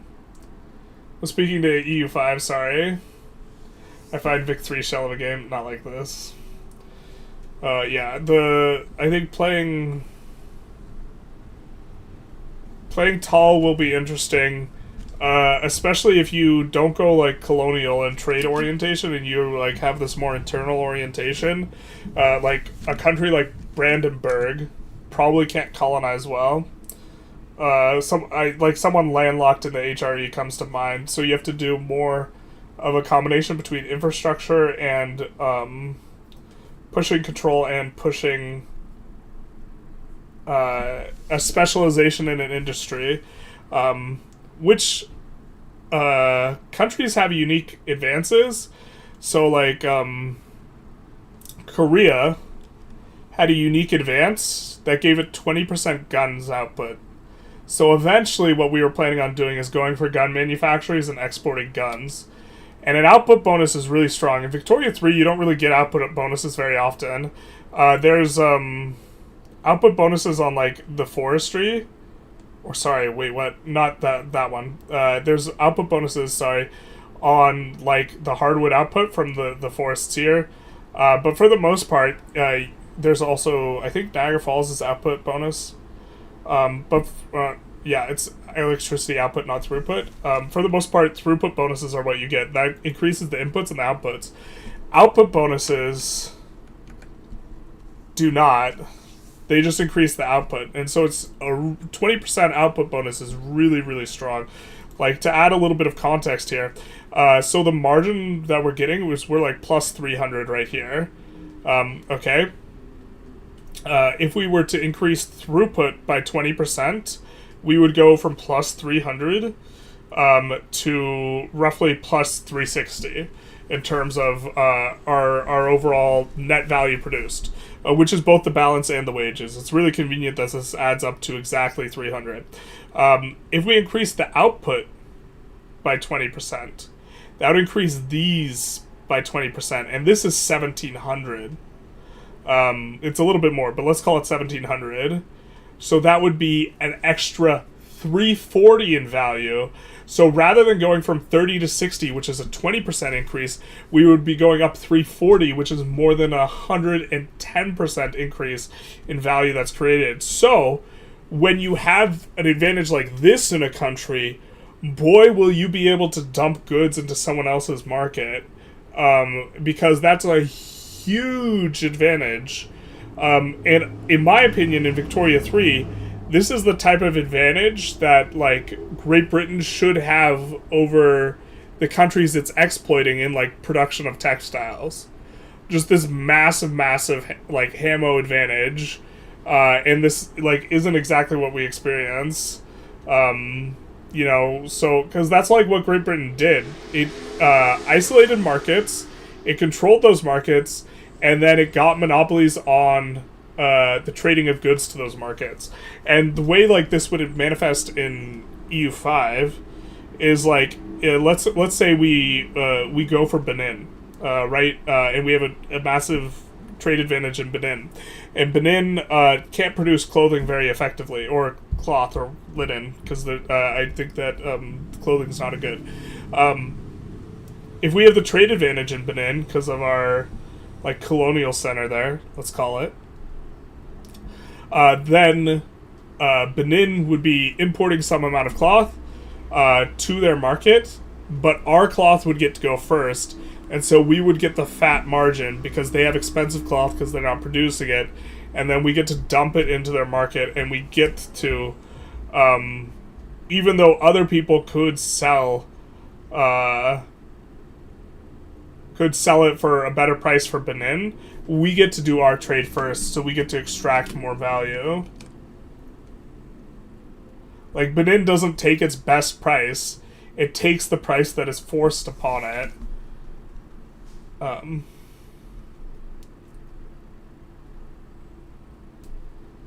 The only trade that works in the game is opium to Great Qing and sucking the grain out of it.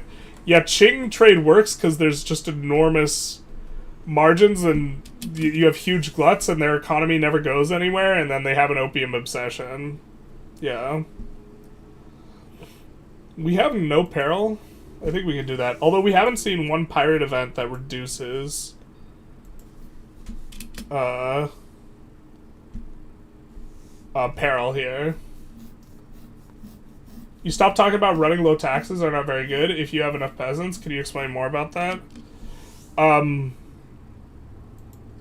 You get more from extracting money from your pops and adding more construction than you do running low taxes, because turning peasants into not peasants stimulates the economy in a lot of ways, not just because your pops are more productive, but because peasants don't consume as many goods, or they don't add as much stimulus to the economy in the way that they consume goods, which takes a while to unpack.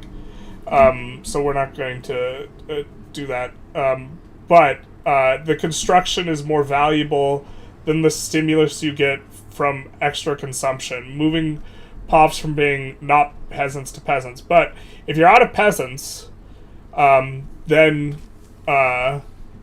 you cannot move someone from a subsistence farm to a regular job, which is where the really fat margins are. So here we have 25k people in subsistence farm, really not that productive. Weekly balance is 280, so per 1,000 people we're producing 10 value. And like if we look at something like this, there's going to be plus 700, and this is only with 20,000 people, which is actually like a similar number of people, but it's 3 times as much output. Or sorry, 25,000 people, and this is 20,000 people? Okay, yeah, similar amount. No, wait, yeah, similar amount of people, but 3 times the output. So the point is moving them from being in the cotton plantations to the sub-farms, really, really valuable, right? Once there's no more guys to move from the cotton plantations to the sub-farms, then construction drops off in value.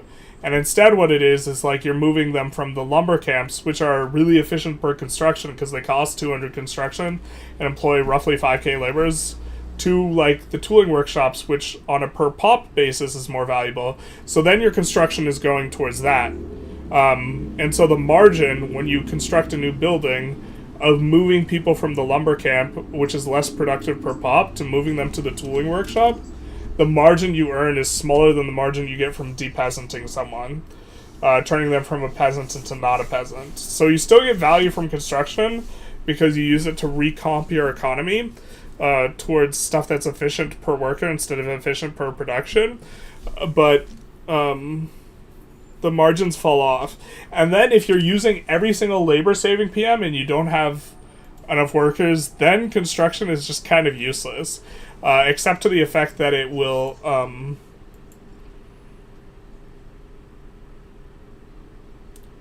except to the effect that it's stimulating your economy, but you can just lower taxes, yeah, to stimulate the economy instead.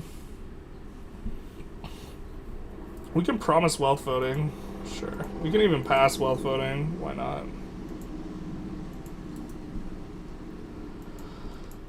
Those guys will be big happy. Maybe we'll be more legitimate. We're kind of in a rough spot here.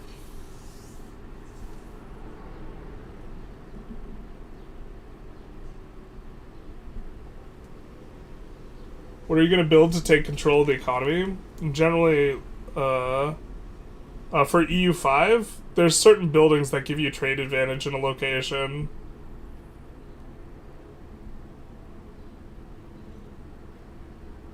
But yeah, you can think of running low taxes.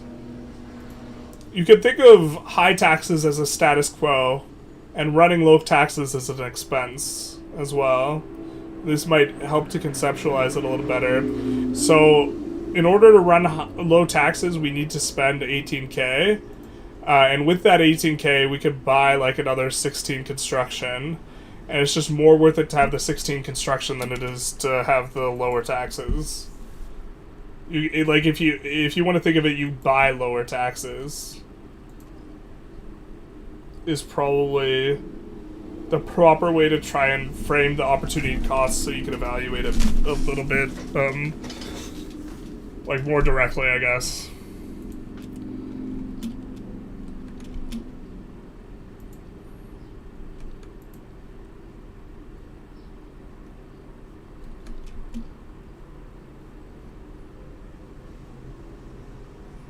So can we get 30 literacy without schools? I think we can. Oh.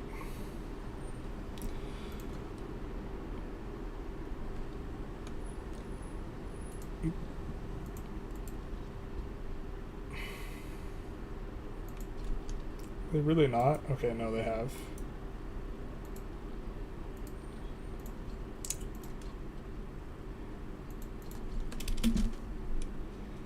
We did pass colonization, we might as well use it. What do you do with a high pop country that you don't want to build agriculture, like Qing? to build the economy. It's very hard to deposit. You just build a lot of construction. You build a lot of chops. You build a lot of wood. You build a lot of fish. You build a lot of mineral resources. I mean, with Qing, you have to run several thousand construction to depeasant them all. But yeah, I mean, like, in terms of GDP maxing, you just add more you just add more construction. Like, for most people, that's probably going to be relatively tedious to depeasant completely as Qing.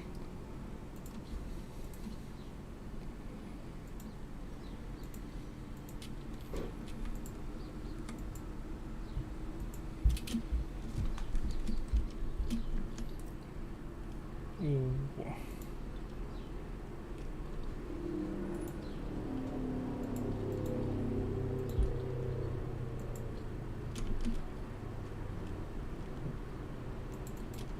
Oh, that's super cute. We started colonizing in 3 places, but Igbo did not start colonizing on the coast. It instead connected to here, which connected to here. So we only have 1 port. That's crazy.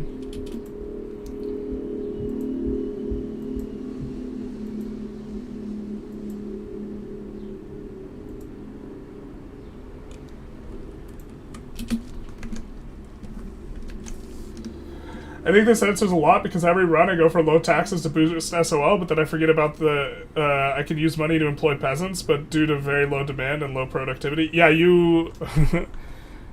that probably lowers prices net in your economy, and lower prices is bad for the economy. For most games, lower prices represents you having a really efficient economy, but in Victoria 3, what it represents is you not stimulating the economy enough.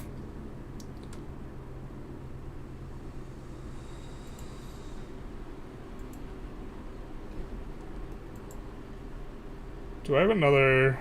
No, I don't. I think one of these buildings got deleted because it wasn't profitable enough. It's useless to build more, as most of the industries stay underemployed. No, but as you build more, you increase prices and you make those industries more profitable.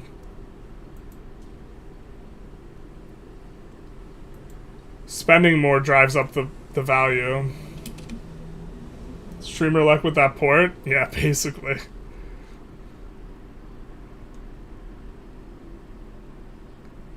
You know what's crazy is that's actually like, that makes it so that theoretically you have, like, you're supposed to sequence it like that, right? Or like you're supposed to sequence just in case you get lucky on the connections so you don't have to build as many ports. EU5, how important is food? It affects population growth a lot, and if you don't have like surpluses, you can like lose a lot of pop with wars when armies are pulling food from locations. Yeah, not having enough food really negatively affects population growth a lot. But if you have a ton of food, it like becomes like not a thing, so it's like it's not a big deal unless you don't have it. Which I suppose is like real life, huh? But yeah, it's, I wasn't paying super close attention to food. There, I think, is something that's gonna get changed, is that in Italy, specifically central Italy, there's like no food production, and Italy in general doesn't have a lot of food production, so it's really easy to starve as Italy.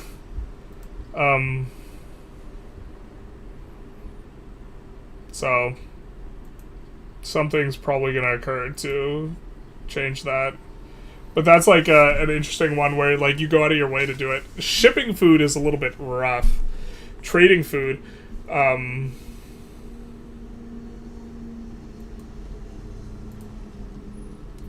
it's really never profitable. Hey, what's it going? Hey, Lino, how are you doing? Who's writing the dev diary next week? Talking a little bit about EU5 / Victoria 3 and comparing them a little bit.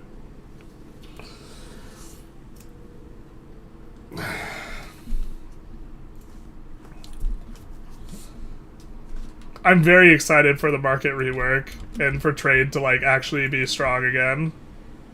It's been a long time. It's done and dusted. Hot. Very nice. I forget which one it's gonna be on. I like completely no-lifed EU5 for like the past 2 weeks, like completely under a shell. The only thing I did that wasn't EU5 was do the dev diary for Vicky.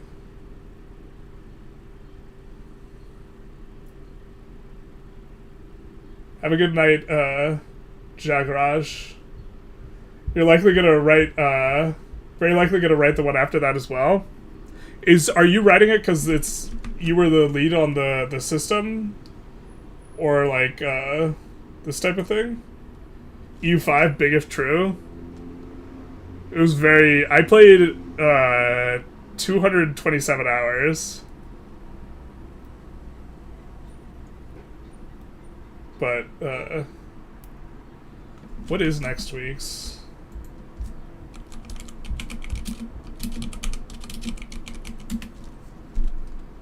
I think it was like the specifics on like the goods or the trading, right? Because I remembered you guys shifted the order. The order, like, it was going to include like all the trade agreements, and then like the trade agreements didn't get talked about, or it shifted around. It's going to be charter companies. Oh, diplomatic treaties. You guys didn't talk as much about the specific trade treaties you could do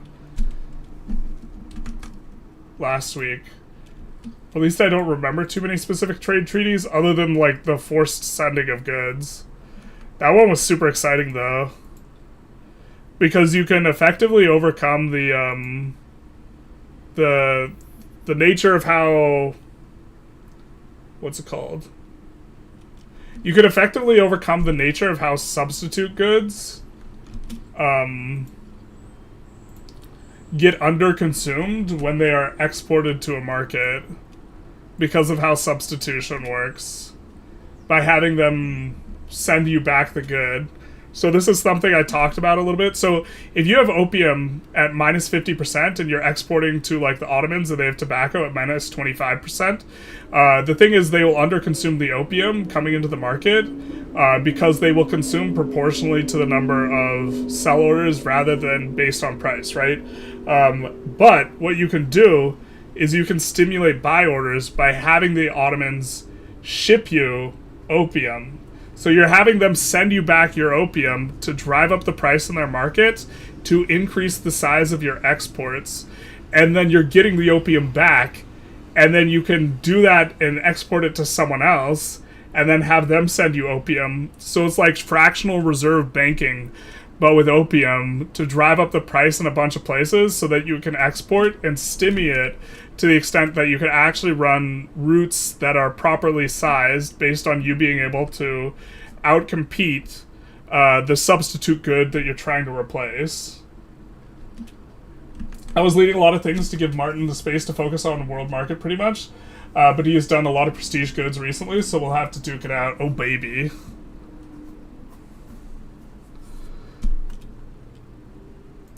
But yeah, like, so many people have done, like, the drug runs, and the drug runs, like, they're never as strong as they should be because pops underconsume imports that are substitutes for domestic goods. But now, with fractional reserve drug dealing, the dream can be accomplished.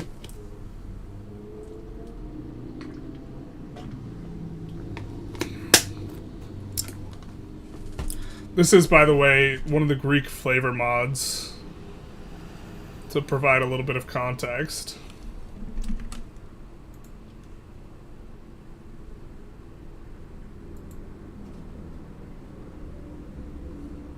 The DDD. Fractional reserve dealing.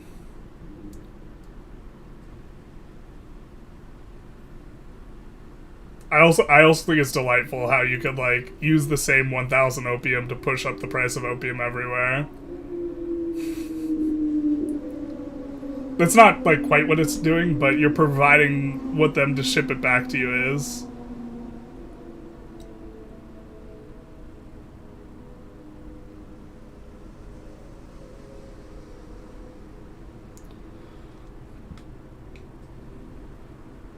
It's probably technically speaking not good, but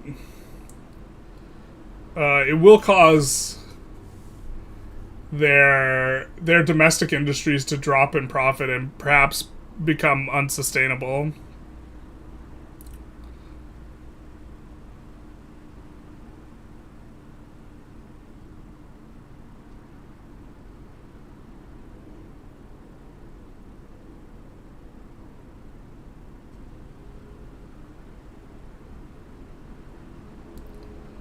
We'll take the setback.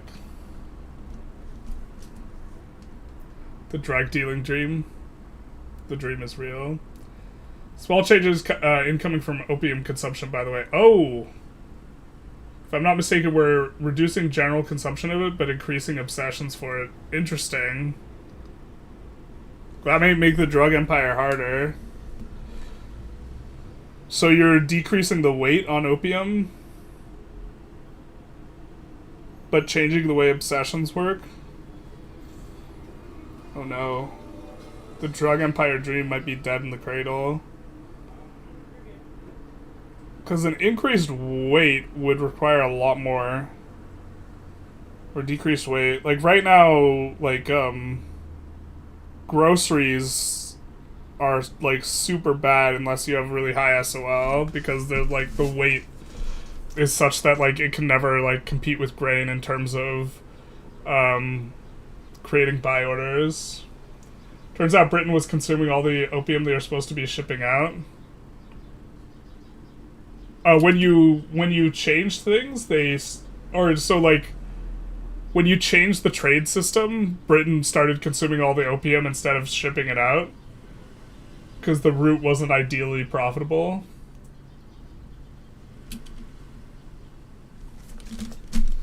Interesting. Usually that route is like one of the very few profitable routes that gets run. I guess Great Britain also has higher SOL.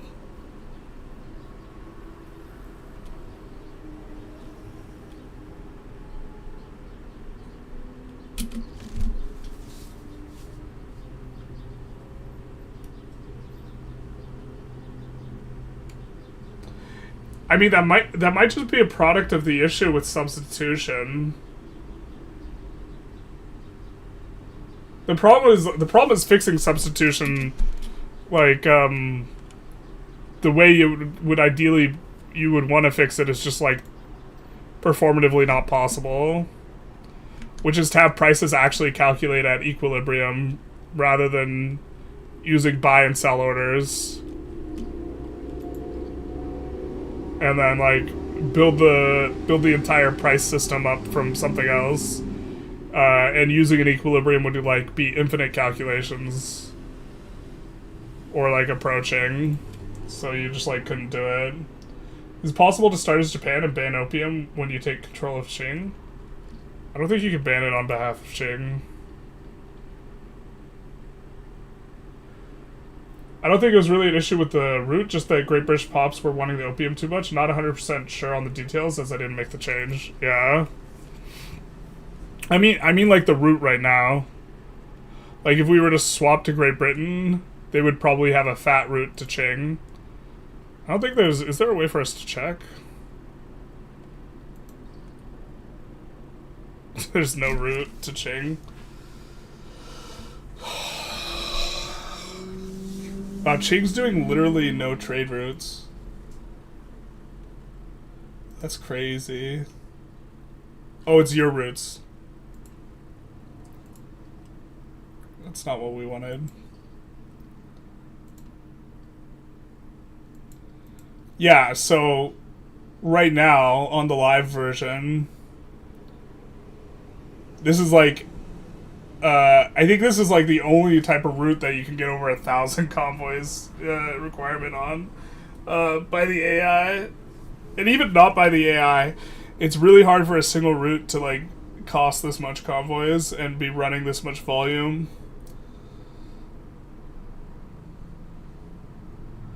Who's better for Gross Deutschland solution? Prussia or Austria? Prussia. Prussia can form it but faster and you get better tech. Well, I guess Austria if you wanted to stay Catholic. That would be the reason to do Austria.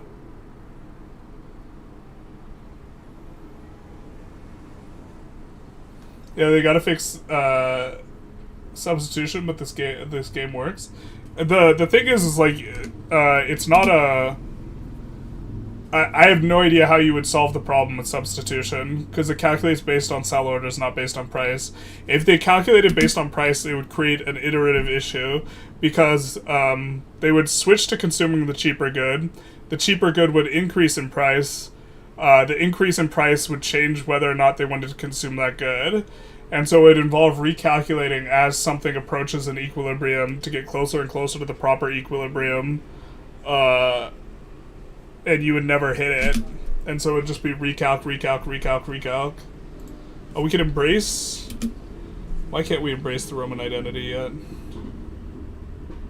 Oh, we need PanNat? Alright, we're gonna research PanNat. We're actually not even gonna finish that.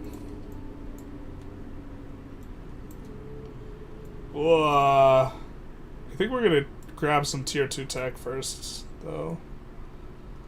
It's kind of painful to just go straight into it. It's too much of a negative modifier. Oil to the U.S. From Qing can get, oil from the U.S. to Qing can get pretty high as well.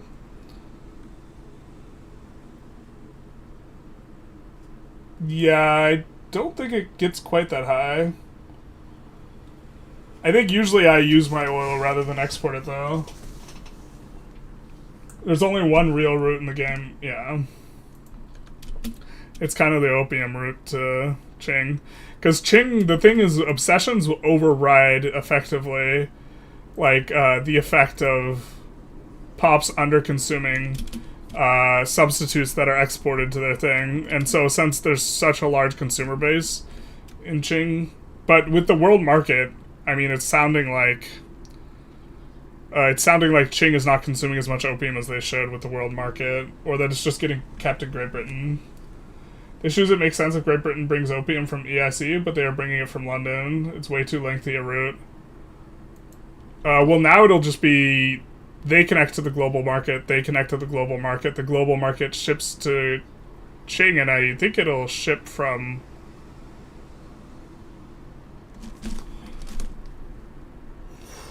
I don't know. It'll ship from wherever the trade centers get built. Maybe that's a contributor to the routes not being as big as they should be. Because Great Britain builds trade centers. Great Britain builds trade centers on the Isle. The Isle just has market price opium. EIC has local price opium. Local price opium would sell better. Generally.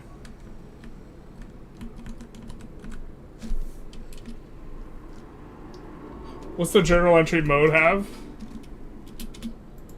Well, we are trying to restore Byzantium, and we need to embrace Roman identity here. I respect you for not pronouncing the... I don't even know what it's called, but yeah, I know it's pronounced an S. My German pronunciation's not very good. Did EU5 have gold multiplayer? I would ask Lathe and Red Hawk about that. I didn't play any multi. I don't know. I know they played multi with each other. From the market area, right? It's not a market area. It's states connect to the global market. They connect to the global market when you have a trade center. The trade center creates local buy and sell orders. If Great Britain only builds trade centers in Great Britain, then when it exports from Great Britain, it will create the sell order locally for opium. There's no supply of opium here, so the price of opium will be higher than it would be if it were in EICs. So with the higher route, you can't export as much volume. So the issue might be that Great Britain doesn't build trade centers in the Raj / EIC. Any others that are not pinned? Yeah, let's actually check.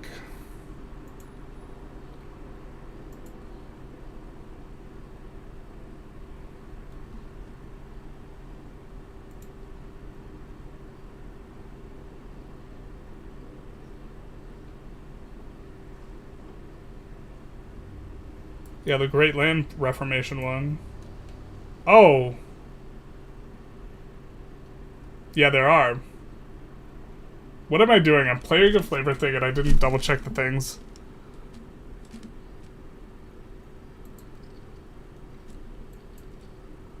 Alright, we annexed the Ionian Islands.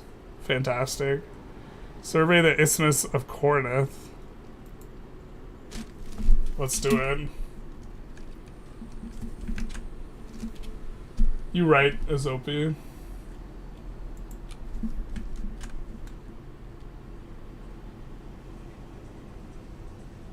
I think Lino bounced. I think it's really late Sweden time. Yeah, he's probably just going to bed.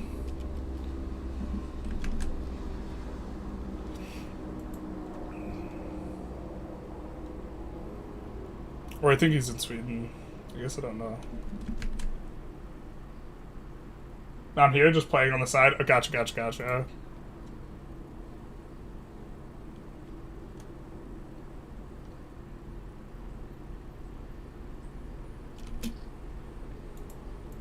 You guys were in the dark about EU5, right?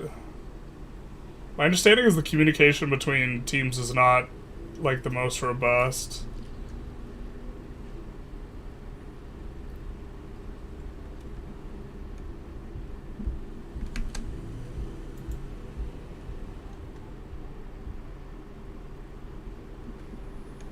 Which prevents leaks, if that's the case.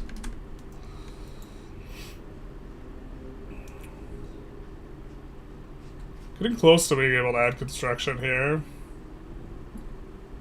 You tested for about 30 hours as part of an internal review program in February? Oh, okay. Sweet.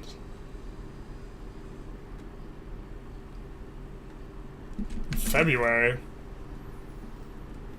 Interesting on the timeline. Oh, man. So that means, okay, that's good to know that I could, if I am in DMs, I can talk to, like, Cross.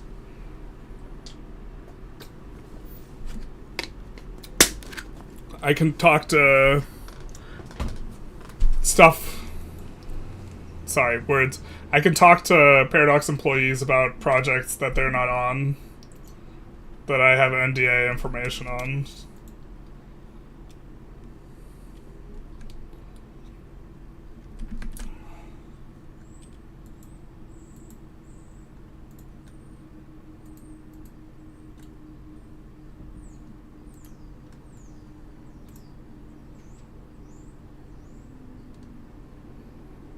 Could deck the Ottomans. I think we just kind of want to get this journal entry through.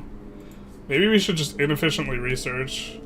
But I think we don't even have unis, so actually that should be our just area of ingress here. Build unis in the capital. I think we're gonna need infrastructure after that at least.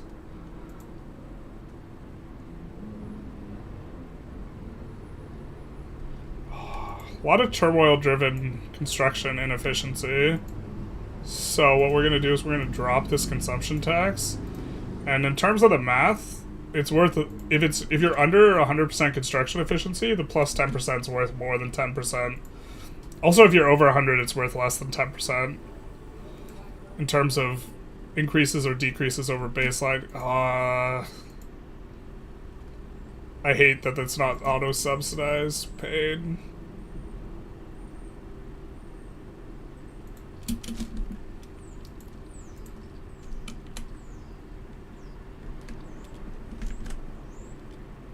The Easter entry is close. An Easter egg? I really wish railroads were auto-subsidized again. I always forget to turn on the subsidy. I'm like, where's my infrastructure? Where did it go?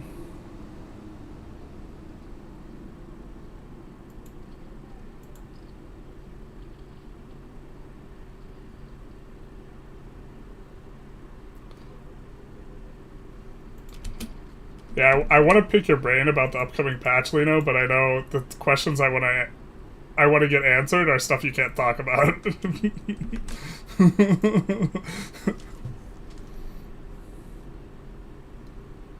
It's not necessarily true for every single project. Okay. Some require special access, sometimes depending on a stage they're in, but every PDS employee could start playing EU5 tomorrow at least.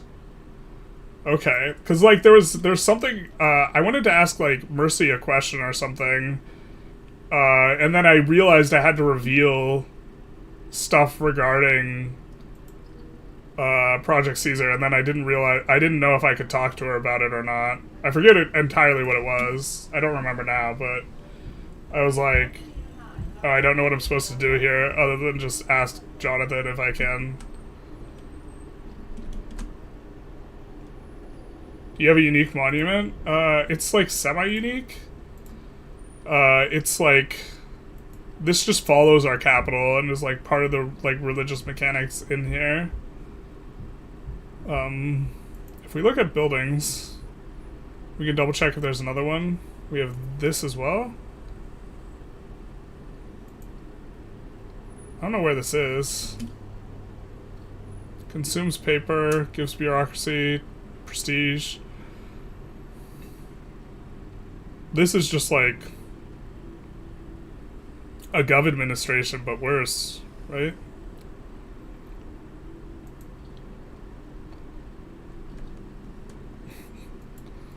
It's just a performance drain for no reason, is what it is.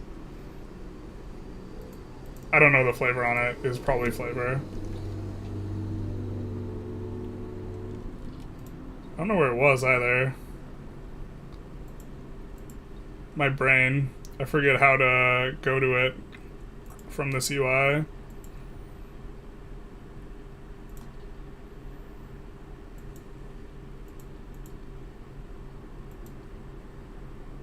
Okay.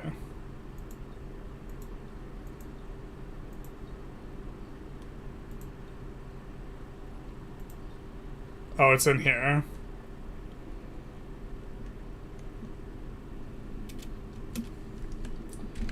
I don't think Mercy would have access, so double check with Pelly on that.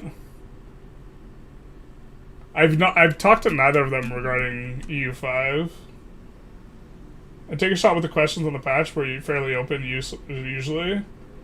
I could still say I need to stay quiet on that. So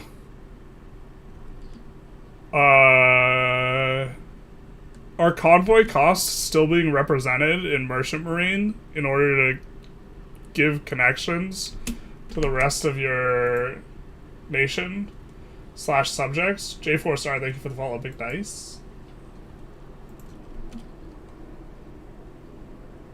I'm more concerned about the specifics in terms of the opportunity cost that you give up for like trade. So like how efficient is the PM is like kind of an actual very specific question, but I'm wondering how much it costs to move a trade effectively, and also do you still have to pay the cost to keep everything connected? Like we don't have much overseas, but we have some convoy costs and port connections. But my understanding was that convoys were getting completely removed. So then that's a very specific question I don't think I can answer from the top. Yeah. the yeah. Because the spreadsheeting will need to be done to like determine what type of so like the biggest question is can pushing throughput overcome having a throughput advantage overcome the cost of doing trade, such that you can like just turbo push tools and like wood or tools and iron or something like this? I think the answer is going to be yes, but it depends on the numbers. Actually, it just depends on the numbers. I like just theoretically there's a threshold where it is yes. Do you think that one day all this small mod, Colombia and this and the other, will one day become one big mod like Mayu and taxes? I don't know. I think that they would probably just try and make them compatible but keep them separate. Oh wait, we've been waiting to be able to implement that.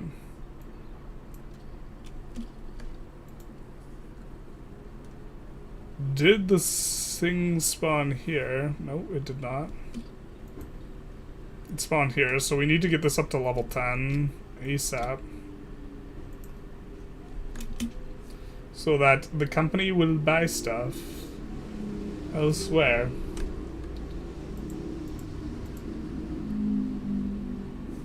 Still waiting on hitting that tooling company too. Yeah, it's a little bit rough constructing in all these conquered places because they still have a lot of turmoil. We maybe should have like just tried to keep building in like Greece properly. Can't remember if there's a turmoil in that mode.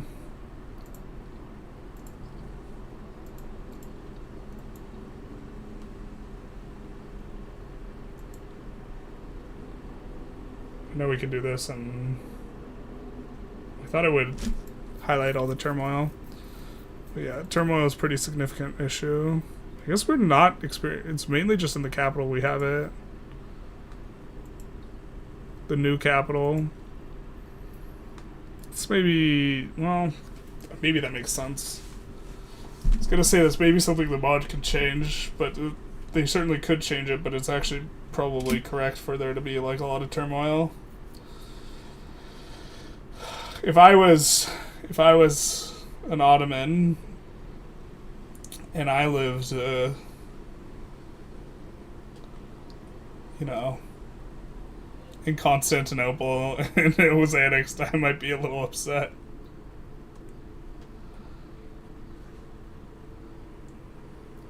But I think you're mixing up with a couple things. Merchant Marine doesn't require convoys. Yeah, but port connections right now require convoys, right? I thought convoys were completely getting removed. And if convoys were completely getting removed, then the cost of port connections would have to change or just not exist anymore. This can juice up our guys a little bit. We have a monarchy, so it's not like we can go for someone for a trait.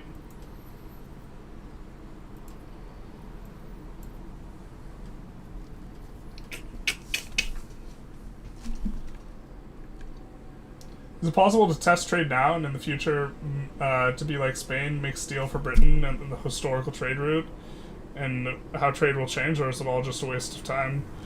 I mean, I can't test how the new trade system will work with what I have. Unless that's a question for Lino. Maybe that's a question for Lino. I think Anatolia have coal. We do have a little bit. I think we have some right here in Ionia. I think this is our only source of coal. Yeah, playing in the Ottomans is quite rough because you have iron and coal, but they're not in the same state, so you get crushed by the map B. There's actually an interesting like potential phenomena where you could play as like, let's say you're playing as France, and you build a bunch of tools in Brittany and a bunch of mining in Alsace-Lorraine. And you collapse the price of tools, and you collapse the price in Alsace-Lorraine of the goods. But since they're affected by local prices, it would be better if they got shipped them via trade route. So you run two trade routes. You run a trade route like exporting to Great Britain the tools, and then importing from Great Britain the tools, so they can get to Alsace-Lorraine while not being affected by MAPI. Like, in theory, if the friction in terms of the cost of running trade is sufficiently low, then arbitraging goods back to your own states would make sense. which is a very strange play pattern, that it would be cheaper to send the goods from Brittany to Great Britain back to Alsace-Lorraine. But, like, mathematically it makes sense.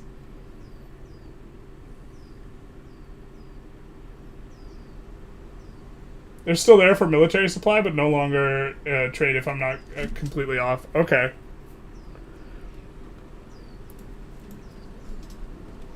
So there must still be government ports and then civilian ports that produce merchant marine? Or the ports that are civilian ports just also produce convoys?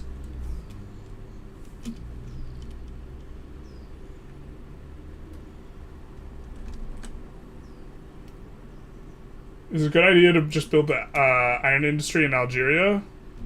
Constantine, very nice state, 20% throughput on iron mines. It's one of like 5 states that gets this.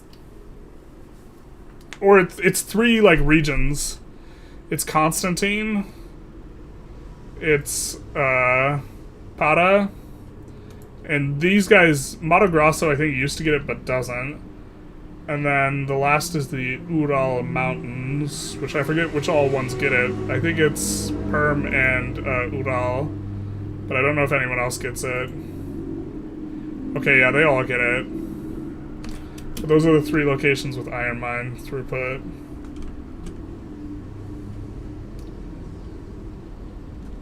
Political commentators say that a lot of internal trade within the EU compared to trade within the US. US being cheaper than just internal trade on a trade block, no less.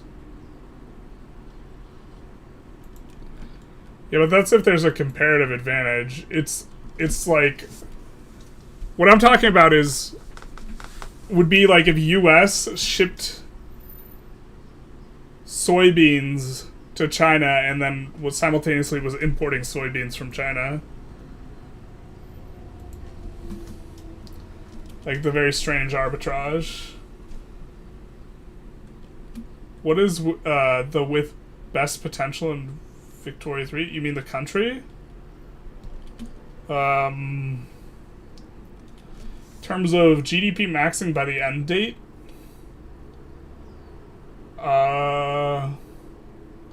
It's kind of like a list of countries that are like maybes, but it's probably the EIC.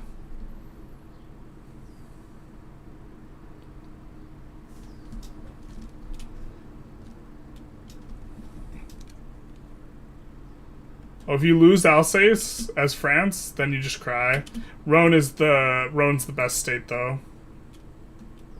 Rhone has more resources than Alsace. Alsace has the Mappy River, but having the Mappy River is going to be a lot less important once you can build trade centers to overcome or delete Mappy.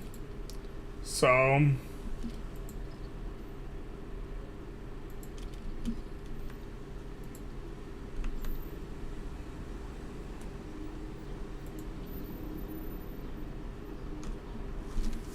fixing pollution is just build heavy on other countries to bring the material back to you.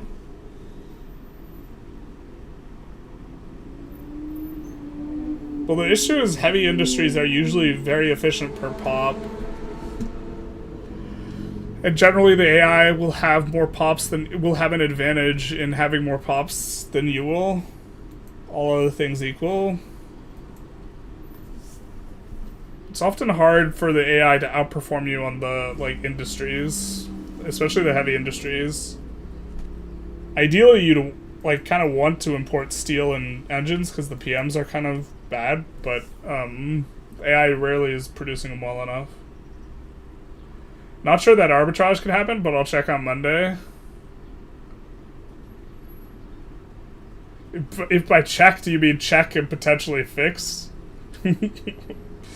I think it's hilarious. If you fix it, please let me know. Or fix the possibility. I think in theory it should be possible, but like it's kind of silly. But silliness makes for a good video, but also makes for something you probably don't want. So there's like,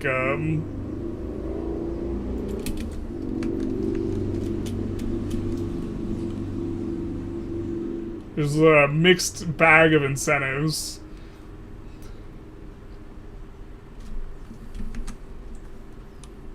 I think China's the best country in the game. Says Abdal Rahman.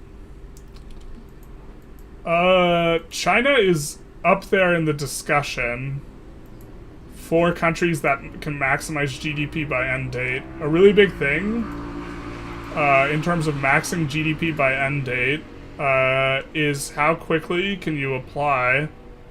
Well, it depends what level of exploits you want to do, because if you want to go full exploit, it's like France into Turtle Island or whatever, probably. But how quickly can you apply public health insurance to the greatest number of pops? And China's not very good at that.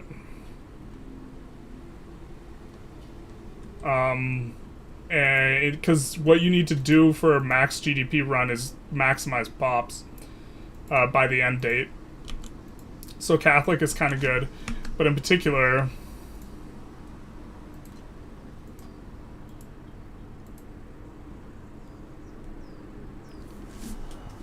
the EIC has this, which if you're above 20% clout gets doubled, minus 10% agricultural employee mortality, and this applies to subsistence farms. So if you're the EIC and you start eating chunks of China very early, or if there's a way for you to do this, I don't have the strategy figured out for the EIC specifically, but you can apply to the largest number of pops public health insurance. You also start off with a much better tech base than China, which is better for applying public health faster. I don't see the PB in here, but the PB also has throughput on manufactories, which for the very end date is not something that China has. China has the military industrial complex modifier though, where you stimulate the economy by using military with newly created army, the minus mill goods cost. So you get to push the prices up more for cheaper, which gives you more opportunity for profitable buildings. I think someone made a video on the highest SOL, and that's what they did as Britain.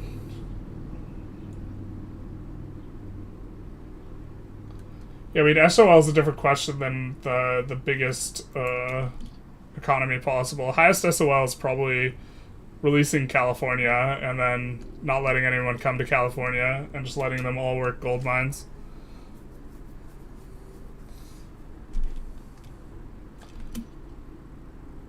Does the bandit event that continues to pop in the early stream have to be fixed now? Oh, I'm not sure.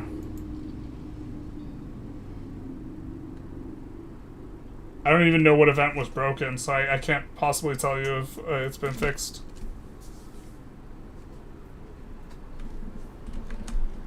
Yeah, it feels a bit silly. I'll talk to Martin, see if it can happen, so we want to fix it. Fun police alert, yeah, basically. Because that's such a nice video.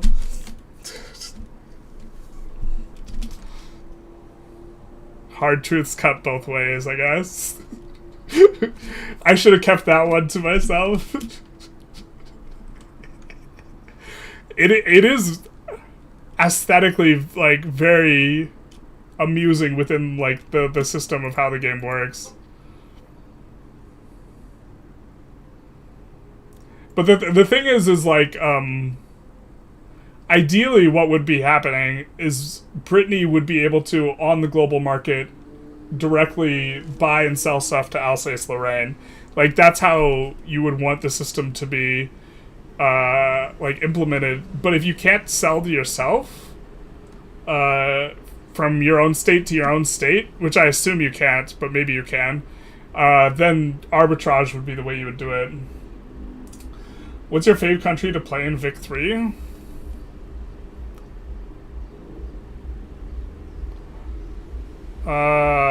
It's kind of hard. It's probably a GP. It's maybe Russia or Prussia, where you just get to have a super hard come up. Forming Super Germany is pretty nice on the dopamine receptors. You know what I mean?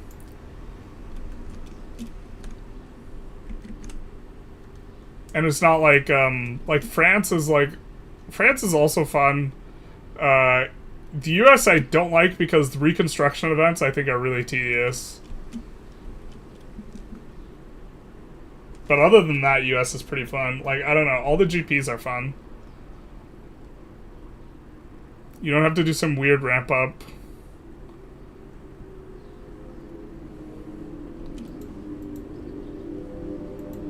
We've been mainly waiting for our flavor. Just stick it in our veins here. I guess we haven't been interacting with the church as much as we should be, but...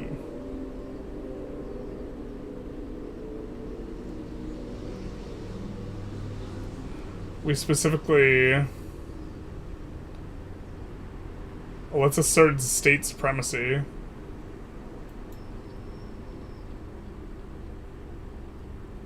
Having seized control of Constantinople, Greece has claimed direct control over the apparatus from the Patriarchate. We get more of the juice.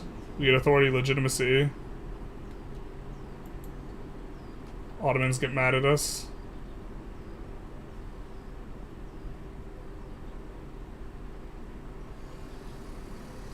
We also have, like, these bonuses.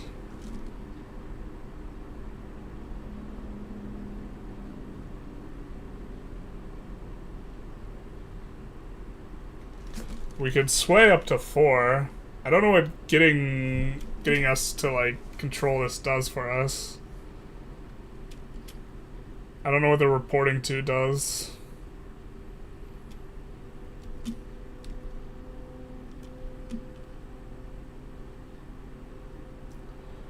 One of the reforms, you have to keep pop until you have proper police. If you conquest England as France, do you have the biggest GDP? You can open with France conquers England. This is an opener. Because you could get multiple wars with England by virtue of decking on someone they guarantee. And if you full annex them, you get all their subjects. This is one of the like, potential options for strongest opener, along with just playing Great Britain. But whichever one you do, you actually have to open fighting Qing and taking territory off of them. Because you really just have to try and get Qing provinces as quickly as possible, because that's how you maximize end date population to put health insurance on them. You could cut a conversation into a video. How the devs stole a video from me. Yeah, that's true. I could cut this into like a 5-minute thing. It's so good. You have to tell me if it was possible and it got fixed.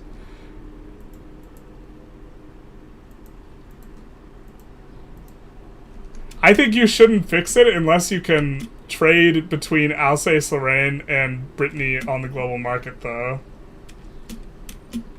Because then that'll feel so bad if you have super cheap tools and super cheap iron and in one place and super expensive and you can't resolve it.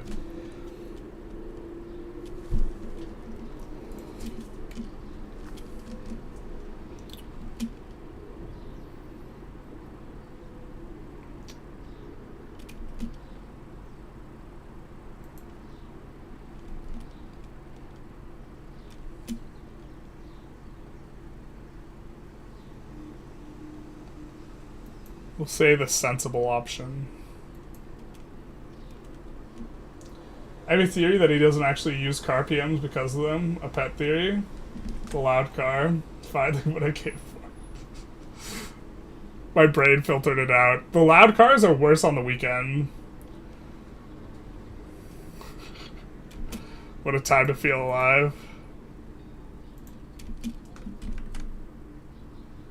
Someone got upset in my EU5 video because the sound of the music drowned out the sound of one of the loud cars. Big nice. USA is too much reading. Yeah, that's like, yeah. I really don't like the reconstruction events because they're repetitive. Also, I think they're, like, bad for new players. I think, like, if you're a new player and you're, like, doing USA, you feel like you have this decision point that's really important, and then it comes up over and over and over again, and it's like decision fatigue. Like, yeah. Oh, we got another one. 11.9 million GDP shaming. We're not conquering anything but Byzantine clay. Not like this. We could actually probably go after Bulgaria now, though. Except Austria likes them. Not like this.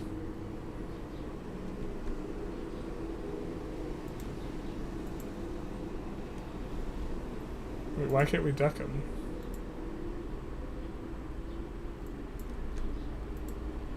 Oh, because they're subject of Austria, right? And we don't have bad relations with Austria. We will not be going for them.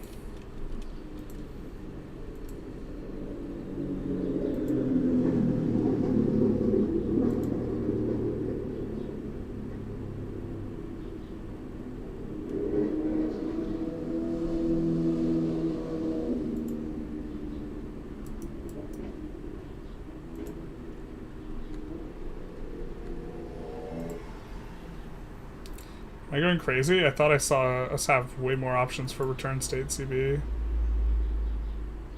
Yeah, we have it on like all these guys. I guess we take a look at Monty.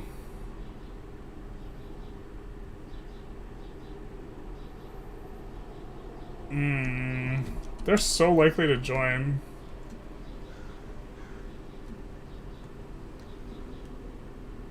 Monty's not landlocked. You know who is landlocked? Nis is landlocked. But yeah, you're absolutely right. We should be conquering, making money moves. So Nis being landlocked, we can probably occupy.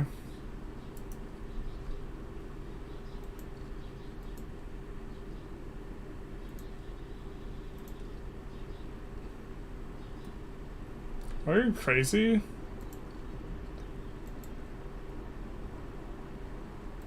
I feel like we used return state on this, and then it disappeared from the UI now. Must be going crazy.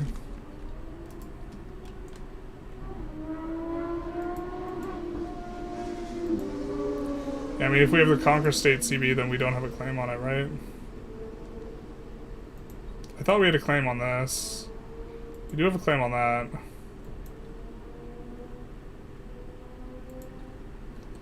I'm just going crazy. I thought it showed us having claims and having cheap costs.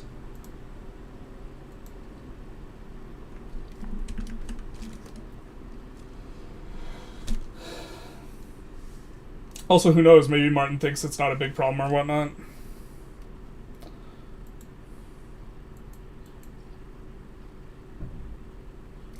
Yeah, I mean, I suppose I don't know if it actually happens. It seems like sending something through both sides of customs is, like, really inefficient. But maybe it happens in real-life economies. It's just like, Brittany to Alsace-Lorraine isn't absurd. But what's a more absurd one? Like, Arvan Limousine shipping to Rhone is, like, super absurd if you ship to Great Britain and then back. Because it obviously would be, like, way less to just ship it from one to the other. Or if in order to get through to the ocean, you had to pass through the thing that you're eventually arbitraging back to.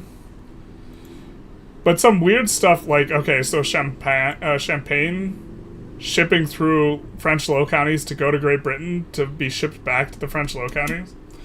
But some of inefficient stuff get, like IRL, there's like a US tariff on Brazilian sugar, but there's not a tariff on cake mix. Or this was the case when I was in, like, business school. This was a long time ago.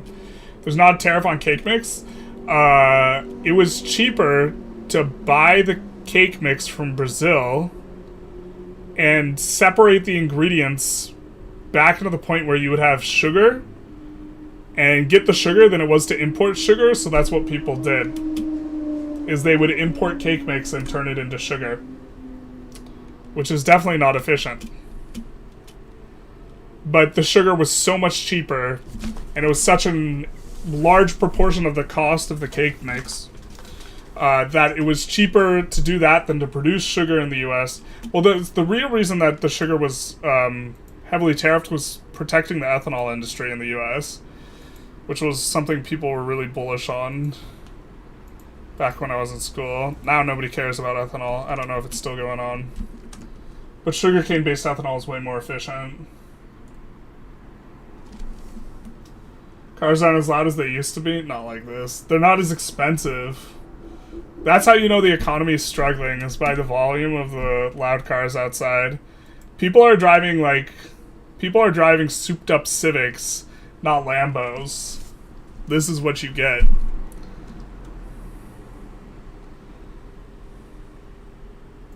After scouring the Adriatic for weeks, we've located the pirate stronghold. Ready to storm the fortifications. We will progress.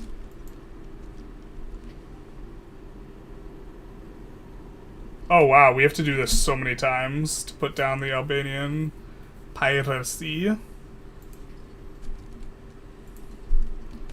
Alright, okay. Okay. I enjoyed US more before cultural acceptance changes. Before those changes, cultural exclusion was needed to get Afro-American and primary culture. Now you need multiculturalism. Yeah, you probably shouldn't need multiculturalism.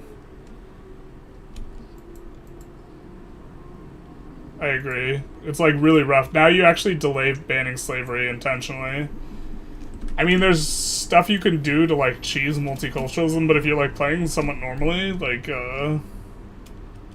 I don't know the pathway all that well. I just know that it exists to cheese it really without too much difficulty, but if you're playing normally, like, especially if you're a new player,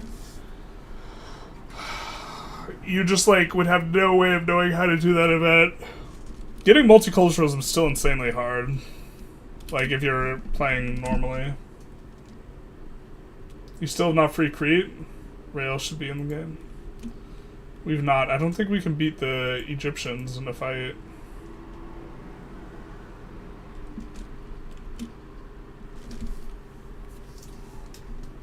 Didn't Ford do something similar with cargo bans? Maybe. Yeah, maybe this arbitrage makes sense. I mean, I want to do a bunch of arbitrage with Panama. So if arbitrage just categorically becomes impossible, then doing this like trade-only super tall run will become impossible. Satrapy Saturday, Generalist. How's this run going? Did you get a convenient Greek cultural revolt? We did, and then we sided with it, and so that's what we have kind of cooking here.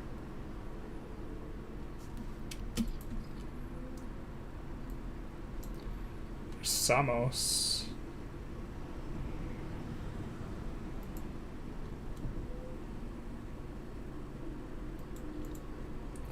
We really don't want them to declare war and like force us into something weird.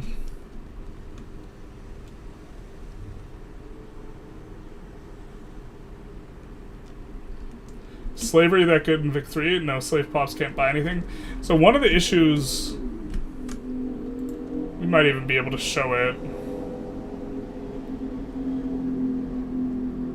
One of the issues with slavery in Vic 3... slavery would kind of be okay if the SOL of slaves didn't get polarized in a really weird way that I don't know why it doesn't. But the SOL of slaves is either like 1 or 8. So they either do like really okay or they go to like 1. And the thing is slaves have a base, they're limited in where they can work, but they have a base workforce ratio of 50%. So even if the pop growth on them isn't as good, the workforce ratio is a lot better. So in theory, you could get like a lot more workers out of population, like per pop, from slaves.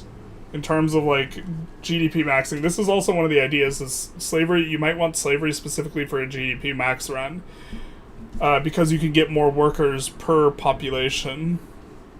Although it effectively gets diluted as you add more workforce ratio.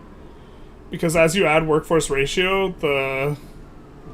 if you go from 25% to 50%, you double it. So if you get 25% workforce ratio, and base workforce ratio is 25%, like, that's doubled. But if you add that onto slavery, it's only plus 50%. But one of the problems is that pops die really fast if they have one SOL. Like, it's really bad for pop growth. And slaves, for whatever reason, tend to have a very polarized SOL, where they will either have, like,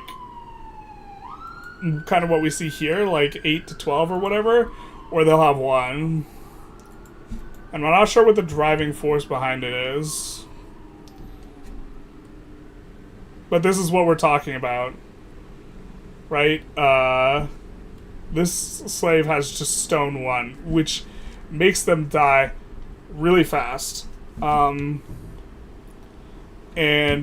usually if you're doing slavery, this has been my experience when experimenting with it, a pretty large ratio of them get this minus 2%. So over the long term, it kills a lot of pops and makes it so you have less workers. Even if you're giving the slaves a bonus. But if you stacked a lot of growth rate and minus mortality modifiers, and you could keep their SOL at 8 or 8 to 12 or something like this, then slaves would be really good. But the fact that a ton of them go to 1 SOL makes it, like, not tenable. And I don't know what it is. It's like actually, like, I'm not sure if I've ever seen a slave at 2 to 7 SOL. It's just very, very strange. That's a more expensive car. Yeah, here it is. 1, 12, 10, 1, 12, 12, 12.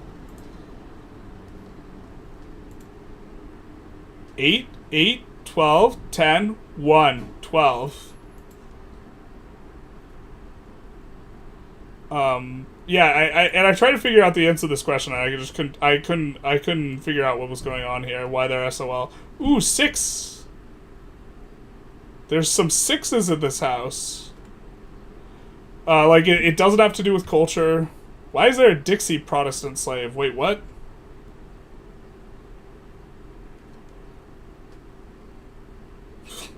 Lino, I'd like to open a bug report. There's a Dixie slave in Tennessee.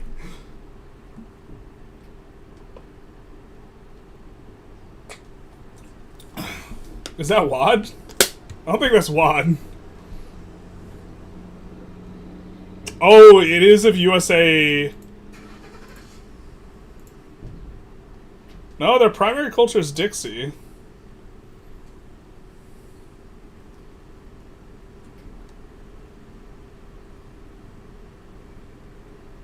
But we do see some 6s. I have no clue why this happens. Take another note to also look at this. Doesn't feel sensible. I could not for the life of me. I spent like an hour trying to figure it out and looking through it on stream. We do see some 6s.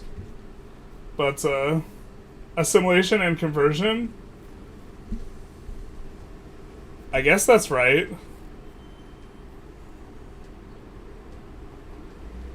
I mean, that's probably it. I thought you couldn't cross-heritage assimilate anymore. Because they don't share a heritage with Dixie, they share a cultural trait with Dixie. I thought they changed it so you couldn't, you could only cross... I thought you needed a shared heritage trait. Because they have European.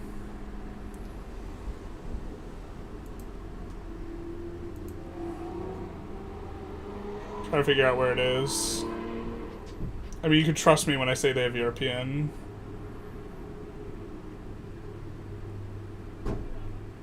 So this is a cultural trait that they share with African Americans, with Anglophone. And they have European heritage, which doesn't include African American. And then African Americans have Anglophone and African heritage. We had to revert it as it killed assimilation as a whole, pretty much. Gotcha.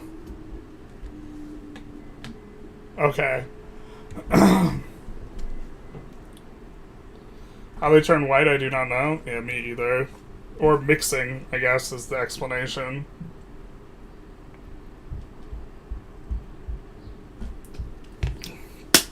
Although then you start running into a philosophical discussion that I don't think the devs are trying to have.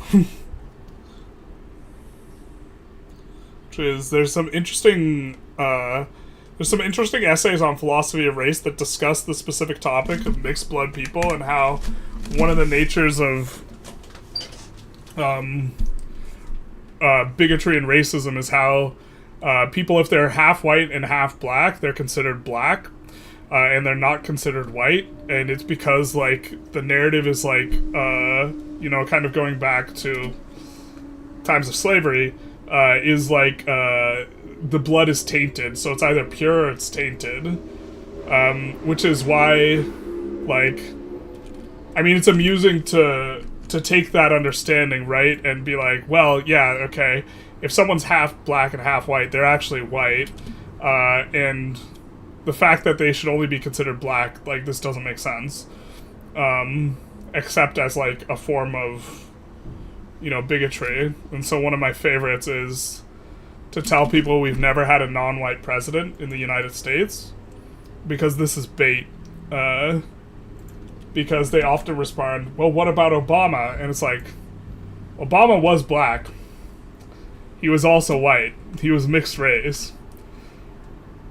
We've actually never had a non-white president in the United States. Unless you consider someone who's half white, half black to not actually be white.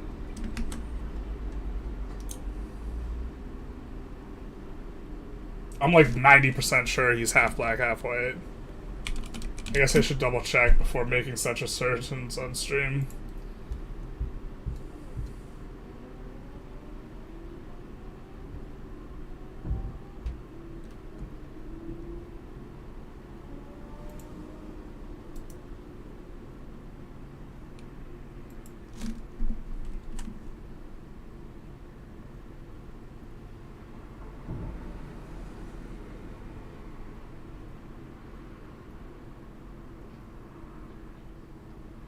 Was of English, Welsh, German, Swiss, and Irish descent. Yeah, so Obama,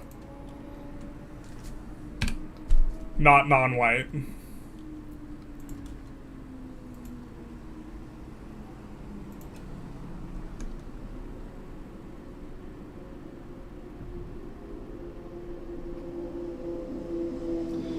You can cross heritage assimilate. What you can't do is assimilate people in their homeland. That's right. And this doesn't count as homelands for African American. Does African American have any homelands?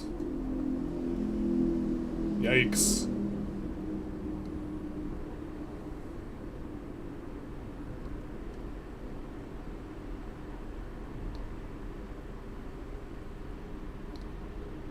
I think they wouldn't have any homelands, right?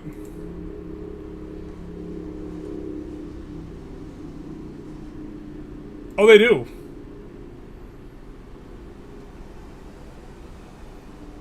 Ah, so Tennessee's not on here. So Tennessee, state with slavery, not homeland. Maybe that's the solution, because this probably shouldn't be happening, but if Tennessee were an African American homeland, then it wouldn't happen, right? So with specifically, except do slaves move around, right? So you'd have to do it for like, no, if I think you can move slaves around. If you can move slaves around, you just like, you can't fix it just by adding homelands.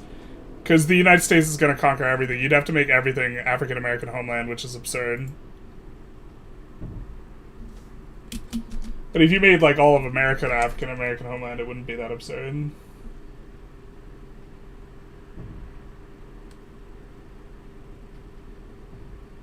If he's dependent on man or money, if lost, maybe they don't buy food for the slave.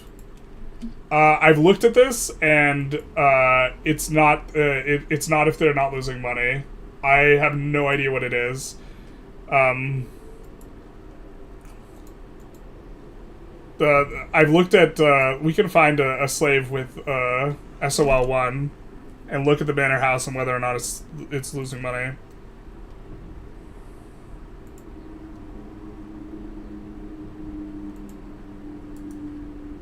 These guys are working in the subsistence farms in North Carolina. This subsistence farm is profitable.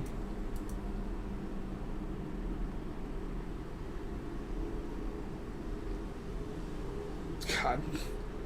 The Dixie slave just sends me. Let's find one that's one SOL that's not in a sub farm, yeah?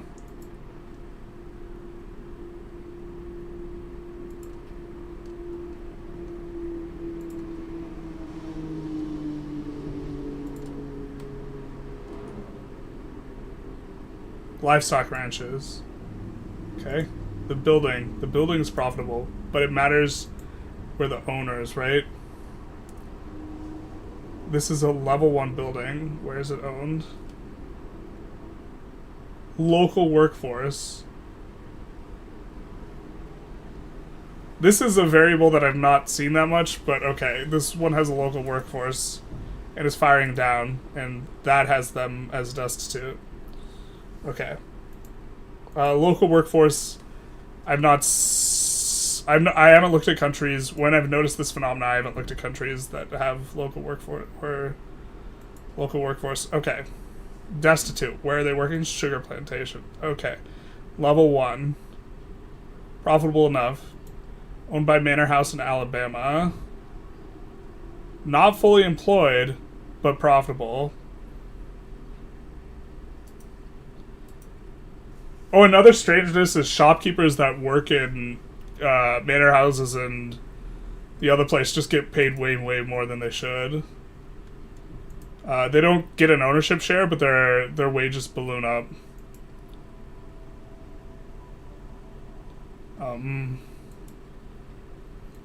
Okay, where do you work? Maize farms. Is it profitable? Yes, and decently profitable. We have a local workforce and manor house in Mississippi. Is the manor house making money? Yes, and it's fully employed. So it's not the driver. We've checked this before. I actually super want to know, because slavery would be good if you could know how to avoid one SOL.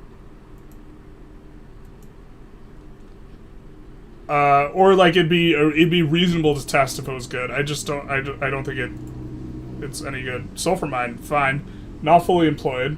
So you could say fully employed variable. Financial district, great, making money. What about the current one? He's orange, fair. Humans only have one race in the past. We have multiple races, aka. Oh, okay, like when we're using words in like. If you can have that definition for race if you want, but you also know exactly what I'm saying when I say, like, race. When you're talking about, like, we only have one race right now, it's Homo sapien, and, like, there's no Neanderthal, and, like, this type of thing, and you be, like, talk about ethnicity, but, like, in terms of trying to understand what I'm saying and understanding what I'm saying, you know exactly what I'm saying when I say race.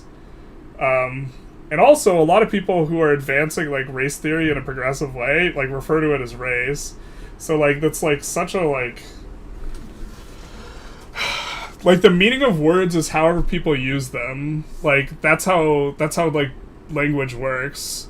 And so many people use race in the way that is, like, such that it's, like, not referring to race in the Neanderthal versus, like, Homo sapien way. Unless you believe in, like, the prescriptive, like, theory of, like, language, it's like correcting on that one is just, like, kind of silly. Because you understand what I'm saying.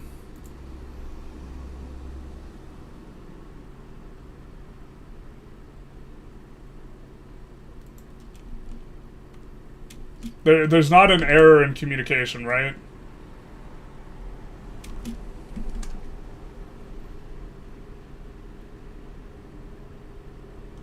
I know J.K. Rowling used critical race theory to make Draco Malfoy racist.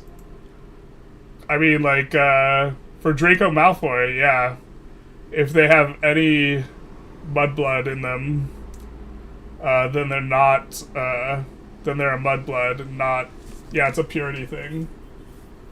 The modern European framework of racism is very much about who is and isn't within the boundaries of white. Yes. Yes, that's like that's the point I was trying to make. Is that it revolves around whiteness or non-whiteness rather than a more egalitarian, like, and logical way of thinking through it. Since their whole point is to delineate who you're allowed to exploit, colonize, etc. Yeah. And that's why a lot of academics will argue you can't be racist against white people, even though it seems logically weird on its face. Yeah, but they have a very technical...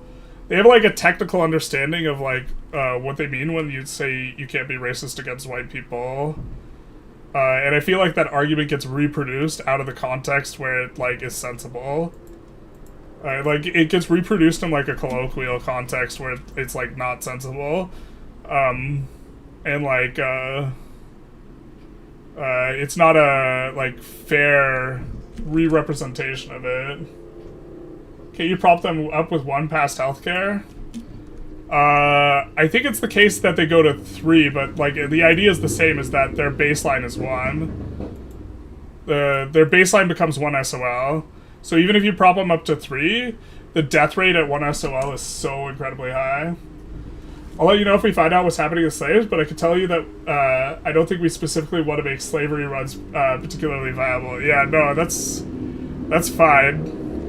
If you don't want to make it viable, then maybe just don't touch it at all. Because I think that this is one of the major things that prevents it from being viable. Like, radicalism that's caused by slavery should probably be harder to deal with than it is. The slaves should be more upset that they're slaves. Is that not taxonomy, where it's a difference in the species? It's like...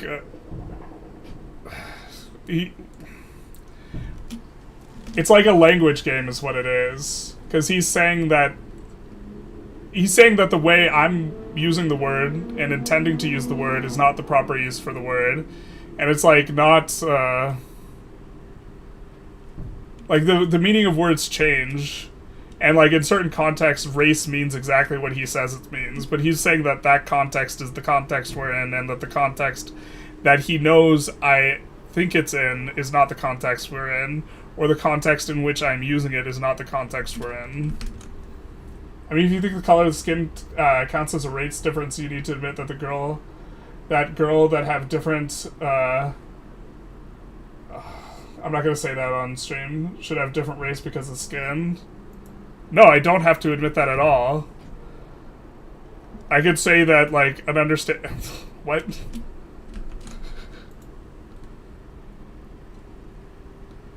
I could have a prototypical understanding of race that's, like, not, like, highly contingent on the color of areola.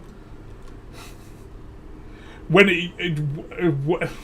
like a Zope, what is it to talk about racism? What's the price of local food? Yeah, that could be it. Except we see it, like, it's unclear, then they should all be 1, right? Rather than just some of them. Fruit's expensive, they shouldn't be eating that. Grains +3. But, I mean, they should all be, like, the same, like, polarization. You only use the biological definition of race. Well, like, the understanding of... the understanding of the word race that underpins the word racism is a different one. and the one that underpins race theory, like as a philosophical endeavor, is not like the biological one. And when I prefaced the entire thing, I referred to race theory, right? So I referred to a different academic discipline which uses race exactly the way that I'm talking about. Like... So what you're saying that one academic discipline's understanding of the other is more legitimate than the other, when I specifically invoked the context of the other, right? And I'm saying that it's not. Like if we were talking about like biology, and I was talking in a biological context, like the context would be different. Like, this happens with a lot of words, where, like, different disciplines use the words in different ways.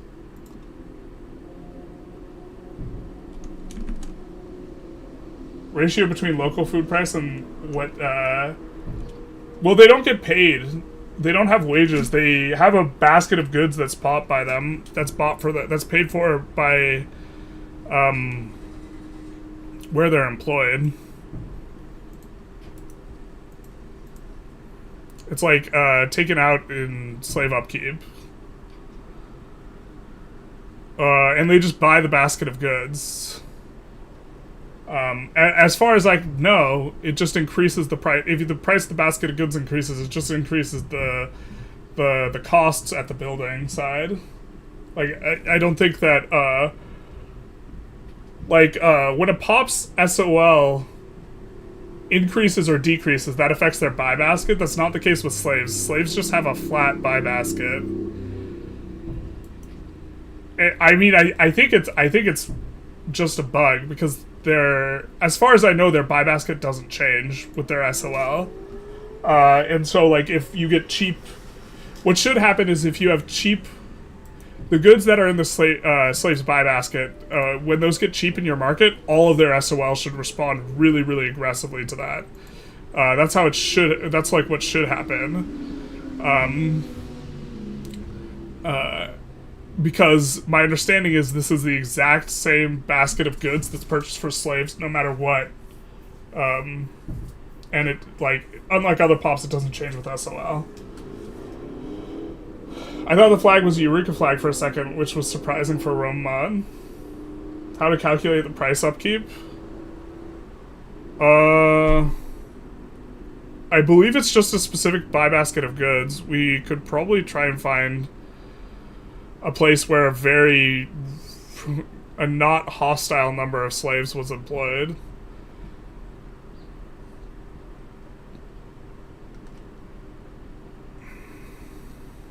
Like, where it's, like, a very precise number of slaves. I mean, here's 12,000.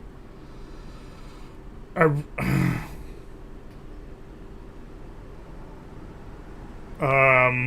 really don't want to do the math to confirm something I'm pretty confident is true, but I could. 90% sure it's just a bug. Yeah, that's kind of what I think. Because it's also, like, it's just so polarizing.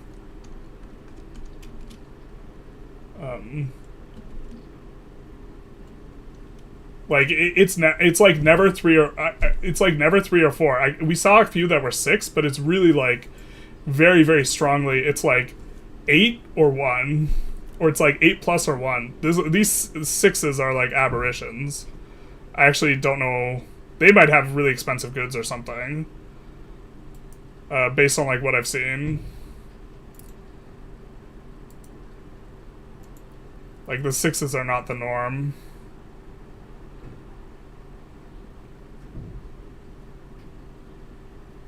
Yeah, I don't know why they're 6. That's weird.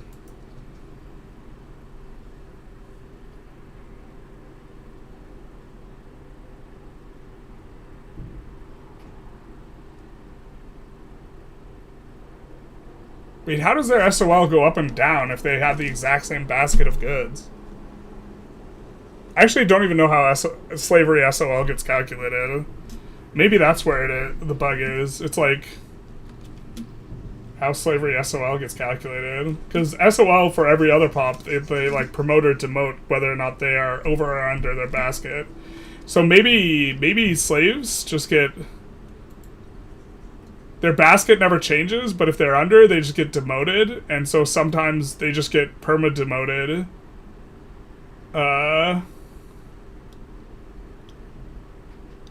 But then you should also see some get like perma-promoted. It's just very, very strange to see, like, same location, same buy basket, 1 versus 12. I guess this one's consuming groceries. Is it groceries? Wait.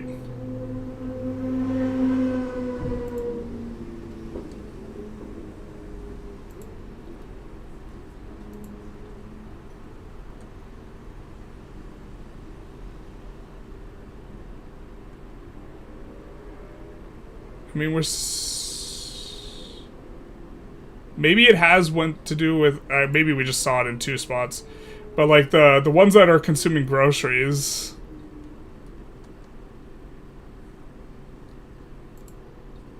always have 1.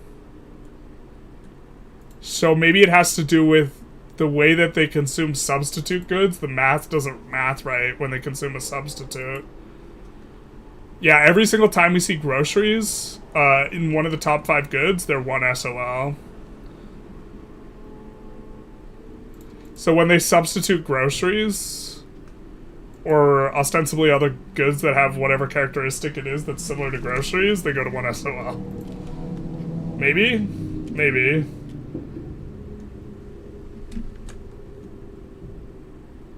I'm digging through the defines right now. I see that slaves have a baseline SOL of 1, but I don't know what would make their SOL rise above that looking.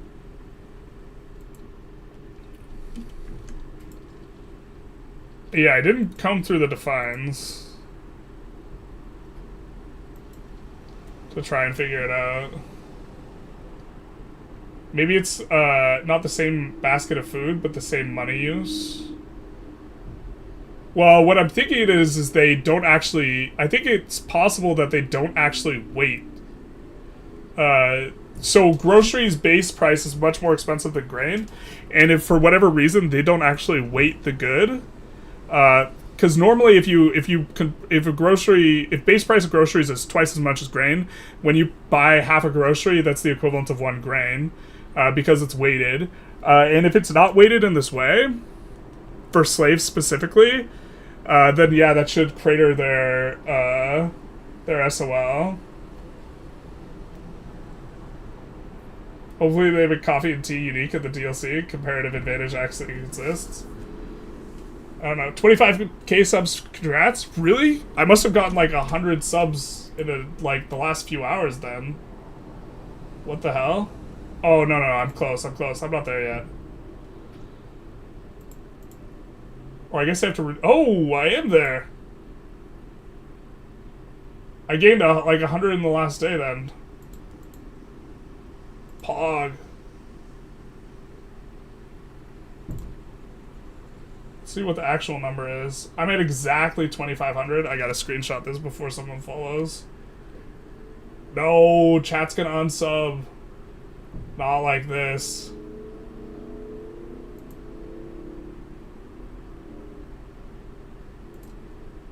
No, one more person subbed. Not like this.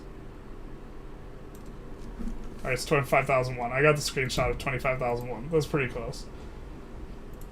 I think they have a budget. By example, you have $1 for food by slave, and if they use groceries, it costs $2. It fails.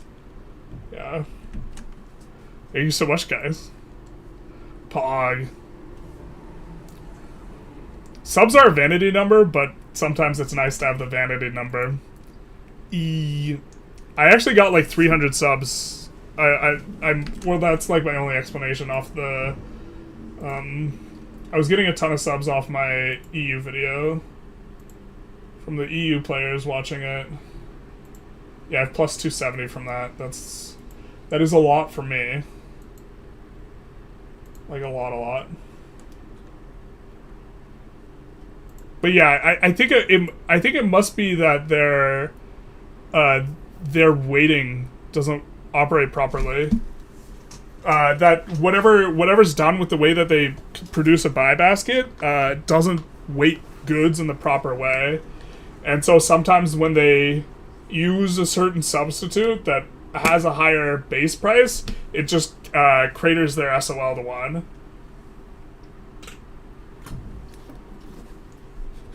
Thank you, everyone.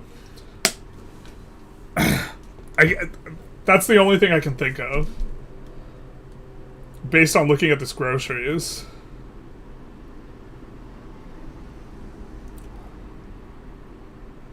Yeah, but like 50K are now super like negative growth rate. So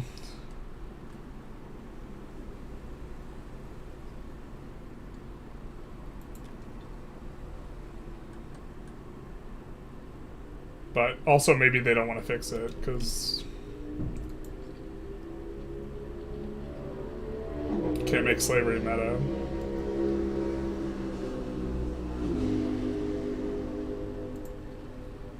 It would be real meta if they worked in government buildings, but I don't think they work in any government buildings. Because decreasing wages on government employees is really good.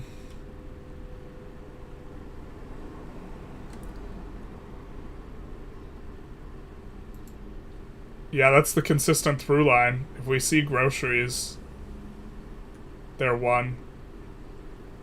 That's not the only time that they're 1, but if there is groceries on the top 5 consumption, they're always 1. We see a couple 6s, those are rare.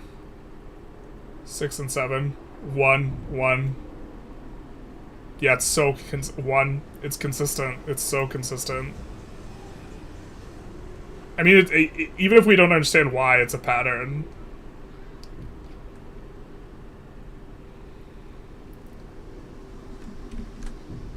Slaves work in construction? Do they really? I thought they didn't. They replaced laborers in construction. We're bringing it back, baby. Because that's where... That's a big chunk.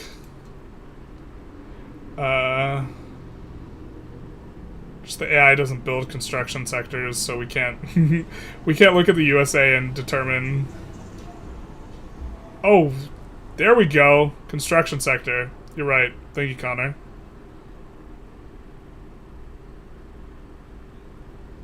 I mean, if there's a way to get them to disproportionately work in the construction sector, that'd be fantastic, but... Yeah, if they fix this bug, we'll have to do some slavery run tests.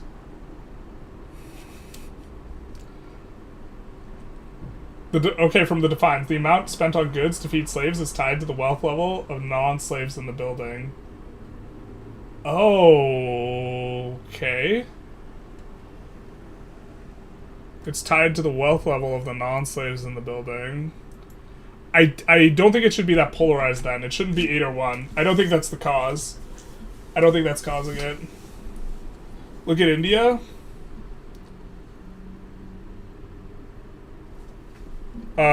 Oh, for the groceries or just at the slaves?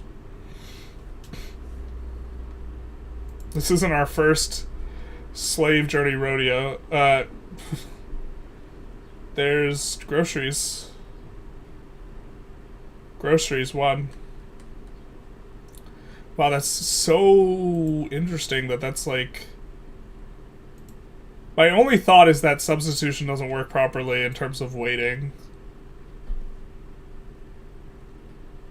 I think does opium have a higher base price than tobacco? No, it's that the opium building has a higher... It produces more. Right? Opium building produces 50 and the other ones produce 40, and that's why opium building is better. I think. Well, here we see them destitute with not a full bag of consumption. Subsistence rice paddies. That's profitable. Yeah, I don't know why they're getting... Or they get paid an amount of money based on the wealth level of people in there, and this is...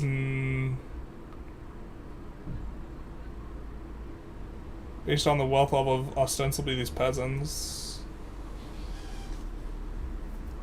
Yeah, I mean, I think it's something with substitution.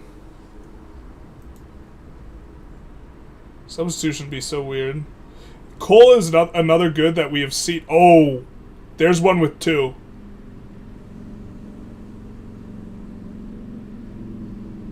Coal's another good that we've seen a lot of here, though. There's one with 2, though. Have not seen very much of that. What's your name, girl? What's your story? But often when we see coal for the heating, and coal has a higher base price than wood, we've seen... Oh, there's another 2. There's another 2. Is there +1 SOL on this location? Well, we saw one with 1 SOL. Wow, that's fascinating. This this location specifically, tons of 2s. They're all using coal though,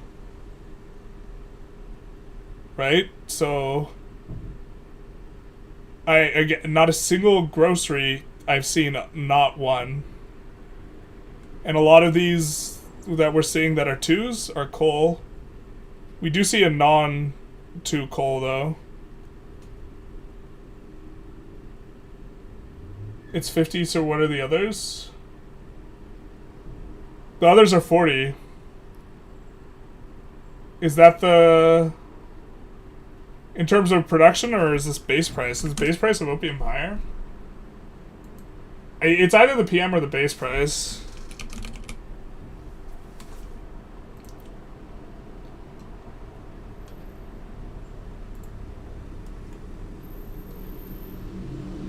Oh, I don't know why I'm looking in here for the price of opium.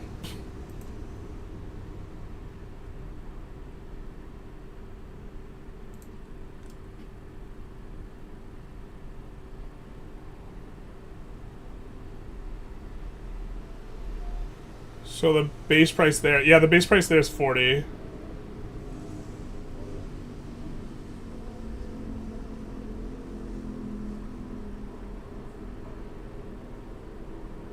I could have sworn it wasn't both.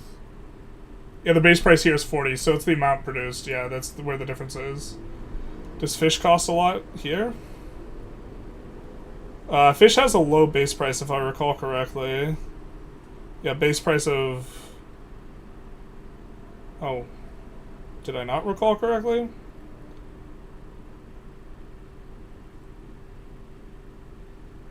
Yeah, no, fish has a base price of 20. Grain has a base price of 20 as well. Why are they getting coal? For their heating need. Check what how the non-slave workers are doing in those buildings. Yeah, okay, we could do that. Even if it's tied to that, though, it shouldn't be so polarized. If it's that they eat the same goods as them... It still shouldn't be so polarized. Like, if it tracks what the other people are getting paid, it shouldn't be like, oh, this is crazy. So in India, we're actually seeing 4s as well here. But okay, let's see one of these ones. They work at the silk plantations. Average annual wage is 7.37. We'll just use average annual wage as like a proxy. Let's find another thing that is not a sub farm that where they have a better SOL. Coffee plantations. So 737. Here 775. Okay, a little higher. Let's not look at that one. These ones are working in the manor houses. I didn't even realize they could work in manor houses. What?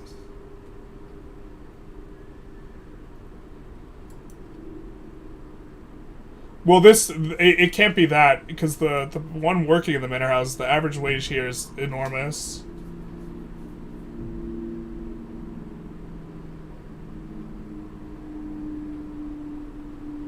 I think what's going on is the good substitution is making the non-slave workers poorer.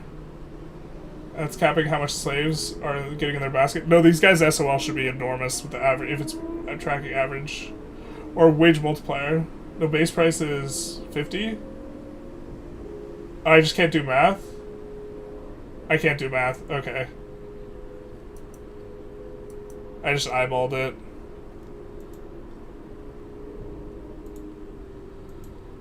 Not like this.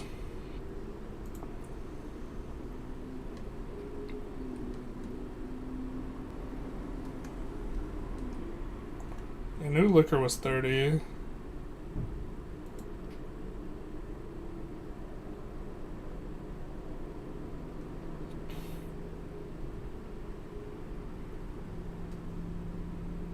Yeah.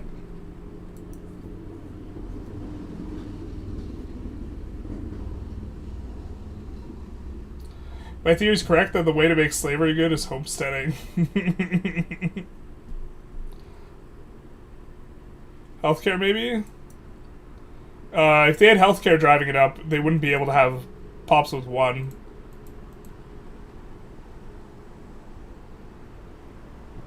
It can't be that. Oh, the health system.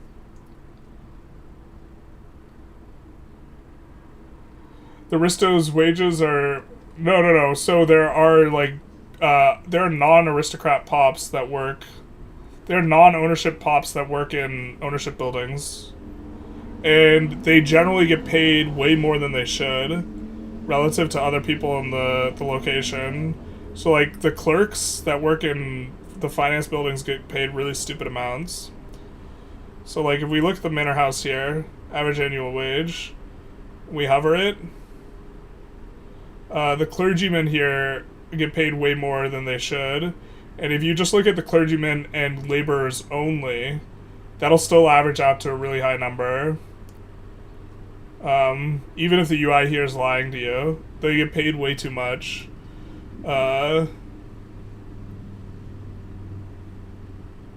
Which I mean, I think it's probably technically a bug, but if we take a look at our buildings, or no, let's take a look at our population. And we sort by SOL, right? And then we remove the ownership pops.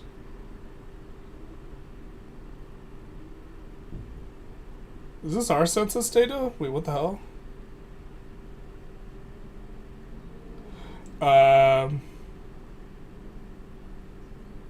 Oh, okay, this is because there's a really low number of clergymen and we're colonizing. Yeah, tons of shopkeepers. They're all shopkeepers that work in ownership buildings. Ownership buildings dramatically push up the wages of pops working in them, like, in a way that is really insane. They shouldn't be, like, 37 affluent. If we scroll down to the very most profitable building that's not an ownership building, we see it's this logging camp, which is fully employed. And this is 30. Does this have local ownership?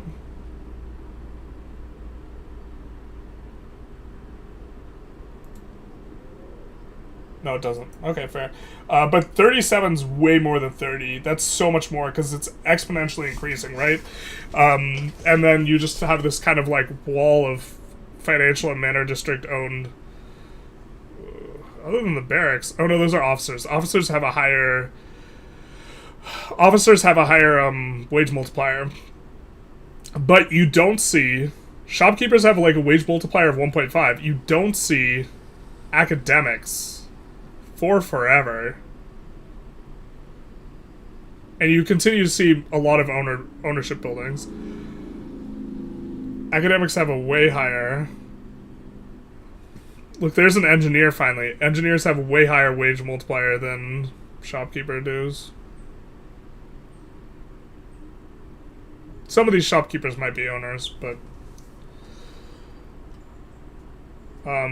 oh, actually, let's exclude the shopkeepers. These are going to be owner shopkeepers. We have to exclude them. We need clerks to illustrate the point. I take it all back. I'm sorry. It's going to be clerks that are paid way too much. Or clergymen are also owners.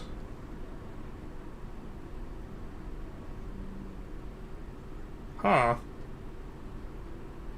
I wasn't expecting the farmers. Well, this is... When it's super low, it can get, like, buggy. Yeah, that's when we're gonna see a lot of the... Let's just look at numbers where they're, like, over 100 in terms of where they are. So we see engineers, but that's under 100. We see clerks, financial districts. Well, I mean, I guess we see a lot of officers over at level 100 that are getting paid a lot. But clerks generally should be outperforming engineers. Or should not be outperforming engineers, or should be, like, in the scrum with engineers. And you see a ton of clerks getting paid a ton working in financial districts. There's still, like, an overpaying issue.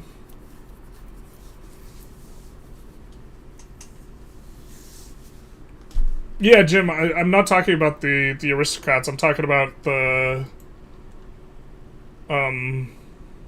wage that gets paid to the non-owner employees is always just ridiculously high. Right, so clerks 13.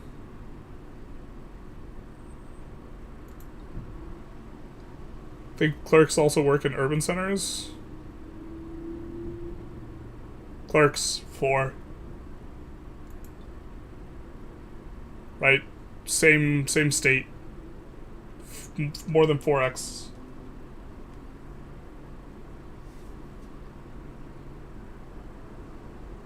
I really hope they fix ownership buildings paying so much. It makes privatizing a lot worse than it should. Yeah, because it eats into your margin that you're pumping through free money multipliers.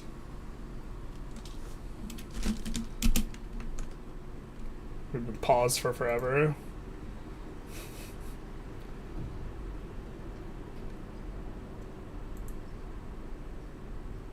It's like, it's the only reason why it just doesn't seem like a problem when you're, like, playing normally is because those buildings make so much money. But, like, those pops shouldn't be getting paid anywhere near that amount. Those capitalists working in those financial districts, if they could hire someone for 1/4 the cost, you bet your ass they would.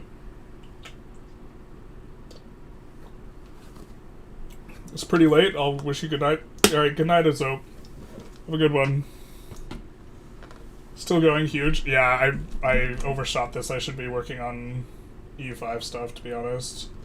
I got really distracted by... Actually, I want to try and finish this event.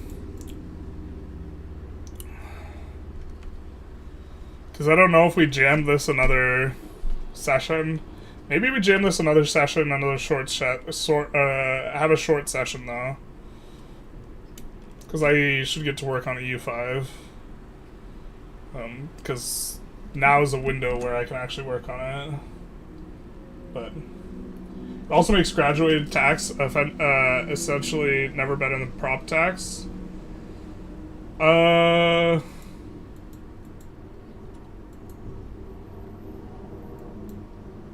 What's the logic there? Because it eats into the dividend?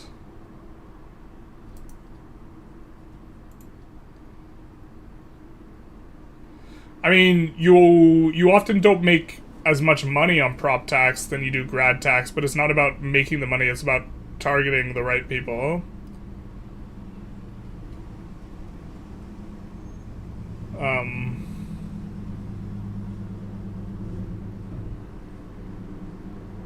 Is the idea that this taxes the clerks better? I don't know. I guess it depends on your margins. Or prop tax taxes the clerks better, who are siphoning off value. Depends how much they're siphoning by having high wages. So as your margins get narrower, it gets, like, better for prop tax. Way smaller dividends tax. Yeah. Is it really way smaller? You can take a look at the numbers. So let's say these guys should be getting paid 1/4 of what they're getting paid.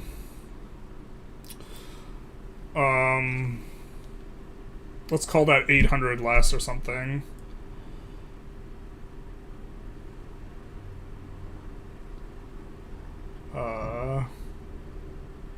Or is it? It's closer to 900 less, but okay.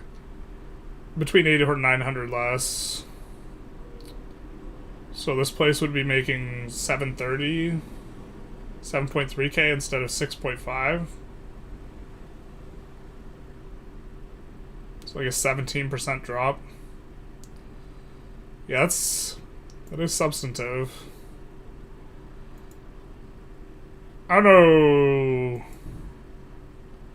know if I think it makes grad tax worse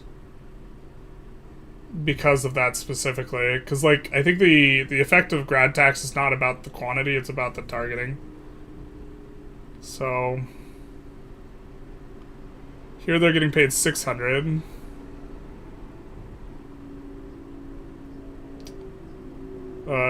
They should be getting paid 20% of that.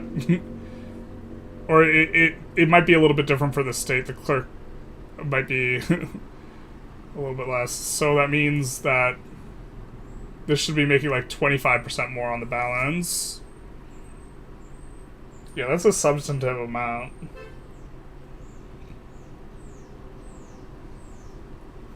It's average of like half the financial district's revenue in your experience.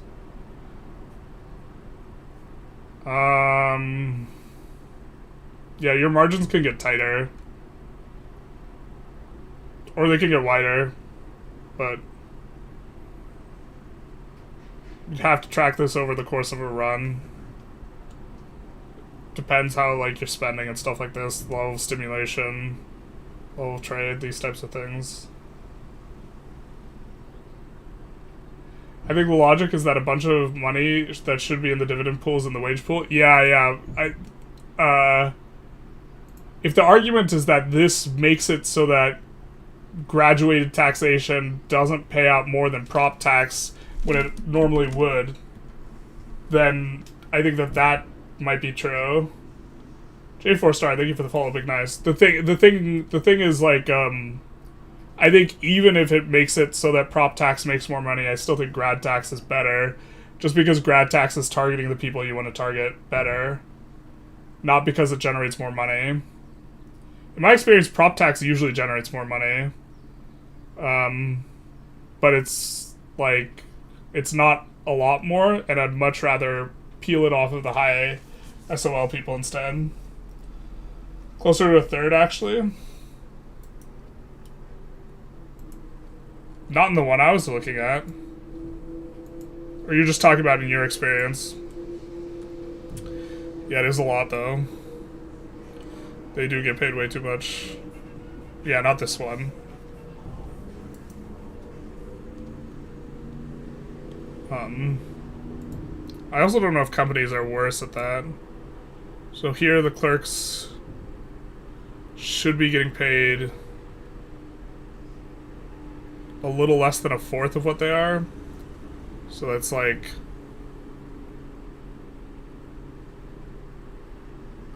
Is that 225? So yeah, what I'm experiencing... for the numbers for me right now are around 20%. But 20% is still a lot.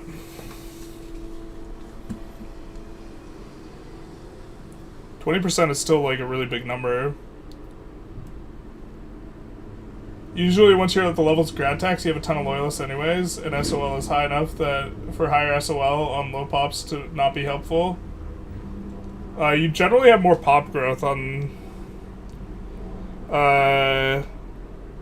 Even if your average SOL of the lower rung pops is like above 10, the band between 10 and 20 is like relatively flat, but being below 10 is like really, really bad for pop growth.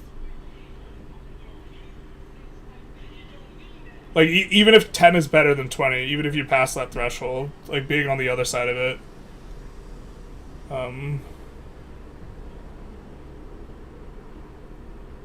and like often you like the marginal money is usually not a lot.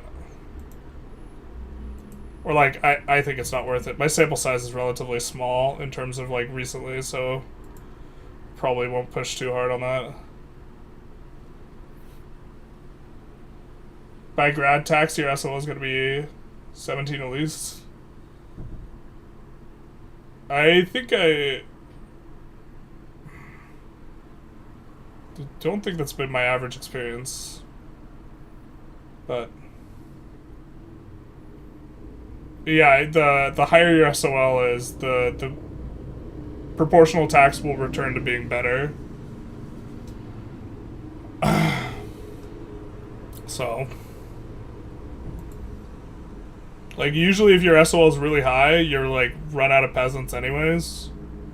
If you run out of peasants, construction's not that valuable. So, anyways, I think we're going to continue this session a different time, though. So, I hope you guys enjoyed. You guys are also kind of trailing off anyways. We spent too long talking about slavery. Womp womp. So, we will check on Twitch to see if anyone is live. Yeah, we also have to make... Habibi's live and reviewing EU5.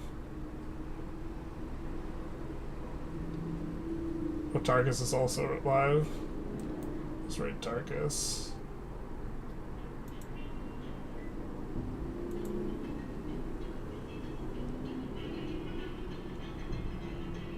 Oh, Rudy Rocker, thank you for the $15 donation to the Ukraine Defense Fund, raising money for those fighting in the front line in Ukraine. I didn't hear the boop for it.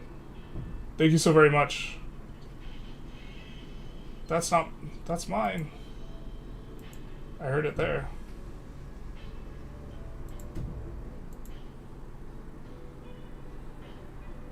Oh, he just ended his stream. Son of a bitch. Wait, did he raid me? No, he didn't, right? Oh my god, Tarkus, I was about to raid you.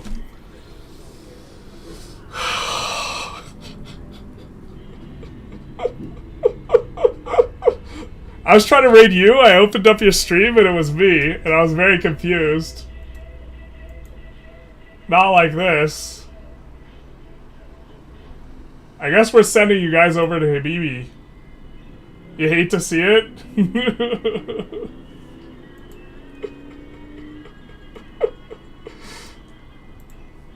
We guys are sending you over to see some EU5 VOD review.